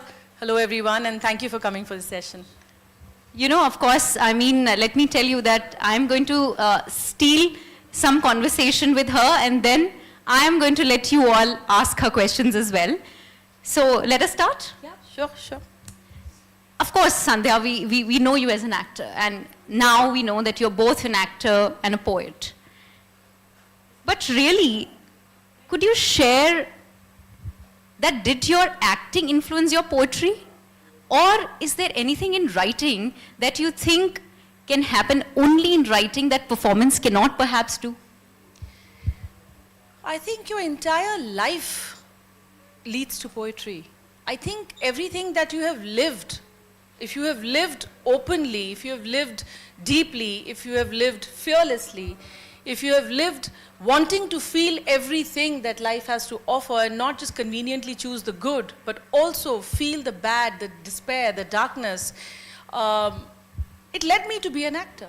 It led me to be a writer. You know, my life as an actor led me to experiences that maybe have helped me pen down this pain, because I'm telling you, being an actor is also painful, you know. So I just feel that inspiration, there's no bigger inspiration than living life truly, you know, and like I said, not choosing just the good and shoving the bad under the carpet. So that has been my inspiration. I mean, there's no bigger inspiration than pain, honestly. The good, the bad, and the ugly. Absolutely. You have to live all of it. Absolutely. You know, when I read her book, the one thing that I was sure about, that she's written about profound emotional themes. You have to have a heart to read her heart. I mean, if that kind of sums it up. So I wanted to ask you, you know, are there any poets, artists, performers, individuals who've inspired you to write this? Or how have you been inspired enough and attracted enough to actually bear your own heart in your writing? You know, other than the fact, like I said, I am, however dark and hard life gets, I'm always inspired. I'm always inspired. That does not go from me. I have a strange connection to pain, which does not leave me, you know, and I think the only way for me to transcend that into something was this book. Sorry, what did you ask me? I said that, are you, see, that's the poets. flow. Poets just go away somewhere That's else. the flow, that's the flow. So, were you inspired by any poets or artists, specifically any people who kind of inspired definitely. A lot of, see, I wasn't, firstly, honestly speaking, as a kid, I hated poetry. I would do anything to bunk poetry class and stand in the basketball court and eat samosas. Anything. I really disliked literature. I was a mathematics student. That was my favorite subject. But then life is so poetic. You know, it did not remain about the words. It became about the feelings, you know. But there are, over time, there were a lot of people who what they said, how they performed, or how they sang, stuck with me. You know, I'm a huge fan of Maya Angelou. I'm a huge fan of Mary Oliver. I'm a huge fan of Leonard Cohen, Sylvia Plath, Anais Nin. You know, these writers, I have found them, I found them fearless. I think to be true to what you're doing, you have to be fearless. And fearless is only possible when you're really scared and when you've known that kind of fear, you know. So yes, other than real life people, my father who I lost when I was very young, my brother who was a wonderful poet who I lost a couple of years ago very suddenly, he was a wonderful poet. He was a self-taught Urdu and English poet. His book is not published, but I intend to do it posthumously now. He inspired me because, you know, it's often said that men don't feel things that much. Men don't feel things deeply. Men can't express deeply. My brother broke that wall completely. You know, and I thought he was so brave, and he was one of the first people where I got exposed to somebody embracing darkness in them with such gusto. You know, so definitely he is an inspiration to me. The life that my mother has led, which has been so hard, you know, there's inspiration everywhere, in everyone. And I'm very, very curious about not people's lives, but their energies. And I think the collective energy of this world was so painful in the past 4 or 5 years that I had to put my head down and my pen down and just write it all there. You know, you remind me of the book, I don't know how many people have read it, it's called The Big Magic by Elizabeth Gilbert, where she writes that creative process is something that just happens to you. Yeah. And if you're receptive, you might receive it, and you are a medium to write that. It's true. You're not thinking. I mean, I don't think there's even one poem where I've had to think. I've just sometimes, in the middle of something, just dropped everything and picked up my pen and started writing. Or woken up at night and just suddenly written something and then it's gone. You know, I've never forced a poem to happen. That's why you'll see there are a lot of them that are just 2 lines. Because they did it. The 2 lines were enough. They said what they had to say. I did not feel the pressure to write 8 more lines to turn it into a poetry. Because that was not what I was aiming for at all. You know, I was literally penning down a journey as palpably and honestly as possible. You know, as you say, you've been writing your journey, you know. When you will all read the book, you will see that the first poem of the book, it says how strong.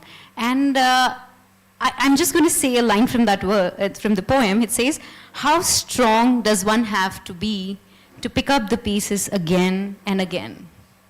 And this line captures the cyclical nature of grief. You cannot get away with it all at once. Grief will capture you. You will have to carry it. You have to burden it. So, you know, my question to you is, when I read that book, I really wanted to ask, you know, the poet about it. Sandhya, now that you are in flesh and blood, I can ask you, that did you really write about grief to get the pieces back? Or you just wanted to write because it serves as a mirror to know the depth of your loss? I just wanted to know the depth of what I was feeling. I just wanted to allow the depth. I just wanted to break once and for all. I just wanted to lose that fear of breaking. We're all so scared to break. You know, उठ पाएंगे कि नहीं उठ पाएंगे, उठ जाते हैं. But you have to break. You know, there's a very famous quote by a very famous poet which says that light is where the crack, comes in from the wound. And I just said, ये तो बहुत अच्छी बात है, अगर एक crack से इतनी light आती है तो पूरी body और soul crack हो जाएगा तो light ही light भर जाएगी. You know, the days when I used to feel terrible, I used to tell myself, let yourself have so many cracks that light is coming in from everywhere. You know, and it's very uncomfortable for people around you who care about you to see you go through this. Because they couldn't understand why you're such a lively, bubbly, fun person. Why are you becoming this depressive? Why are you allowing this sadness to take over? Why are you... And I said, I know what I'm doing. He said, why are you rushing into the storm? Why are you going into it? I said, the only way is to go into it. I do not want to shove anything under my carpet.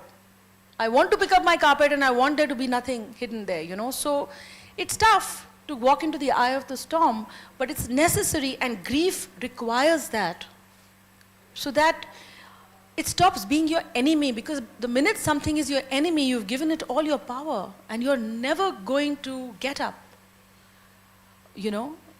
So it's as simple as that for me. Yeah. So, you know, because she started, and, you know, the poetry is, of course, on grief, but then one more emotion, you know, that I found so complex and interesting in her book, and I'm going to ask you about it, was love.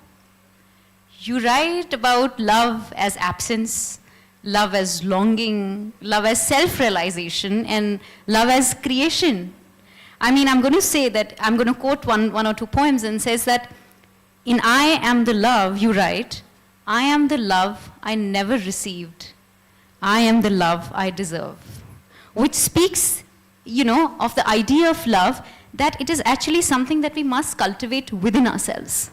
In another poem, when you write about love, it says, only love, how could I not love you? I created you from my own heart. Which suggests that love is an act of actually bringing someone, bringing something into existence.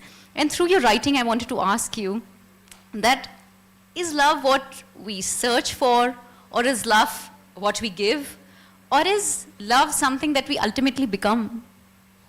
See, the goal is to become. You know, that's definitely the goal. That's definitely the only goal. Because see, I mean, of course, we are all people who want love from others, from our family, from our friends, from our spouses, from our partners, from our pets. I'm not denying that that is love too.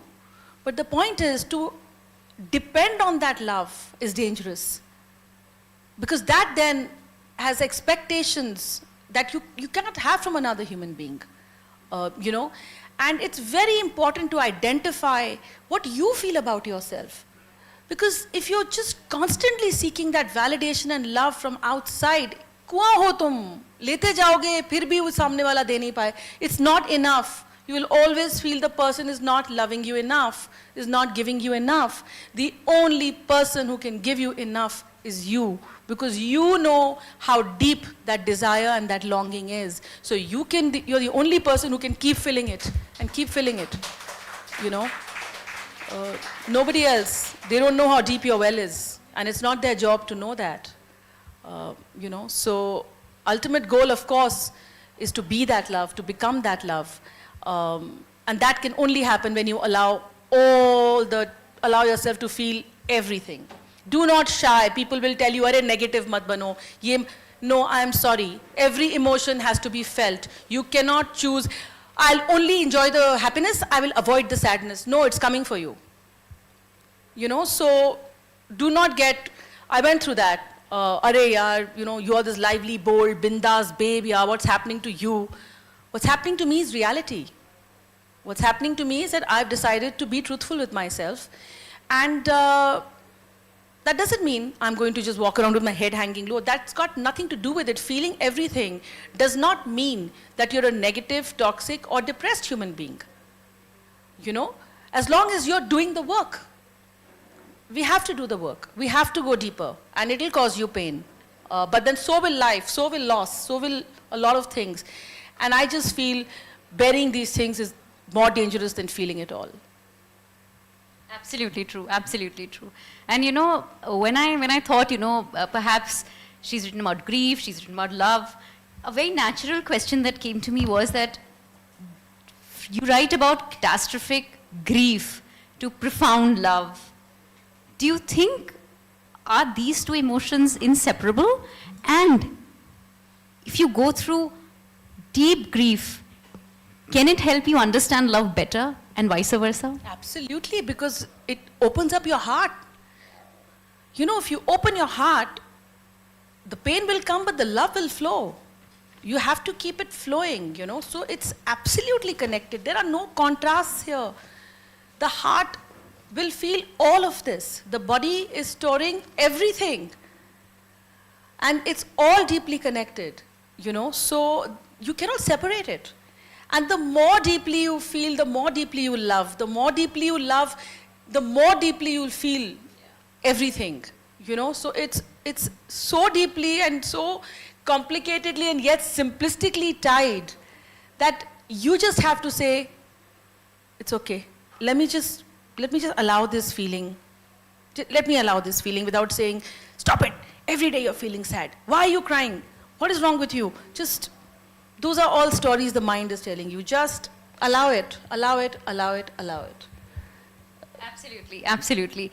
And I think, you know, when I was just, you know, reading, of course, I read it in 2 days, and you might have, you know, written it, whatever, in days or months or whatever, but we had to go through the emotions in a couple of days, and it was, it starts from grief, and then when you kind of read, there are poems of love, there are poems of resilience, there are poems of acceptance, and then it eventually ends in a poem called I Am a Bird, which talks about freedom, which talks about fearlessness. So was it, you know, a conscious decision to go from grief to growth, and then finally this freedom to hope? Because hope, we all know, is a good thing, and no good thing ever dies. No, there's no conscious decision. This book is my journey. This book is how it went. I never needed to change the flow or the sequence of this book. It was printed as it was written. I presented it because this is how my journey went. You know, it started with being completely lost and in complete darkness and in pain and feeling absolutely victimized and a whole lot of things, you know, alienated, isolated. A whole lot of it got to do with you yourself, you know. And then allowing it and understanding a bit, and this book is literally showing my growth and my catharsis and my journey. It's literally that sequence. There was no planning of where what should come at all. But you know, as a reader, I mean, that's what I told Sandhya, that, you know, when you come to those festivals, I think you get a perspective of what people have interpreted, because an artist can perhaps do their art, but then when you give your art to the world, it's an open to interpretation book, you know, and it's what you want to feel, your frame of mind. And perhaps, you know, that is what I interpreted, that maybe it goes from grief to growth and then eventually to freedom and fearlessness. In fact, it gives me great joy to hear this, because it's validation for me. My own book, what you're saying, is validation for me that, oh, okay, I went from being that to being a bird. Yay, I did it. You know, because you don't realize what you have achieved. You don't realize what you have done. This book has been such a mirror to my journey, and it has truly, there are days when I am now able to get up and say, well done, you know, and pat myself on the back, not for writing this book, for allowing myself to go through that journey, which took far more courage than actually writing the book. So I'm glad that the journey went in this sequence, and I'm glad that that's what is coming And through. sometimes, you know, they say truth is stranger than fiction. Absolutely. So probably what you read as a fiction is probably way more easier than what people go through, and more so all of us in our journeys go through this, but only rare of the rare can actually write it with this kind of honesty and this kind of rawness. So of course, since you're here, I would invite you, for all of us, for the benefit of everybody, that why don't you recite one of your poems for us? Will it be good? So I have completely messed this book with my pen. Yes, I've seen that. And yeah, okay, so one interesting thing, we just met today, and perhaps just half an hour back we met, and I just showed her that, you know, I make a kachra of the book that I read. I'm not an OCD person at all. And she just asked me that, why is there a green pen? I said, I don't know, my bedside always has a couple of pens, and usually it's blue, but I don't know why I picked up green for your book. And she showed me the picture. When she started writing her poetry, it was on a green pen. It was just so... It was... The book, and I said, oh my God, is that green pen? She said, yeah. I said, why? I thought she researched me so well. No, not at all. She's really done her work, yeah? But this is like spooky, because nobody knows this except... No, I mean not... Yeah, it was spooky, and suddenly she asked me this question. I found, of all of the things that you could ask the moderator, And the same kind of writing, cursive and green, and I showed her photographs of screenshots that I've taken. It's the same. And I said, okay, this is really weird. And I thought, you know, that...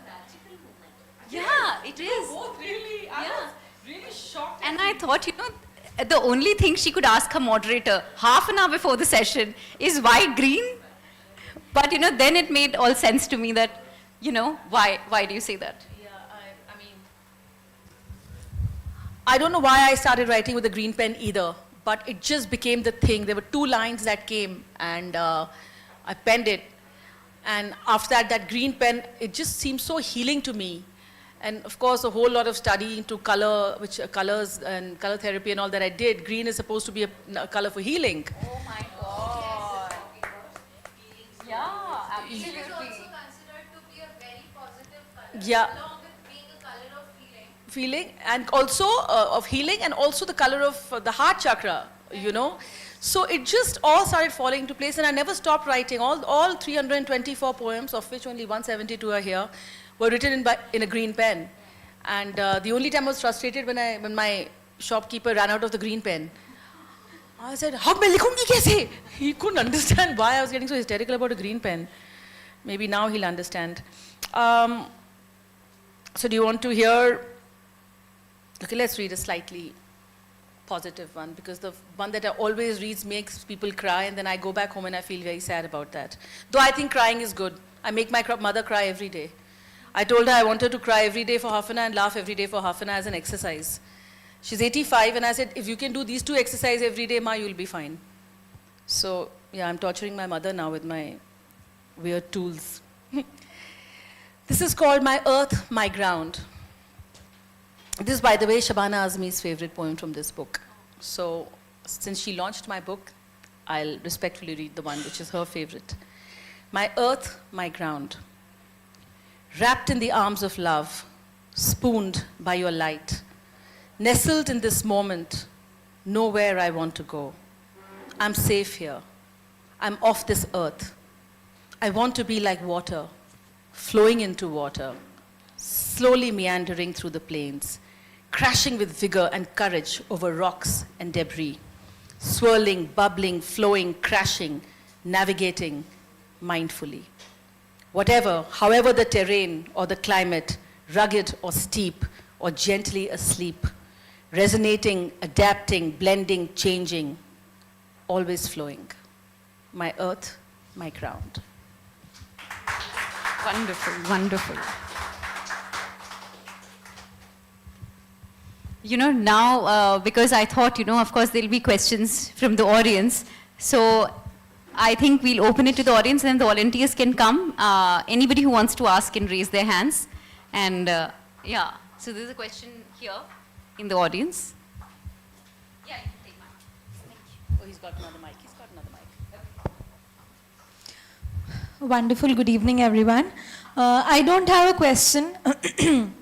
As you said, you have a connection with pain. I have a small little thing written which I would like to share. Sure. That is in Hindi, actually. I do write poetry. I started writing in 10th standard. And I'm currently a student of literature who's pursuing Masters in English Literature in final SEM. But sadly, I have left my practice of writing poetries. There was a time when Ronak used to pick her pen. Every Wednesday, we used to have a poetry session in class, and I was the one who used to write the poetry. By the time all the girls used to complete, I was the last one running up with my poetry. So this is one which is quite a sad one. So I just thought to share. एक दिन मन था बहुत उदास, मैं सबसे बुरी हूँ हुआ एहसास, सच में मुझे अब लगा कैसा अच्छाई एक रत्न है जो मुझ में ना था ऐसा। आजाद जेल की कश्ती में मैं डूब रही थी सस्ते में, रुकावट पत्थर गड्ढे ही थे रास्ते में, रोते हुए दिन कटता है शर्म आती थी हंसने में।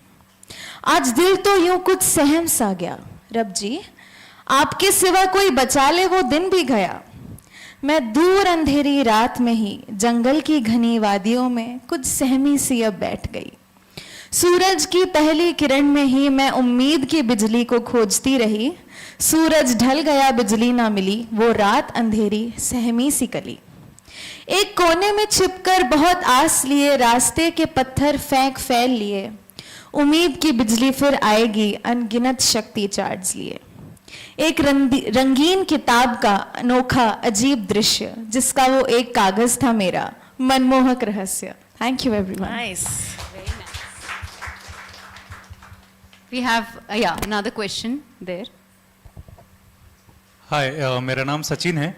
मेरा ये सवाल है कि आप इंग्लिश में आपने लिखा है और आपने शबाना आज़मी जी का नाम लिया, तो मैं क्यूरियस हो गया ये जानने के लिए कि उर्दू या हिंदी के कौन से ऐसे पोइट्स रहे हैं जिन्होंने आपको इन्फ्लुएंस किया है। मैं इसलिए पूछ रहा हूँ क्योंकि हम कविता भले ही इंग्लिश में लिख रहे हैं, हिंदी में लिख रहे हैं, वो हमारी दूसरी वो लैंग्वेज है। फीलिंग्स की कोई लैंग्वेज नहीं होती, फीलिंग्स तो खुद में एक लैंग्वेज होती है। तो आपको पोइट्री लिखने के लिए या फिर जिस तरीके से आपने भावनाओं को एक्सप्लोर किया, वो कौन से उर्दू और हिंदी के पोइट्स थे जिनको आपने पढ़ा और उन्होंने आपको बहुत इन्फ्लुएंस किया? मैंने ऑनेस्टली पढ़ा नहीं उन्हें, लेकिन मैं बहुत सुनती थी क्योंकि मेरी नानी गालिब फैज़ इकबाल बहुत कोट करती थी। मेरे भाई भी बहुत हमेशा सुनाते रहते थे हमें, तो बचपन से सुना है। समझ कम आता था उस वक्त, उर्दू अब थोड़ी थोड़ी समझ आने लगी क्योंकि इतनी सुनी। नानी फारसी में भी बात करती थी तो उनसे सुनती थी। मेरे भाई सेल्फ टॉट उर्दू पोएट थे, तो उनकी कविताएं सुन सुन के समझने की कोशिश, इसका मतलब क्या है, उसका मतलब क्या है। मैंने ना अपने घर के अंदर आज बहुत एक्सपोज हुई हूँ पोइट्री से, क्योंकि मेरे घर में बहुत ज़्यादा पोइट भरे हैं शायद। Nobody has come out. My father was council to government of India, but he wrote, बहुत अच्छा लिखते थे वो। मेरे भाई जो गुजर गए वो vice president creative head advertising agency के थे, वो भी बहुत अच्छे लिखते थे। उनकी किताब जो है उससे मैं बहुत सीख रही हूँ इस वक्त, क्योंकि मुझे काफ़ी कुछ समझ नहीं आता। फिर मैं फ़ोन करती हूँ अपने कुछ दोस्तों को और उन्हें कहती हूँ कि मुझे समझाएं। तो मैंने खुद अपने भाई के अलावा किसी हिंदी उर्दू पोएट को नहीं पढ़ा है ऑनेस्टली स्पीकिंग, लेकिन सुना सबको है। गालिब तो बहुत ज़्यादा ही सुना है, और कुछ सेलेक्टिव वाले याद भी कर लेते थे हम, जो हम कभी यूज़ कर लेते कहीं ना कहीं। पर पढ़ा नहीं है ऑनेस्टली स्पीकिंग. बट लैंग्वेज की आपने सही बात कही. एक्चुअली सबसे पहले जब मैंने कभी कुछ लिखा था वो 2 लाइनें लिखी थी और मैं हिंदी में लिखी थी, और उस बात को हो गए 10, 12, 15 साल हो गए होंगे. मैंने ये 2 लाइनें लिखी थी और 5 मिनट बाद 2 और लाइनें आई थी. मैंने लिखा था, खामोशी की वजह मत पूछो, लफ्ज़ों की कोई अहमियत नहीं. और 5 मिनट बाद मैंने कहा, कौन कहता है लफ्ज़ों की कोई अहमियत नहीं, मेरे कानों में गूंजती हुई तन्हाई से कोई पूछे. और इसके बाद बहुत ज़्यादा हिंदी में नहीं लिखा है मेरे पास, 15-20 से ज़्यादा नहीं होंगी. बट ये मैं चाहती हूँ कि मैं करूँ, क्योंकि Hindi is my first language. But ये किताब अंग्रेज़ी में आई, होप करती हूँ कि अगली हिंदी में आएगी. Thank you. We have one more question here. आपने ग्रीफ पे काफ़ी गहराई से बोला और 2 खास इमोशन आपने लेके चले हैं. आपने प्यार पे बात की, ग्रीफ पे बात की. तो आपकी लाइफ में कौन सी चीज़ ज़्यादा स्ट्रॉन्ग रही है और ग्रीफ ने भी क्या आपको और स्ट्रॉन्ग बनाया है? जैसे आपने कहा कि है तो बहने दो. बिल्कुल बिल्कुल. ग्रीफ से ज़्यादा स्ट्रेंथ आपको कुछ नहीं दे सकता, क्योंकि आप अपने जान के लिए झगड़ रहे हैं उस वक्त. क्योंकि ग्रीफ इतनी पेनफुल होती है कि आपको लगता है कि आप उठ नहीं पाएंगे अब, तो आपको सारी ताकत लगाकर उठना पड़ता है. और जो स्ट्रेंथ ग्रीफ से निकल के आती है वो कहीं से नहीं निकल के आएगी. That is a true test of your power and your strength. बिल्कुल सही कहा आपने. जैसे मेरे फादर भी बहुत अच्छा लिखते थे और वो कहा करते थे, जिसने जो दुख से पूरी शिद्दत से नहीं गुजरा वो लिखेगा कैसे. Thank you. Thank you.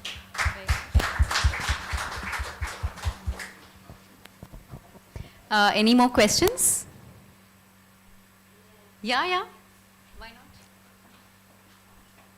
You know, कई बार grief के बाद ना you don't expressing yourself feels very inadequate. You know, sometimes when the grief is too much, you don't want to express yourself because किसी दूसरे से बात करने में वो हल्कापन लगता है.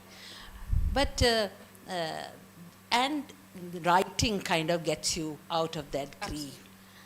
But getting out of the grief and falling in love again is another strength. It requires another strength.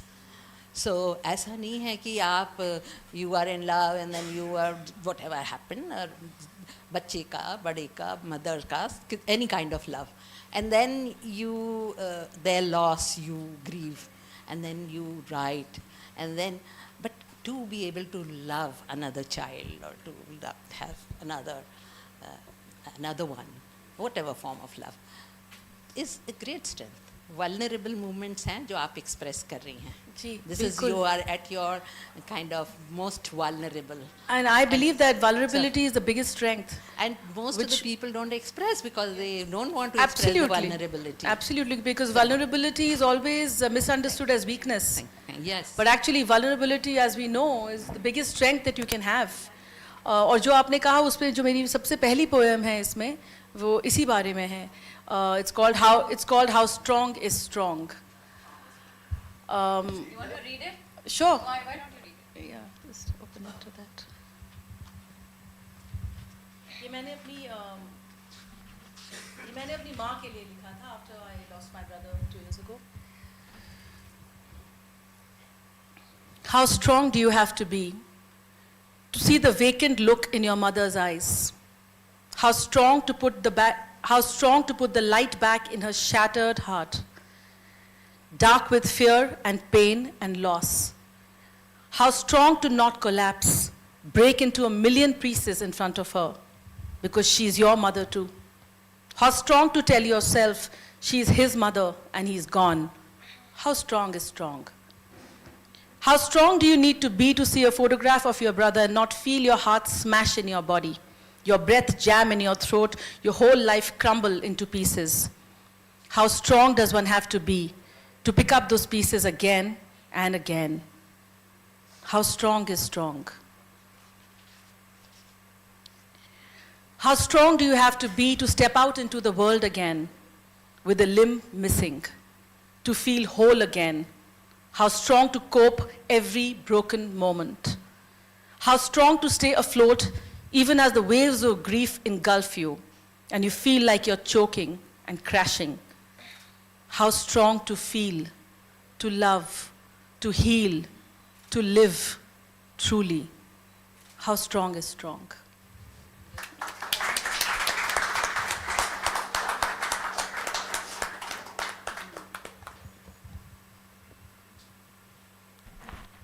Are there no more questions?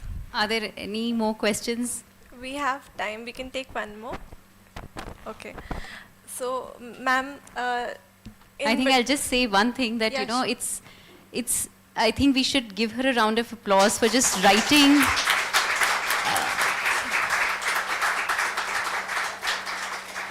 You know, it's easy, I told her, you know, that it's easy to live life. All of us are living our lives anyways, and all of us are going through different kind of emotions as life brings us. But then it's difficult to document, it's difficult to lay your heart bare in front of people, to judge, to see, to heal, to play. And you've done a great job, and thank you so much. Thank you. Thank you. Thank you very much. Thank you, everyone, for coming. Thank you. Thank you so much, ma'am. Ma'am, I have a personal question. I wanted to ask, like, between the session, like you told that your book ends on freedom as you flying as a bird. And I'm really excited to know that poem. So could you tell that as I well? think she should read that poem. Of course. Let her read that poem. अच्छा लगता है when somebody else reads your poem, then you realize what they're feeling, you know, about it. The poem is, I'm a bird. Hold me back if you can. My heart knows no boundaries, nor bonds to tie us down. I fly fearless towards you and away at free will. Thank you. Wow. Just wow. Thank you so much, Sandhya ma'am. Thank you so much, Neha ma'am. It was an amazing session, and I think we can just listen to you and we can just sit here all day. And you know, thank you so much, ma'am, for sharing your incredibly personal journey with us. And your poetry has not just opened our hearts but also inspired us to, you know, embrace these stories that are within us. And you are so brave. You are so true in saying that vulnerability is so tough, and you are able to do that. So you're so strong, ma'am. We're so inspired by you. And thank you so much for sharing the process of writing. You told us, like, it's not something that we do. It just happens. It's just a state of flow. And I would like to personally thank you, ma'am, for telling that grief is not a linear process. It happens eventually, and we have to, you know, let it flow, basically. Feel every emotion, nothing is bad, and when we let life flow, everything just happens perfectly. Thank you so much. Can we give them a huge round of applause again? Thank you so much. Okay. As we bring this profoundly enlightening session to a close, I would like to invite Dr. Meera Das, ma'am, a founder member of the society, to please come forward and offer a memento to our distinguished speakers. This gesture serves as a heartfelt expression of our appreciation for their contributions and insights.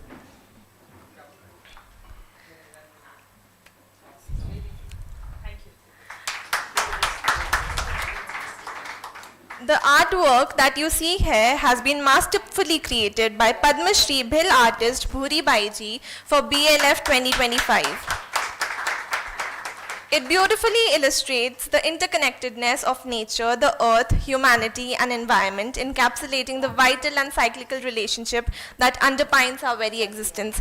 Now for the audience, I would like to tell you that our author, our speaker have a question for you. Our speakers have a question for you, and if you know the answer, you can raise your hand, and if you answer correctly, then you will get a prize. That is the book Living an Enriched Life by Dale Carnegie. You can ask a general question or a question related to your topic. Any? Yeah. Let the IAS officer ask. Yeah. No, this is something nothing like that. I remember I had a debate a few years back when I was in school. And I'll not tell you which side I was on, but I'll just ask, if there was a memory pill, you know, we all go through emotions and let's say grief or whatever. If there was a memory pill which made me forget and live my life the next day before the incident, would you take that pill? Please raise your hand And first and let the mic come to you, then say, please.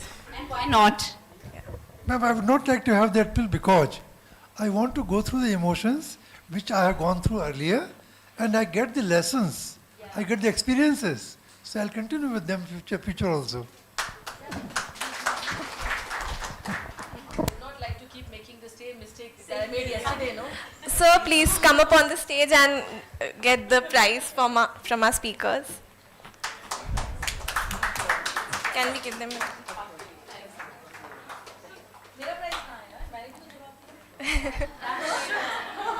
Ma'am, you being here is our prize. It's an honor. Can we give them a round of applause? I'm a book tour. Thank- Any books being exchanged without me being included, then I grab in the middle. Thank you so much once again for this beautiful session by our beautiful speakers, and thank you so much to our wonderful audience. We'll see you all in the next session.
Bhopal 92, and Mr. Vartul Singh, who will be engaging him in an insightful conversation.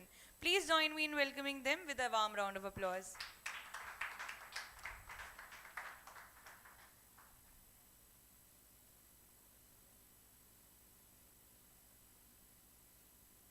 And now, the moment that we all have been waiting for. Let's unveil Bhopal 92 by Mr. Anupam Srivastav, a novel that promises to leave an indelible mark on the readers. I would also like to request Dr. Kamla Das ji to please come here on stage for book unveiling. Meera, sorry, ma'am.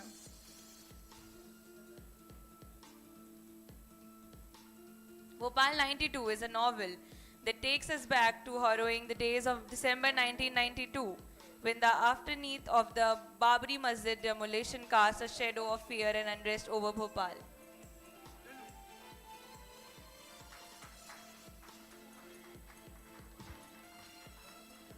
Can we have a huge round of applause for them?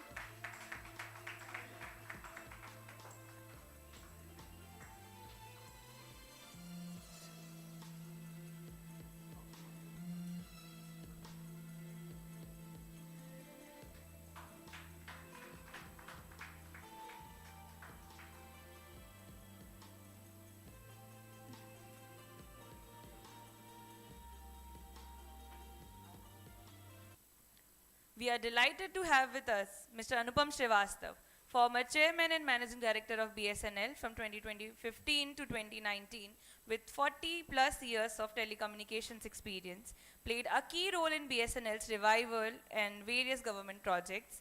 Inspired by his tenure at Bhopal, he ventured into storytelling with his debut novel. And Vartul Singh Sir, ex-Indian Army captain, CISF officer with international assignments including UN police spokesperson.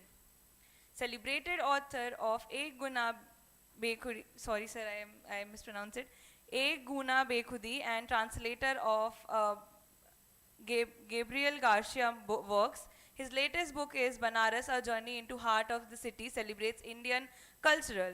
So now over to you, sir. Thank you very much. Once again, today is Basant Panchami. So, Basant Panchami Saraswati पूजा की मंगल कामनाएं आप सबके साथ, और साथ ही साथ वाग देवी की कृपा हम सब पर बनी रहे, हम सब ऐसे ही सृजनात्मक कार्य में, क्रिएटिव वर्क में इंडल्ज करते रहें. Let me go straight away. Incidentally, I'm just having your book. Last session was of 2 books, so the time was divided. So we have ample time. So, firstly, congratulations on your daring attempt to write the book by quoting actual facts. And in these culturally, religiously charged atmosphere globally, this is an excellent attempt to bring out the idea of India as envisaged by our leaders. So my question is, what was the very cliched question as we normally start asking the first question to be? So my question is, what was the motivation for you to come out almost nostalgically with this book?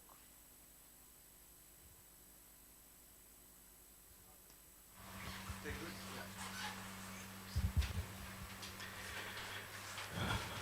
Yeah, so thank you, Mr. Vartul Singh. I think we share many things. You have written a book on Bhopal, and I have also written a book on Bhopal. And just now I found that there is one more common thing between two of us. We have the same specs.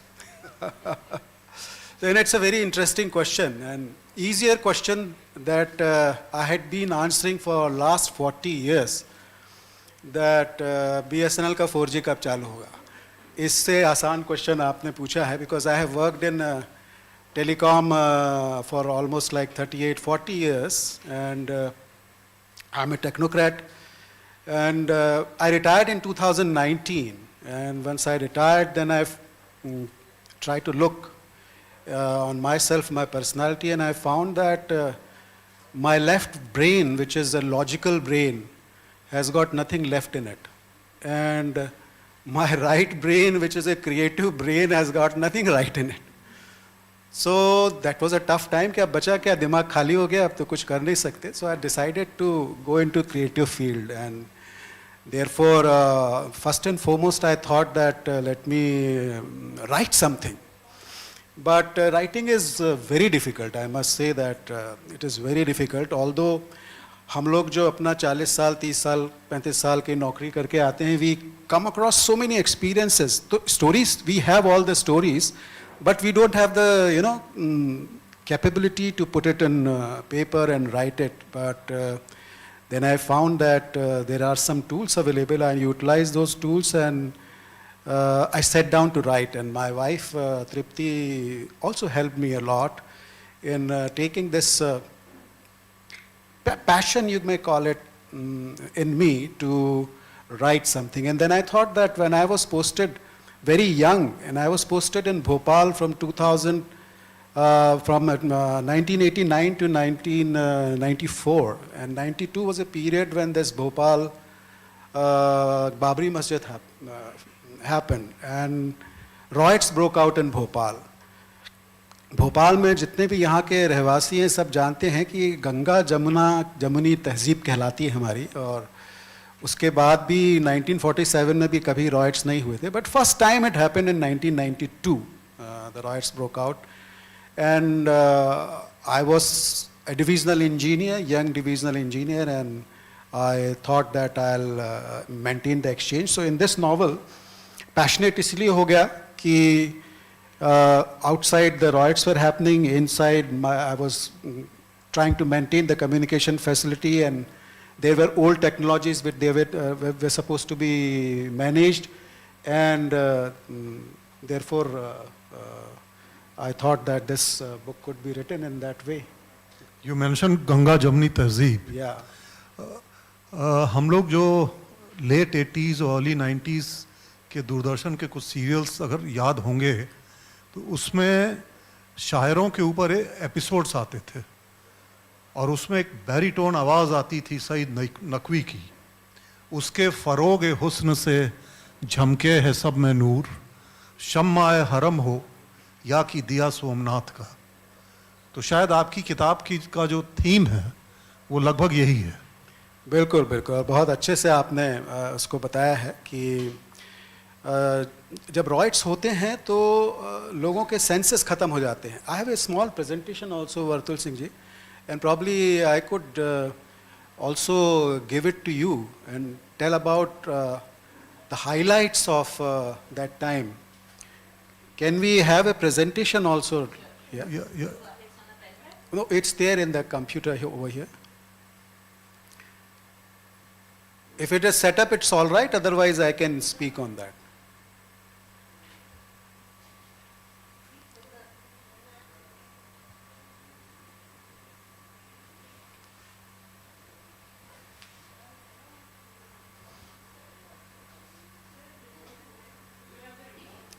So I have to press, which button I have to press?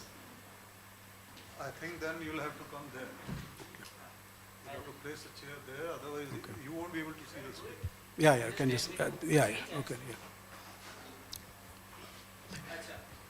Yeah, place next, please. And, yeah. So it's easier to speak from the screen than podium. The events which sometimes bring best out of you.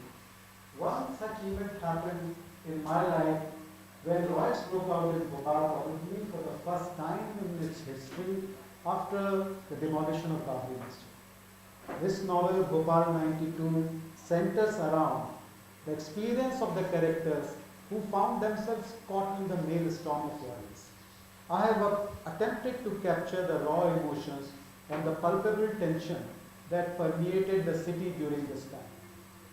Through the eyes of my characters, I have explored the psychological and social factor that fueled the violence. But more than anything, I have sought to highlight the enduring human spirit and resilience of the people of Bhopal. So, Vartul Singh ji, enduring human spirit and resilience of the Bhopal. That question will follow. Yeah.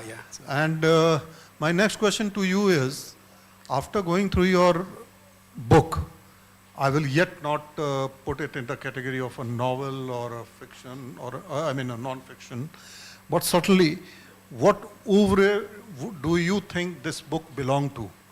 Because there are so many facts which actually happened, and you have pieced them together in a very real form. And novel, as we know, the novel definition of a novel in literature is where there is a lot of imagination.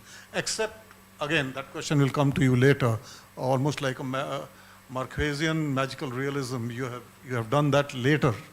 So what would you call? Would you continue to call it a novel, or will you be calling it a creative non-fiction? Well, you're right that way. It is a creative non-fiction, all right, because it's based on the experience that I had. I lived through that time. I lived through those periods. I lived through those difficult times Bhopal was facing. But when I thought that I should write about it, it would have become a treatise, Whatever I have experienced, it could have become a nibandh jaisa ho jata hai. So I thought that, and then you cannot take the advantage of creative liberty, because I think your next question is going to be for that.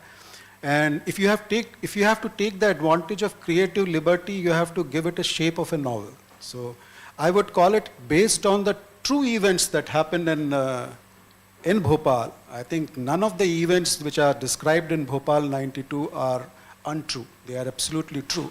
But in order to develop it through the characters, in order to be told to the pupils so that they like it, and in order for it to become readable.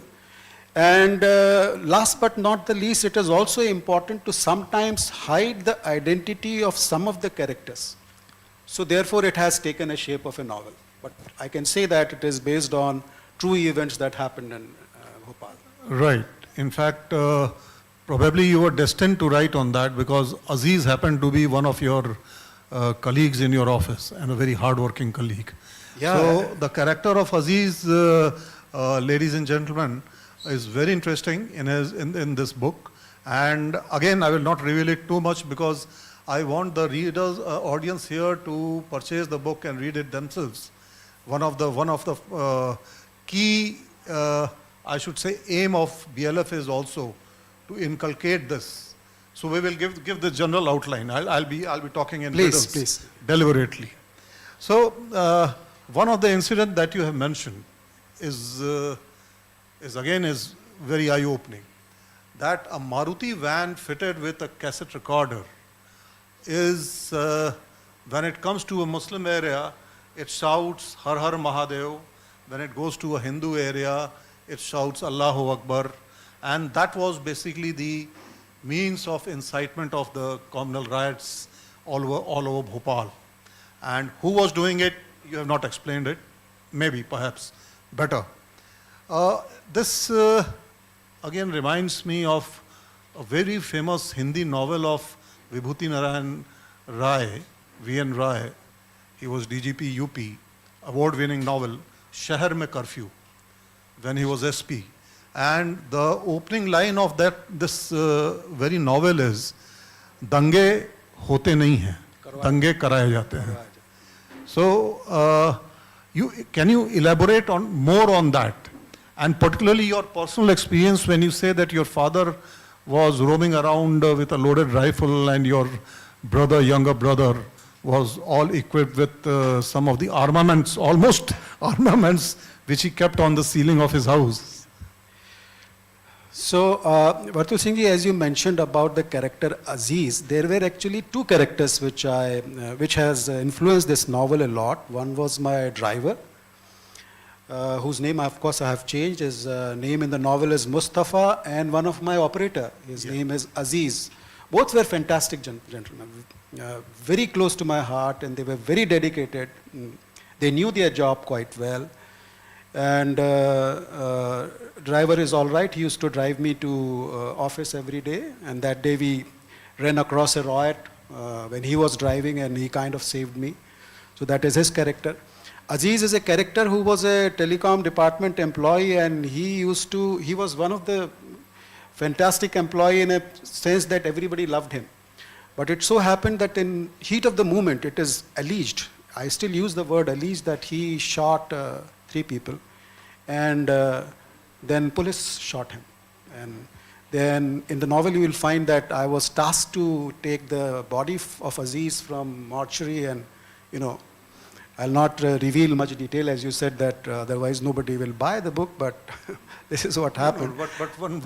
And then I'm coming to that. Yeah. I'm coming to that. Your second part of your question is, you said that Maruti van में loudspeaker लगा के colonies के पास people used to shout, Arera colony में आते हैं तो अल्लाह अकबर, मारो काटो वगैरह. And this I experienced firsthand. And I remember that I was coming back from City Exchange, driving my vehicle because my driver was not there. And I was whistling and putting the cassette, listening to the songs, etc. And I came, and as I entered my house in Arera Colony, one of the safest place during those days, I found my father standing with a 12-bore rifle. And he was also excited. And he waved me, "Beta andar aa jao, jaldi andar aao." And then I went inside and said, "What happened?" So he said that, "Wahan se jahan se aap aa rahe ho," matlab he said ki from that direction, it appears that so many people are coming and they are going to attack our colony, or they might come this side. Therefore, I am prepared. And I wondered, I said, I am driving from that road only. There is absolutely nobody. Koi wahan par nahi. It's absolutely silent. Roads are silent there. But he believed that. So then later on I found that this is how they used to spread the riots and violence. I mean, middle class family, educated middle class family people, if they could believe this, yep. I think one should not give much, this thing, no, to Aziz, who basically was, we can say, a plebeian, a proletariat, one of those people who were operators, not technical hand, not very educated. So that, of course, is a very dangerous thing to happen during the riots. During the riots, sorry, yes. And I was going to, when you mentioned about this, that you took the body to the mortuary, there is a element of black humor. And my question is also interesting, because the district collector gave you permission only for 5 people to enter the mortuary and take the body. And then you write that, "I wonder what will Aziz's body will be. Will it be counted as the 6th one?" So was this an attempt at the sarcasm and the kind of dispassionate, apathetic attitude of the administration towards such events? Well, it's difficult to say that, because I was also, if interesting, you have read the novel quite well. I'm very happy about that. And I had to. So I was there in exchange for 4 days and 4 nights. I didn't come back home. I stayed there, although my house is in Arera Colony, but I chose to stay in exchange for the simple reason that I could lead the people who are maintaining the exchange. So I was inside the building. And in those 4 days, you can imagine a person who is constantly there in that environment for 4 days. So when I came out and I faced all those things myself firsthand, I was not in my senses as well. And collector was in fact right in a sense that when he said कि आप body तो ले जा सकते हैं पर उसको funeral में 5 से ज़्यादा नहीं हो सकते. So and then I was the driver, and there were 4 people who were there in the car and Ajit's body, and I really thought it's a black humor, of course. You gave a very good term to it, and I thought that collector ने तो कहा है कि 5 से ज़्यादा आदमी जा नहीं सकते. In this jeep there are 6, 5 live person and 1 is dead. So am I flouting his orders, or it's all right to carry bodies counted as a 6th part? So that's how good one. And of course, there's some very interesting gem, a phrase that you have used, octopuses on steroid. So I was not able to relate it to this thing. So well, octopuses on steroid is a badi maulik cheez hai ye, but very pretty original phrase to use. Yeah. So I do not know. young generation is sitting here, I think 3-4 people who are colleagues who have seen the old technology. So आपको शायद पता होगा, Strowger Exchange used to be the first automatic, I used in that sense. Strowger Exchange was the first level of automation in telecommunication industry. In those days, if you go to a Strowger Exchange, you will find huge racks and the uniselector rotating, and so if you go inside, so what you feel is that selectors are rotating and then going to some other another selector, and that's how the call used to be established. And I just wanted to use a word for that particular memory that I had in my mind, and I used that word which you mentioned, octopus on steroid. Yeah. So it's like, these selectors look like steroid. They had many arms. I think Mr. Shukla, who was my colleague, he'll know that selectors will have many arms, they'll rotate like this, and then they will set to a And it's connection. very interesting for the younger generation to know what kind of machinery, not very late, I mean till 90s and late 90s even, now that could be probably put in a museum. So what kind of development in communication has taken place? Anyway, now again, this is again a riddle question. I will not divulge what was the conversation, but this is the pinnacle of your novel. I found that, and imagination. When you write that Aziz's body reaches heaven or hell, and the 3 Hindus he had knifed, they also go there. Heaven or hell you have not mentioned. And they have a conversation. And there's a very interesting conversation. So that's what I term it as a Marquesian magical realism. I wish, I personally, and yes, and then the trance state in which you have a conversation with Curfew Mata, that itself is again a very interesting part of it. Now, I have been reading a lot of literature, and Marquez happens to be one of my very favorite Latin American writers. I wish this free thinking, what it is called in literature, you could have extended it a little more.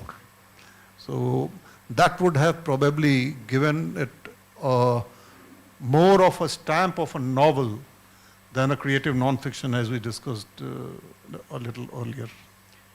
Yeah, you're right that way, because and these are the parts of creative liberty that I have taken to write this incidents in my life, and I could have taken it further, and maybe it would have been better to read by the people like you.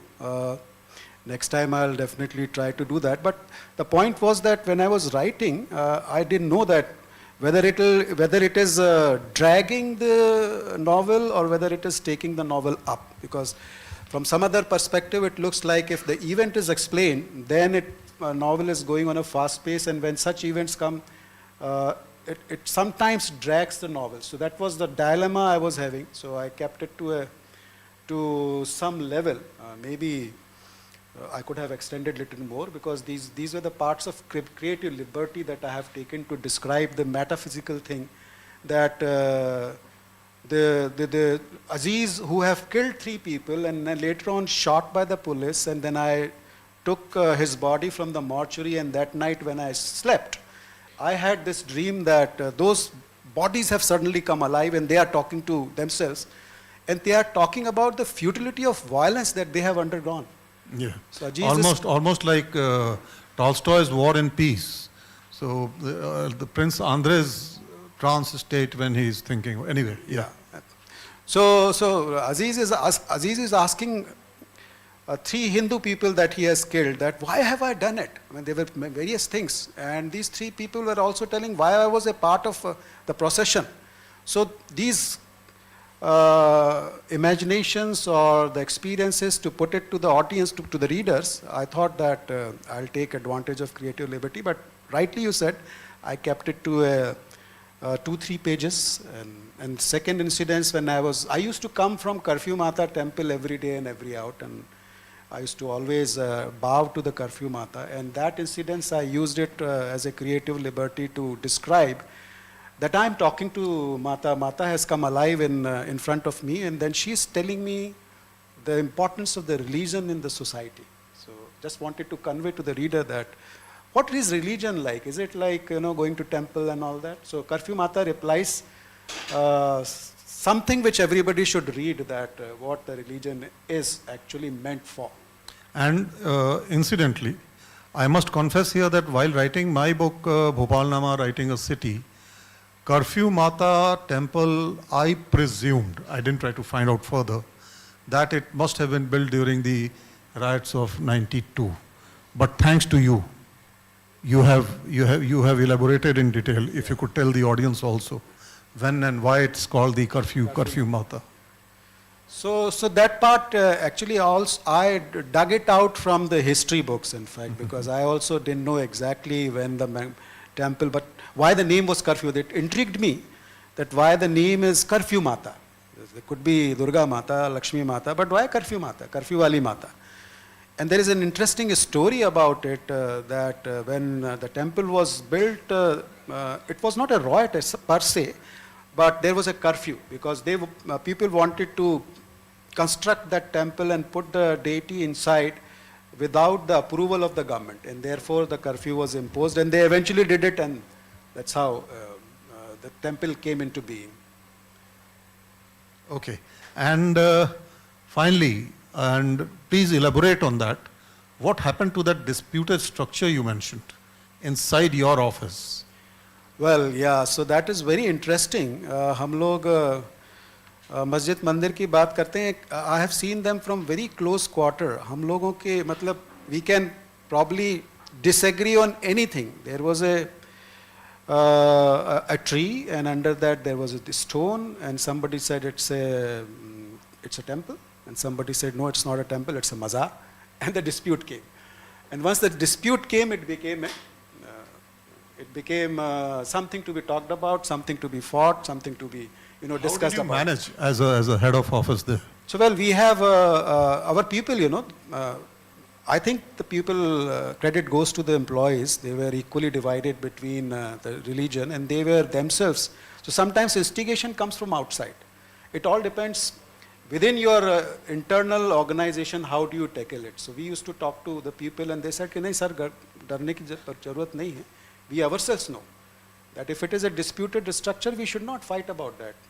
Bhopal, old Bhopal mein, if you go there, you will find that telecom department employees were equally divided. They were 50% Hindus, 50% Muslims, but they had more unity inside the organization than outside. Okay. And they were obviously influenced by the outside propaganda. That day they were influenced by the outside more, but it existed for quite some time, but people managed it. Okay, now your description of Tajul Masjid, your description of the mazars, then Curfew Wali Mata, and then other temples, and I'm forgetting few more landmarks that you have discussed in your book. And the history of Tajul Masjid that you have written, again, is very interesting.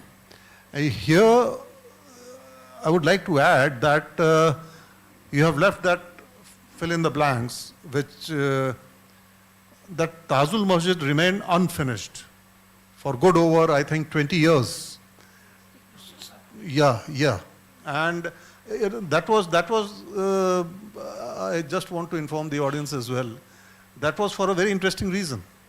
Because Sultan Jahan Begum, she didn't get along with her mother Shah Jahan Begum, who started building that masjid. So she left it unfinished. And later on, when Abdullah Khan became Nawab, he completed that temple, of course, with the aid of many other, anjumans, that what you call this thing. So Tajul Masjid incident also comes in your book.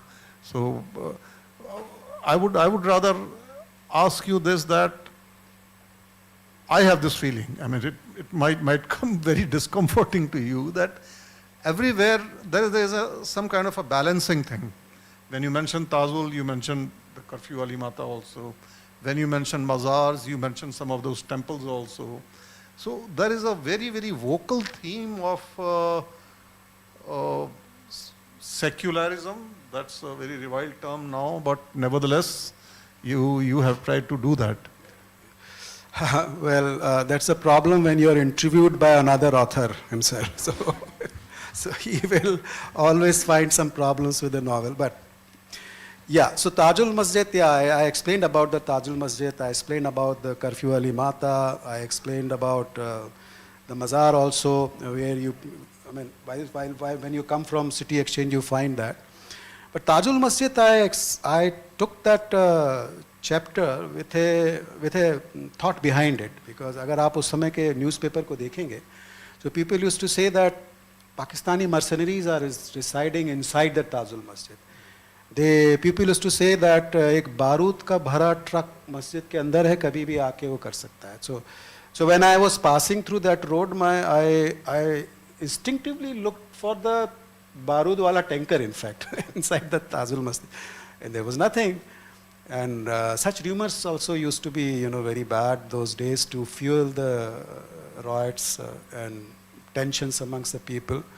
So in that respect, I tried to write something about, but yes, I didn't want it to be a historical book also. I thought that this is again going to break the main rhythm of the novel. That's why I kept it a little short.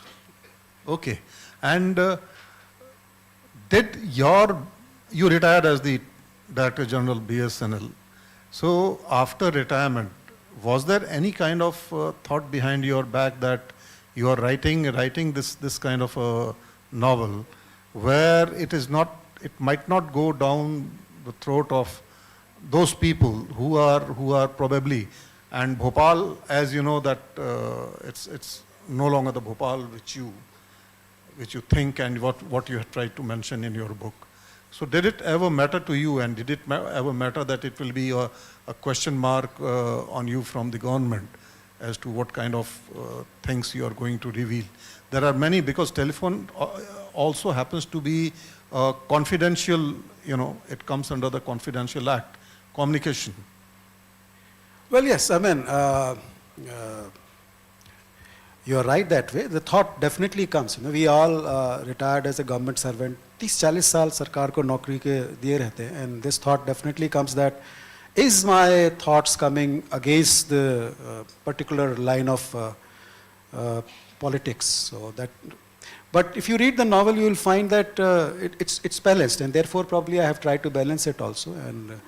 And whatever it is based on true facts. And one of the character, my brother, which represents the Hindu outrage which was coming during that day. So he is the symbolic of the Hindu outrage that was coming during those days, that we have to defend ourselves. And I have mentioned that particular part also. This was also happening, and this was also happening. So I try to, but whomsoever I have met, I found that they said that it is balanced, and probably it will not go against any thoughts of politics this side or that side. But of course that sometimes for some readers it makes it little dull, but for the others it is all right. Now, can you show us some of the photographs that you have? Yeah. So I had thought that that's very interesting. The equipments particularly which you have. Well, yeah. So I thought that I'll come up with some presentation, and I was probably thinking I do not know how much time is left here with. We are left with. Huh? Okay, so I had thought that BLF will be gracious enough to give 5 presents to the people, and I had written some of the chapters of my book, but I probably will skip it that time because there is a time constraint, and straightway go to the photographs. There are only 4 or 5 of them, just to let you know that those days how the offices used to look like and how the exchanges used to look like. And there are 3-4 photographs here. But one paragraph, if you permit, then we can put it on audience to listen, and then there could be a question, and winner could probably get. We can. You can spare us 5 minutes. Thereafter the questions. Okay. So can you just maybe skip 3 slides? Mustafa. The power came on momentarily. Yeah, I press it once again. In those days, Reaching out across distances required patience and perseverance. Customers would have to wait, depending on the priority of the booking, ordinary, urgent, or lightning, for their calls to be connected. Even then, their conversations were limited to merely 3, 6, or a maximum of 9 minutes. Sometimes, an ordinary call meant a day-long wait for the customer, while urgent calls were connected to outstation numbers in hours, and lightning calls took minutes to connect. Naturally, requests for urgent connections came at a steeper price tag. Charges would swell in accordance with the priority level, with lightning calls costing a hefty 8 times as much as their ordinary counterparts. Additionally, by dialing the code 181, customers can assist any delay in their trunk booking or even cancel their calls, if required. Such an arrangement for a phone call might sound prehistoric to today's youth, who have access to the internet and even video calls on their personal phones, but for the generation that has lived through the 1980s and 1990s, this was everyday life. In the past, bridging the physical gap with a simple phone call meant surmounting a logistical hurdle, not just a click of a personal phone. STD calls, a blessing in themselves, weren't even available to everybody. Booking a trunk call was like a ballet prearranged by skilled operators and crossed fingers, and it could mean enduring agonizing delays while praying that the line wouldn't be a crackling mess of static. Bridging distances once was like writing a love letter that a camel would deliver, definitely not for the faint-hearted. On the flip side, in the past, every conversation felt like a gemstone unearthed after a treasure hunt. Operators were treated like VIPs in the era of trunk calling, and knowing one was a badge of social. Well, so the purpose of this was that for the audience, I just wanted to know, you are all Gen Z, Gen Alpha, I think the younger audience who are sitting at the back. Just wanted to ask, you have gone through this chapter. For booking a trunk call and cancelling it, what was the number being used? So I think the prize should go to her. So that was. So I think you can skip 3-4 slides and come to the photographs. There was such questions there. My do-it club. Yeah. So this was like, my exchange, and this character is Manmohan Singh, who used to manage the E10B exchange. And if you read the novel, you will find that those days there were no mobiles. There used to be only landline phones, and that was the core of the communication facility. And this is the trunk exchange 181, you answered quite correctly. So 181, 180, 197, 174, those days the trunk call used to be booked by using that code. And this was the trunk exchange. And in the novel also you will find that I have described the attire used those days by the bureaucratic people, or you may say the government officials. It used to be safari suit. So that's the next. And these are my bosses, very, very supportive bosses.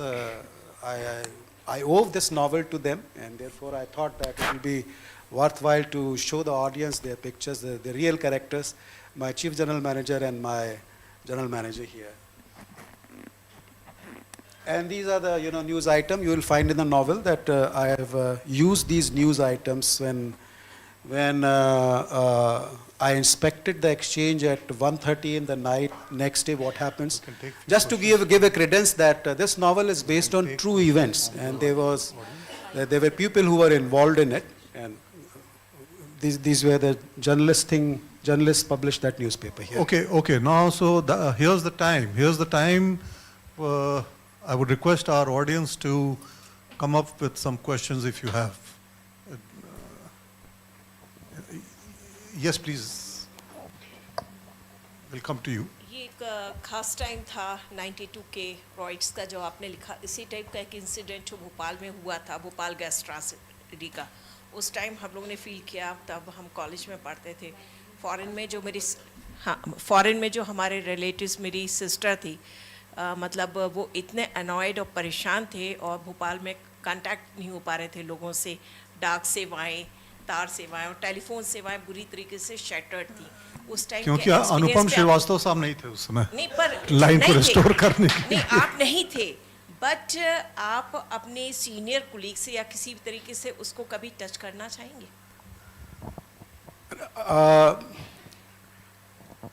देखिए telecom की मैंने जैसे बताया अभी वर्तुल सिंह जी भी पूछ रहे थे कि आपको ये किताब लिखने में डर नहीं लगा, तो I have got 3 things in my mind. One, this has happened, and second, when I was posted in Manipur and when I faced the extremism directly, so my second book is going to be on that. Third is what you have mentioned. I have spent a great time in Delhi when I was the leader of this organization. I was chairman BSNL, and at that time we used to interact with. In fact, the Honorable Prime Minister has also supported during these days, and I used to have the presentation to him. But your question, I am going to ask and answer in my third novel. Very good. Okay, you wanted to ask some question? Yeah. नमस्कार sir, मैं रितेश दुबे हूँ और जिस समय 1992 में घटना हुई थी उस समय 5 में पढ़ रहा था. आपकी जो किताब है निश्चित तौर पर भोपालियों के लिए एक दस्तावेज का काम करेगी. तो आपकी किताब के जो चरित्र हैं आखिरी में क्या शांति का संदेश दे पाए हैं भोपाल के संदर्भ में? आप संतुष्ट हैं इस बात से? आपको क्या लगता है? आप तो भोपाली हैं, आप इस सवाल का खुद ही जवाब आप दीजिए. सर देख रहे हैं सर, मुझे लगता है आप टेलीकॉम और आईटी से भी जुड़े हैं और यदि उस समय सोशल मीडिया होती तो निश्चित तौर पर हालात और बुरे होते. आपने कहा ऐतिहासिक दस्तावेज बनेगी या नहीं बनेगी, अभी तो कोई खरीद नहीं रहा है उसको, तो जब खरीदेगी तभी आप उसको खरीद लीजिए, ये गुजारिश है. अच्छा, तो हम लोग का समय यहाँ खत्म होता है और हाँ प्लीज मीरा जी, बिल्कुल. आपने एक इंसिडेंट इसमें बताया था कि कैसे वैन में वो शोर मचाते हैं. तो एट दैट मैं अरेरा कॉलोनी E1 में ही थी, उसी मकान में थी. मेरा बच्चा छोटा था और डेफिनेटली बहुत सारा शोर सुनाई पड़ता था और मैं सोचती थी कि हमारी सोसाइटी में बाहर से ऐसा कौन आ रहा है. You know, they will have to cross so many hurdles, and I was still very shaky, and it really rattled me. So if it rattled me being in the safest place in Bhopal, I wonder what it would have done to many more people. That's what I said. It was very traumatizing. Perfectly well said. Absolutely, I think no doubt my father had to take out the gun and come to the gate. So he was also so utterly convinced that. Yeah. Narrated. Thank you. Okay. Thank you, audience, and thank you, Das Aunty, for coming here, and Bakshi Aunty. Das Aunty, I remember I have been using your library quite a bit when I was in class in KV, along Manu and Radhi. Thank you very much. Probably that has helped me to develop my muse also. And we thank all of you for joining us here today. I end this evening again with a Mir Sher. Mir ke deen o mazhab ko ab पूछते क्या हो, उनने तो कशका खींचा. कशका is टीका. कशका खींचा, there में बैठा, दैर is मंदिर, कब का तर्क इस्लाम किया. So this is another this thing of message of secularism. Thank you very much. Thank you. Thank you. Before that ends, Vartul Singh ji, I would like that I am interested to get it translated into Hindi. So if any help could come here from any of the persons who could help me out in if anybody from Manzul is there, I think Manzul undertakes this. So I'll request her, yes.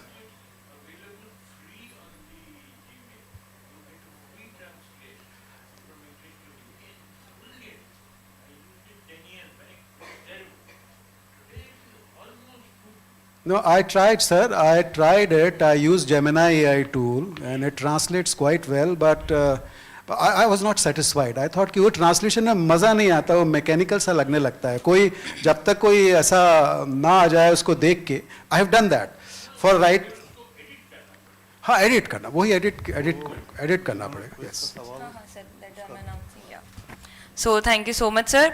The winner of the quiz question will receive our Living by an Enriched Life by Dale Carnegie. Sir, please come on stage and ma'am, please come on stage and receive your gift.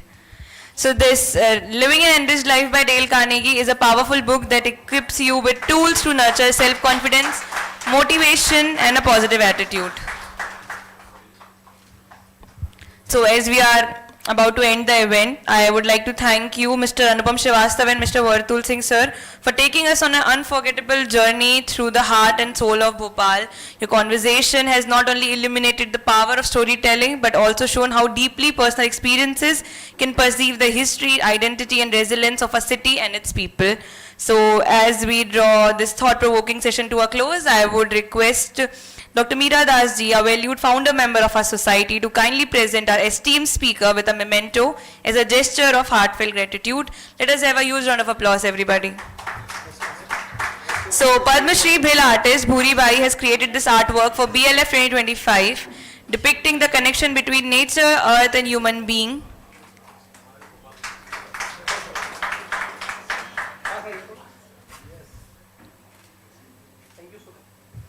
I would once again thank to our speakers, moderator and everybody in the audience. Thank you so much for joining us to this incredible session. Thank you once again. Thank you, sir.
Thank you so much everyone for joining us. This was the last session of BLF 2025. We'll see you next year. Thank you so much.